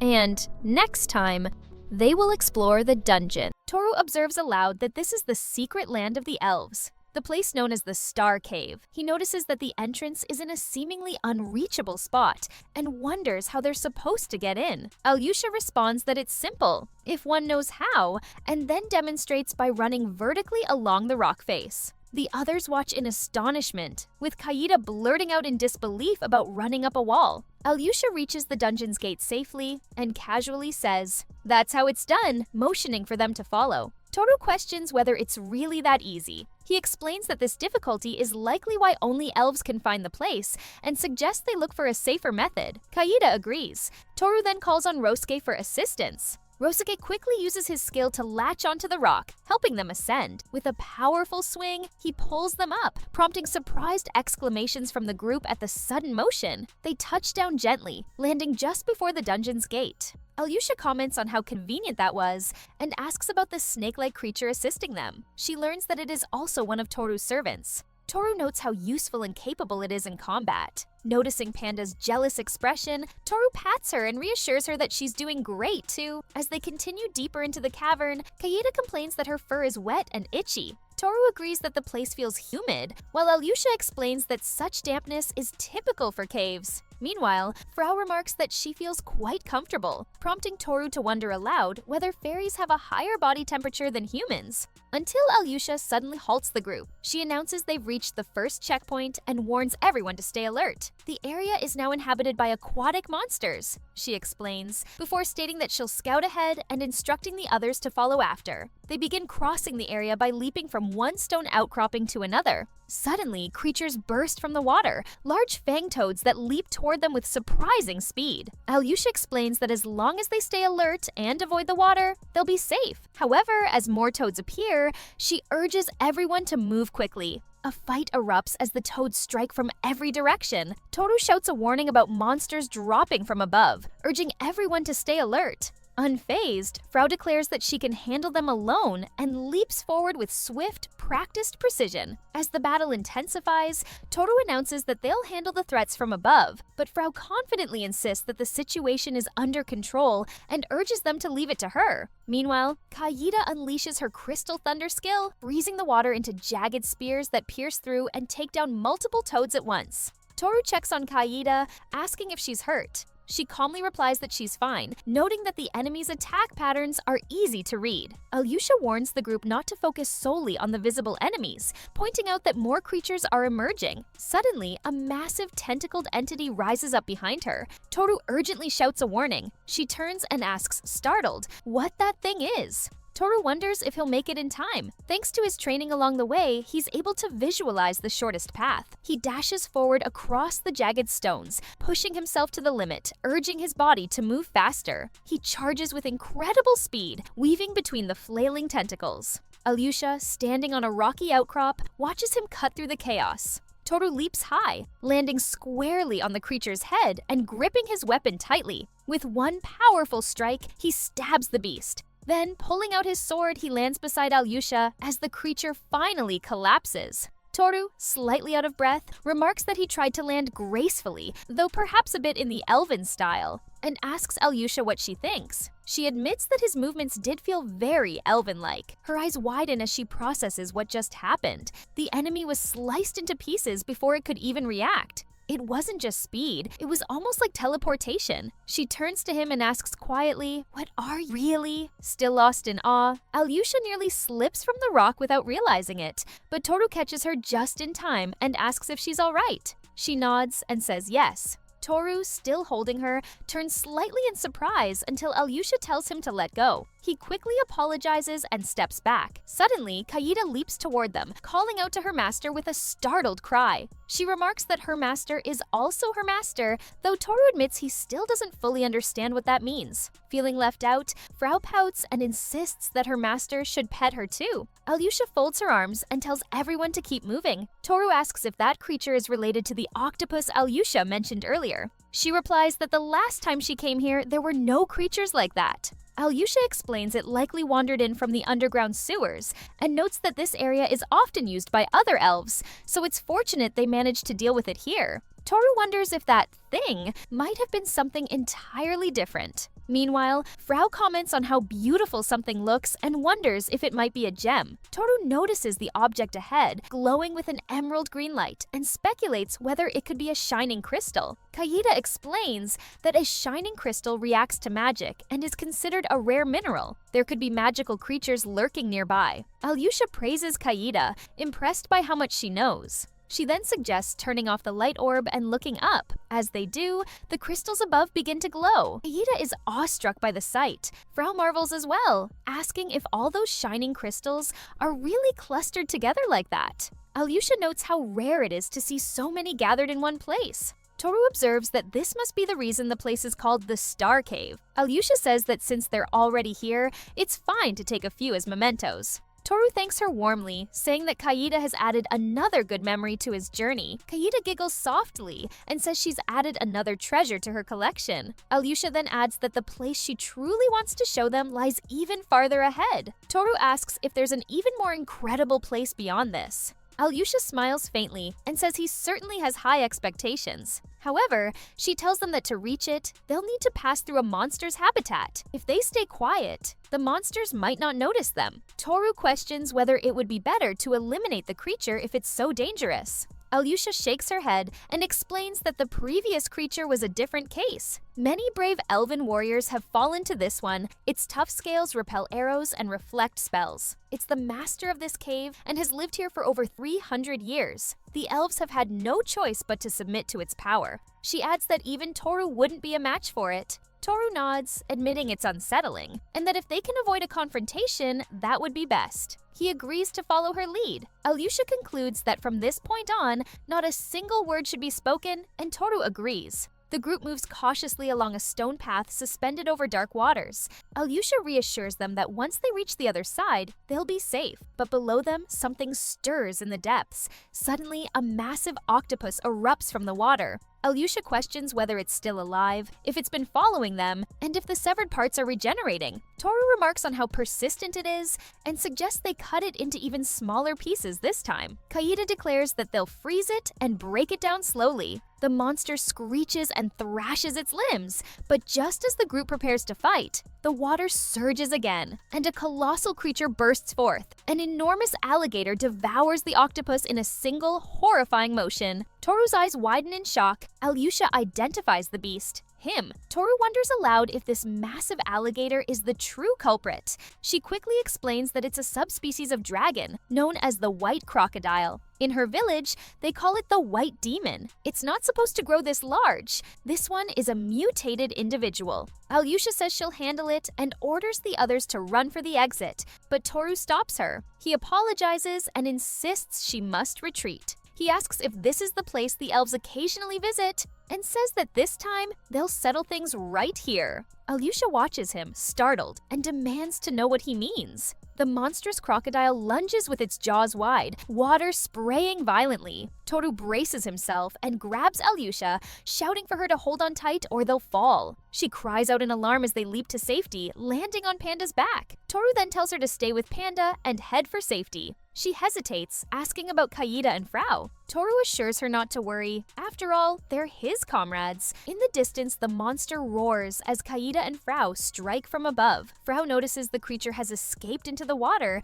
and observes that it doesn't seem to have taken much damage. Kaida agrees, saying it's troublesome when they dive. Though it's a bit rough, it's time to force it to the surface. She raises her hands and unleashes her spell, declaring Total Freeze, Ice Age. As the battlefield is transformed into a frozen landscape, Frau watches and remarks that might have been a little excessive. Meanwhile, Alyosha comments that both of them are incredibly strong. Toru grins and says, "Told you it'd be fine." But just then, Toru senses something off and shouts to Kaida to watch below her. Suddenly, the massive creature bursts upward through the ice. Kaida steadies herself and remarks how incredible it is that it seems to have resistance to ice. Alyosha notes that the fact magic didn't defeat it might mean they should have escaped instead. Suddenly, Toru jumps in front of the crocodile. Alyosha, worried, calls out his name. He steps forward and tells Kaida, "Now it's my turn." She responds with a firm, "Understood." Toru locks eyes with the monstrous beast, noting that this one looks like it'll put up a good fight. Let's finish off this alligator.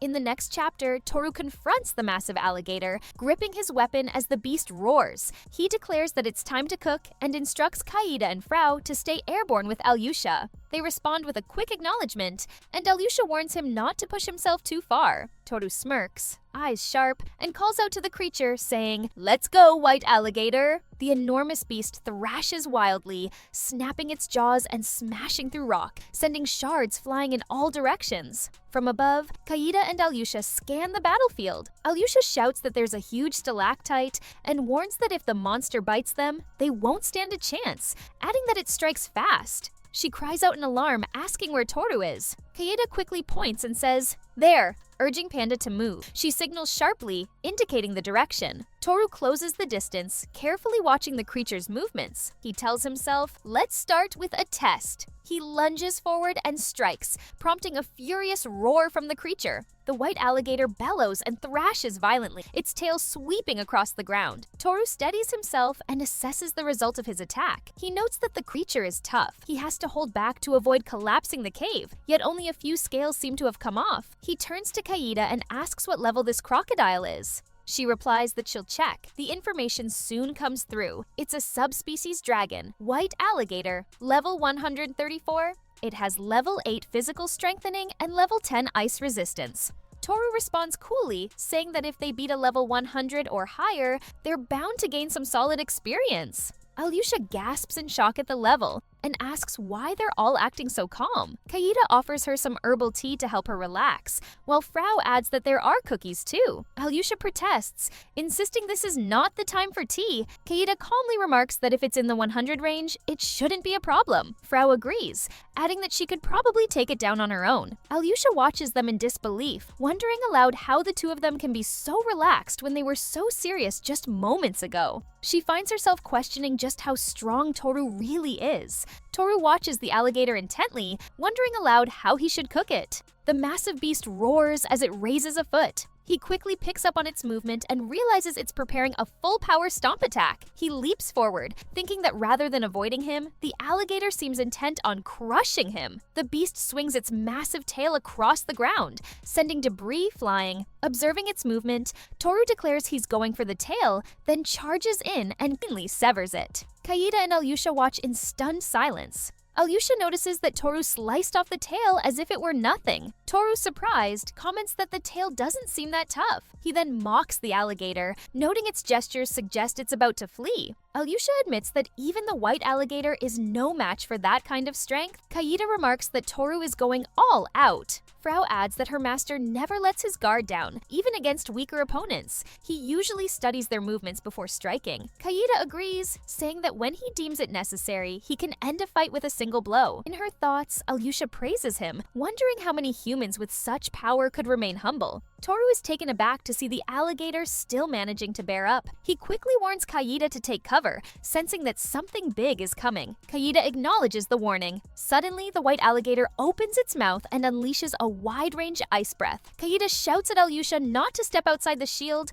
while Toru stands firm as the icy blast spreads across the battlefield. Kaida deactivates the shield while Alyosha watches with concern and asks if Toru is okay. She calls out his name in shock as she sees him freezing. Despite Toru's strength, she feels pessimistic, doubting whether he can pull through. Meanwhile, Frau casually asks Kaida for some tea, and Kaida hands her a cup. Alyosha questions why more tea is needed, to which Frau replies that it got cold, and Kaida adds that with this, there's no need to worry. Toru breaks free from the ice and steadies himself. Alyosha calls out, asking if he's alive. Toru replies that he is, apologizing as he does. He adds that this isn't the first time something like this has happened, reminding Kaida of a past event. Toru then mocks the alligator, saying that if that was its trump card, then now it's his turn. Glancing up at the ceiling, he considers the risk. If he goes all out, the cave might collapse. He examines the creature's tough scales, noting they could be valuable for armor, and decides he wants to collect them without causing excessive damage. Despite the tension, Toru appears calm. He admits to himself he doesn't feel particularly fired up, but figures that's just how it has to be. As Alyosha watches him face the beast, she wonders aloud if he's going in for a direct attack, and what exactly he plans to do. The alligator opens its massive jaws wide, and Alyosha reacts in shock. Frau wonders aloud if Toru just went straight into its mouth. The scene shows the giant creature with its gaping maw, ready to swallow. Alyosha yells that it's trying to eat them and calls for Kaida to look. Kaida tells her to calm down, or she might fall. Inside the creature, Toru pushes through the darkness of its throat. The alligator's eye narrows in response, and then it suddenly rears back with a stunned expression. Moments later, its body convulses and crashes to the ground with a heavy thud. Alyosha stares in confusion, asking if they've defeated it. Kaida points to the alligator's belly, and from there, Toru emerges, covered in black ooze, muttering that the smell is awful.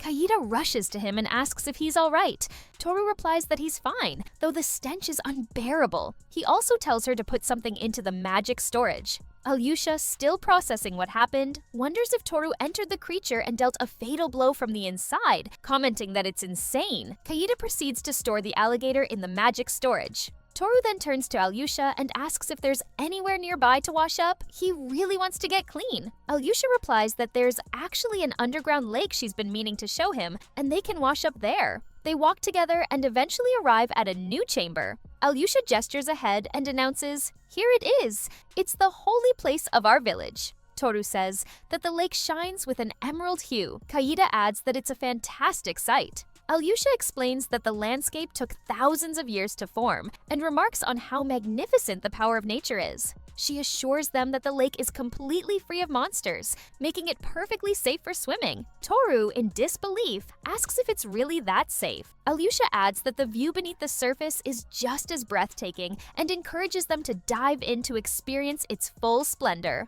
Toru removes his clothes and declares that he won't hold back. Alyosha and Kaida watch as he splashes into the water. Toru dives beneath the surface, marveling at the fish swimming around him, then resurfaces and calls out to Alyosha. Raising his hand above the water, Toru exclaims that he has never seen anything like it, and thanks Alyosha for bringing him there. Alyosha laughs and says that Toru is truly an interesting man. Defeating that massive white alligator so easily made him seem like a child. Toru, surprised, asks if she is mocking him. Kaida interjects, saying she believes it's a compliment. Alyosha apologizes and explains that among the elves, there are no men like him. It simply slipped out. Afterward, they return to the village. Kaida pulls out the massive white alligator and hoists it up in the center of the village, attracting a curious crowd. The elf chief, shocked, asks if it is the white demon of the Star Cave. Alyosha confirms it, saying that Toru caught it all by himself. Among the crowd, some elves demand to know whether Toru is truly the human who defeated the monster. One of them points out that he can even cast spirit magic. Another wonders aloud he used a special item and how he managed such a feat. Toru calmly explains that he entered through the creature's mouth and cut it from the inside. However, his words shock the crowd, and their mood shifts to anger. They begin mocking him, claiming that humans are liars, and expressing outrage that he dared to enter their sacred place. Annoyed, Frau mutters that elves are such an arrogant race. Suddenly, someone steps forward and says that if he were still his old self, he wouldn't have believed it either. He urges everyone to stop embarrassing themselves. The crowd goes silent. It's the elf chief. The elves are taken aback by his intervention. Alyosha supports Toru, reminding them that she was the one who invited Toru and his group to their sacred place. She acknowledges that it may be difficult to believe, but confirms that Toru defeated the white alligator by himself. She also reminds them that he was the one who opened the ancient tower, which had remained sealed for thousands of years. Toru, feeling embarrassed, thinks to himself that everything is becoming far more complicated than he intended. He only wanted to see the tower from the outside and leave. Just then, an elf gently grabs his sleeve and asks if he truly defeated the white demon. She explains that her husband was killed by the beast 50 years ago,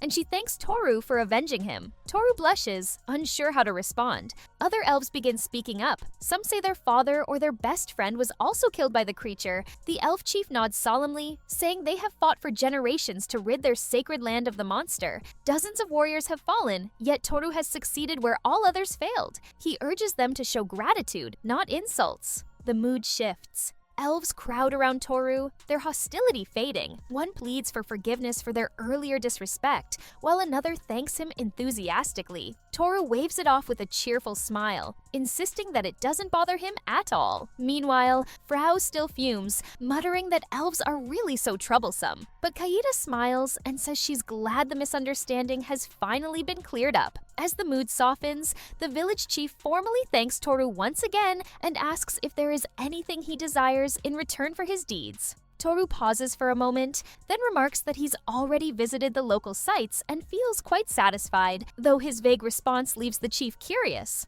Toru then asks if he can keep half of the fangs and scales from the white alligator they defeated. The elf chief sees no issue with this. Since Toru was the one who brought down the creature, even within their sacred grounds, it seems only fair that he keep part of the prize. The rest, the chief explains, will be used to craft weapons for the village. Surprised by Toru's modesty, the chief comments that most humans are far greedier. Toru laughs and adds one more request. He asks that the Manhwa Brigade be recognized as friends of the elves. Alyosha is taken aback, but assures him that they already see the Manhwa Brigade as friends. The chief reflects on how he never expected his stubborn sister to open her heart to a man. He wonders if this might mean something deeper, especially after the celebration they held just a few days ago following the tower's discovery. With a broad smile, the village chief proposes throwing a welcome party for the Manhwa Brigade and asks the gathered crowd if anyone objects. The elves respond with cheers and enthusiastic agreement, shouting that they have no objections.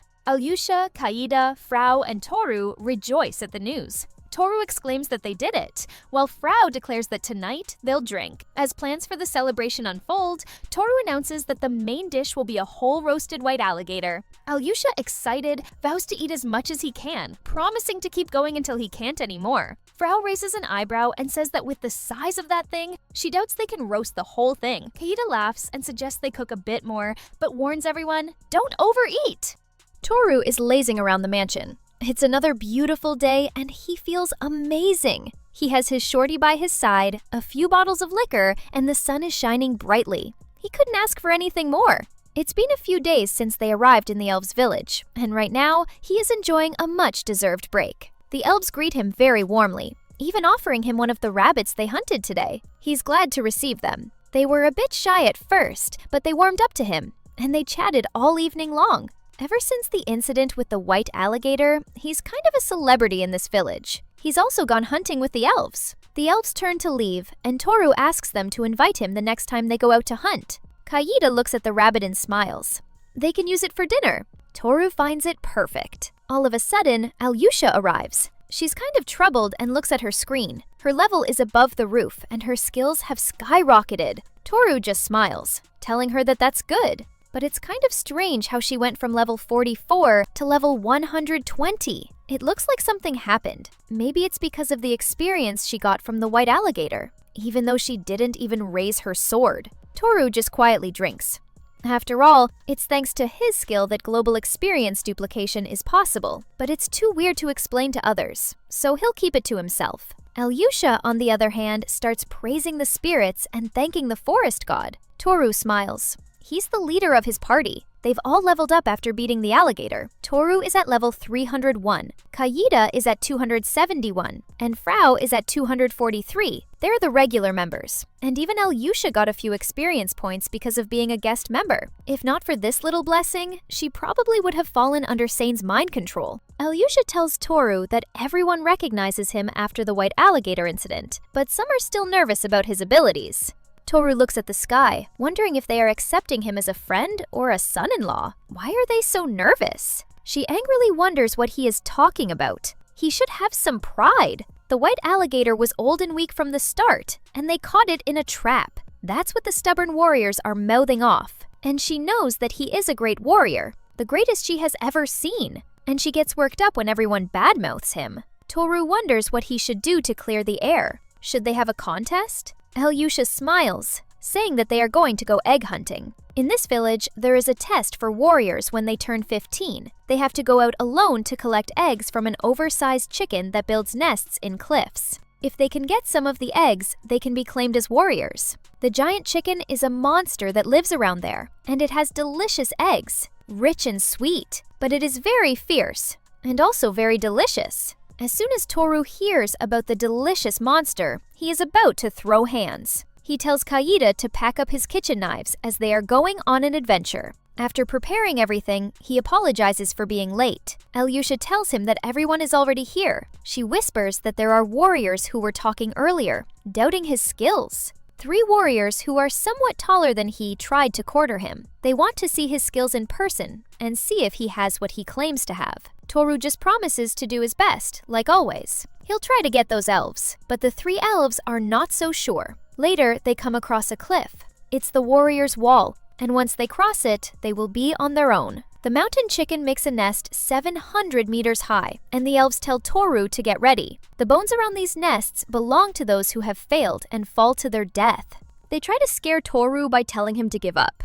Toru is ready to tackle that challenge. After all, he can copy any elf's abilities. As everyone is boasting about what amazing warriors there are, Toru is hyping himself up. He gets ready and understands that they should start climbing. All of a sudden, one of the elves tries to attack him, but he effortlessly throws him on his back. Alyosha asks the elf what he is trying to do, and he angrily mutters that it's bad for humans to be close to her. He wonders who this little furball is, full of anger. Alyosha apologizes. This is Rydolf, a childhood friend who's kind of like a brother to her. Even before becoming an adult, Bro got brother zoned. He's still young, and his skills are the best in the country. Alyosha, on the other hand, just wants Rydolf to apologize to Toru, but he angrily muttering that they shouldn't treat him like a kid. He's 17 for God's sake, and the human warrior is nothing in front of him. He yells at Toru to commit with him.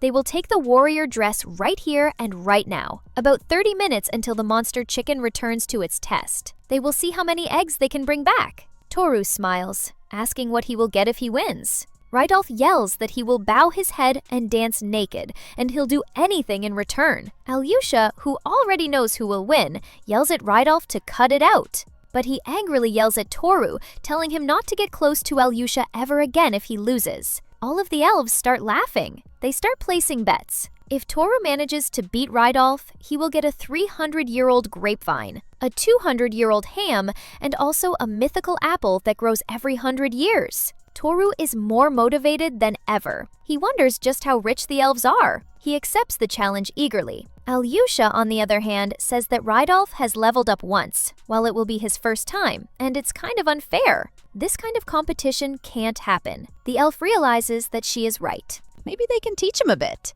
As they have an hour before everything starts, they decide to show Toru the ropes. Toru starts scaling the mountain. Alyosha goes ahead and climbs over him. He wonders how easily she can climb over the mountain, and it's a big help as he knows what to do. All of a sudden, he starts looking at her cake. It's an amazing view from down below, and she wonders why she feels kind of a weird gaze on her. She angrily yells at Toru that he was looking at her bakery just now. Toru bashfully says that it's only natural for him because she is climbing over him. She angrily tells him to look away, but if he looks away, he won't know how to climb. In a moment of panic, she accidentally slips and falls right on Toru's face. Toru is in heaven! It should have been me! Alyosha apologizes, saying that he's at this point. She's just resting her cake on his face and tells him to stop moving his mouth. Toru wonders what she is doing and why she is taking so long to get off. He can't hold on anymore. All of a sudden, Alyosha is now in need of a fresh shower.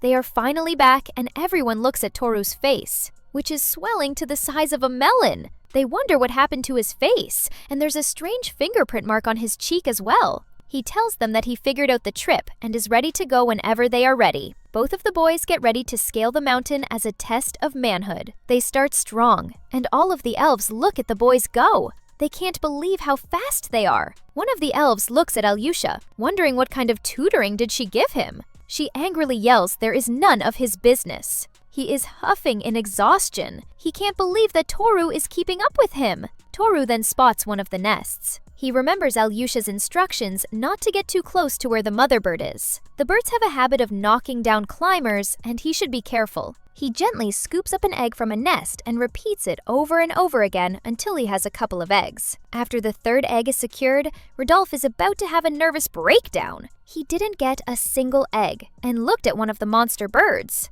Finally, Toru manages to get his 13th egg. This causes Rydolf to act recklessly, and one of the birds pecks at his hand, and he accidentally falls. As he is free-falling, Toru heroically leaps into the air and grabs his arm. He calls out to Rosuke, and just like Batman, he is dangling from the cliff top holding the not-so-tough elf in his arms. Later, the elf bows in front of him and apologizes for being a hothead. Alyosha tells him that if not for Toru, he would have died. Rydolf is so happy that he wants to call him Big Brother, but he refuses. Later, the three elf warriors are about to have a stroke when Toru brings back 30 eggs in total. The head smiles, promising to pray for him and to pay what he is owed. Toru is just glad that he was able to pull it off, and they vow to go hunting together later. The elves want to apologize and invite him for dinner, but as his friends are preparing dinner, if they want to come by, they are always welcome. All four of the elves accept his invitation. Later, Kaida and Frau wonder why Master is late. It turns out Master is back with a whole troop of elves behind him,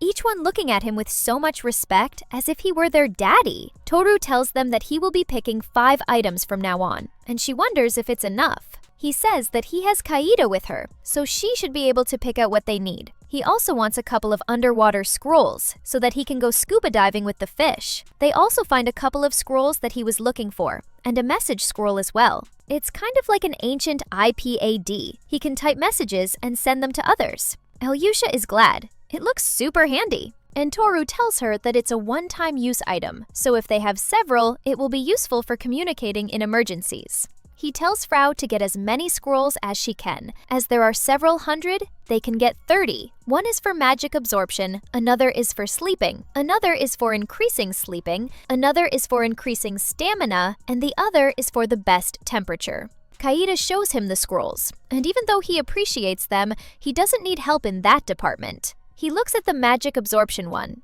It's kind of like a magic loan ability, so if Kaida runs low on magic, he can lend her some. It turns out he can be a magical sugar daddy now, as he has a lot of magical seals. That won't be an issue. They wonder if they should also get a scroll that is kind of like a map. Toru tells her to order 30, but he also notices a few scrolls behind her. She says there's nothing, and he shouldn't worry about it. And he smiles. Indeed, it's kind of sus, and he uses his appraisal ability and realizes it's an enhanced sense of smell. He realizes that she wants to level up her kink to the point where she can't even level up her kink to the next level of sniffing his shirts, but he pretends not to see it. Later, all of the elves are having a merry time together. Rudolph arrives and wants to stay a bit longer, at least 50 years. Toru wonders how he can say that with a straight face. He also wants to stay here longer, but they have a purpose now. One of the elves wants to show him a good hunting ground. There's also a teleportation circle at the edge of the tower.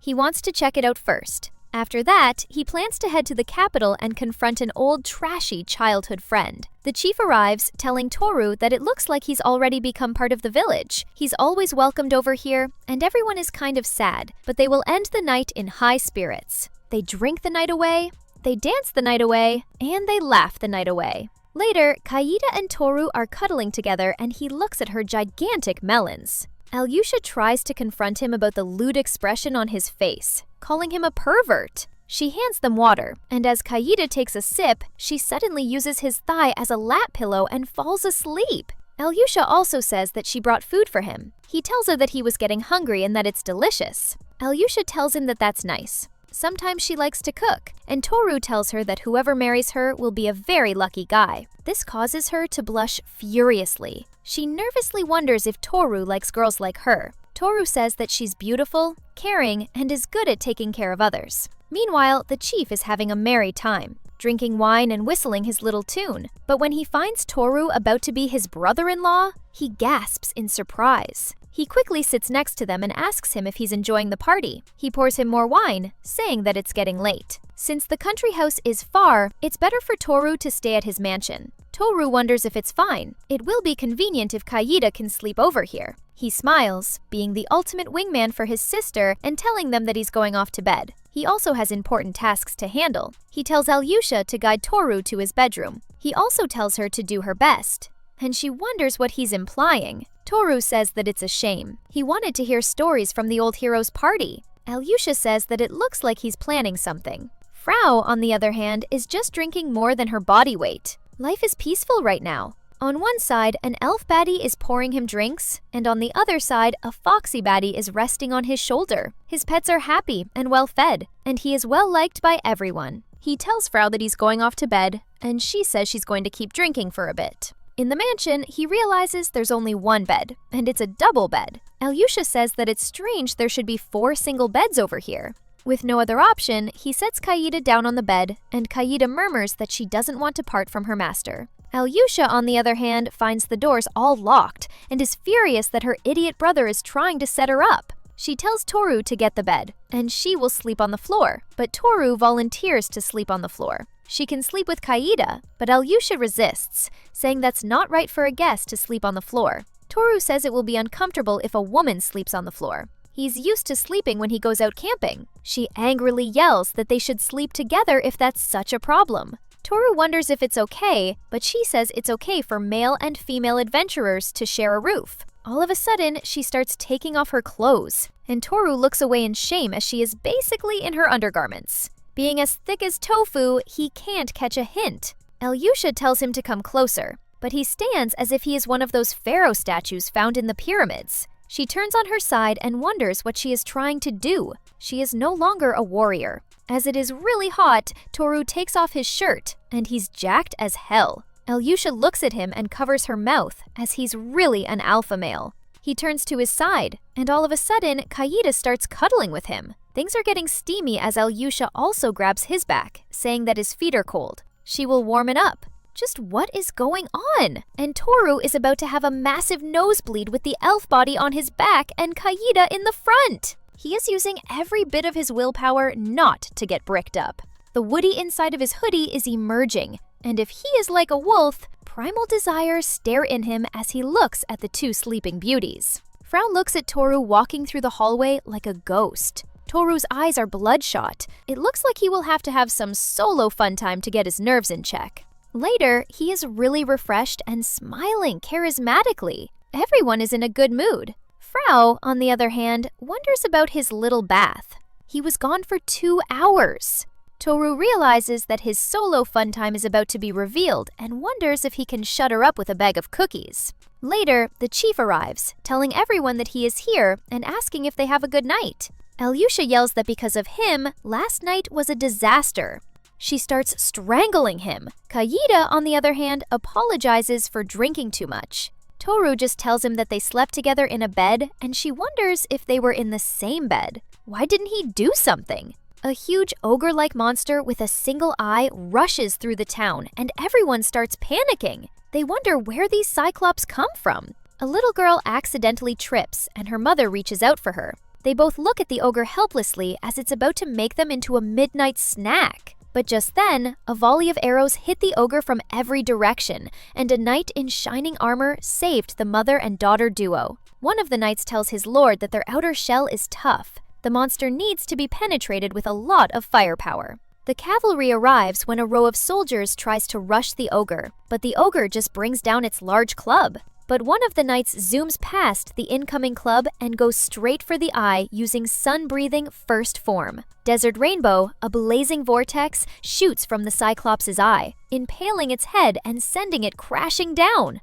Everyone cheers for Lady Marianne. All of the soldiers rejoice that their lady has come to their rescue. And at this rate, the head knight won't be able to show off his skills as the lord. Lady Marianne smiles. Later, in her castle, she writes letters to Toru and Kaida, saying that it has been 2 months since they both left her kingdom, and there have been a few changes going around. First of all, she has been training as a noble lady, preparing for marriage. She is studying the art of cooking, sewing, and various things. She has finally realized that even though she is a warrior, her true place is in the kitchen, and she is also learning a bit about geography and the kingdom. But there is much to learn, and it is kind of challenging, and she is doing her best to keep up for the sake of their people. She wonders what else she should write about. Another big thing is that she has been allowed to accompany her father and crew on monster hunting. She doesn't have to spend all her time in the kitchen. When she is not cutting chicken breasts, she is cutting monsters for a living, riding across the territory and bringing relief to various people. And for the first time, she has realized what a vast world they live in. She loses herself to her thoughts, and a maid asks her why she is grinning.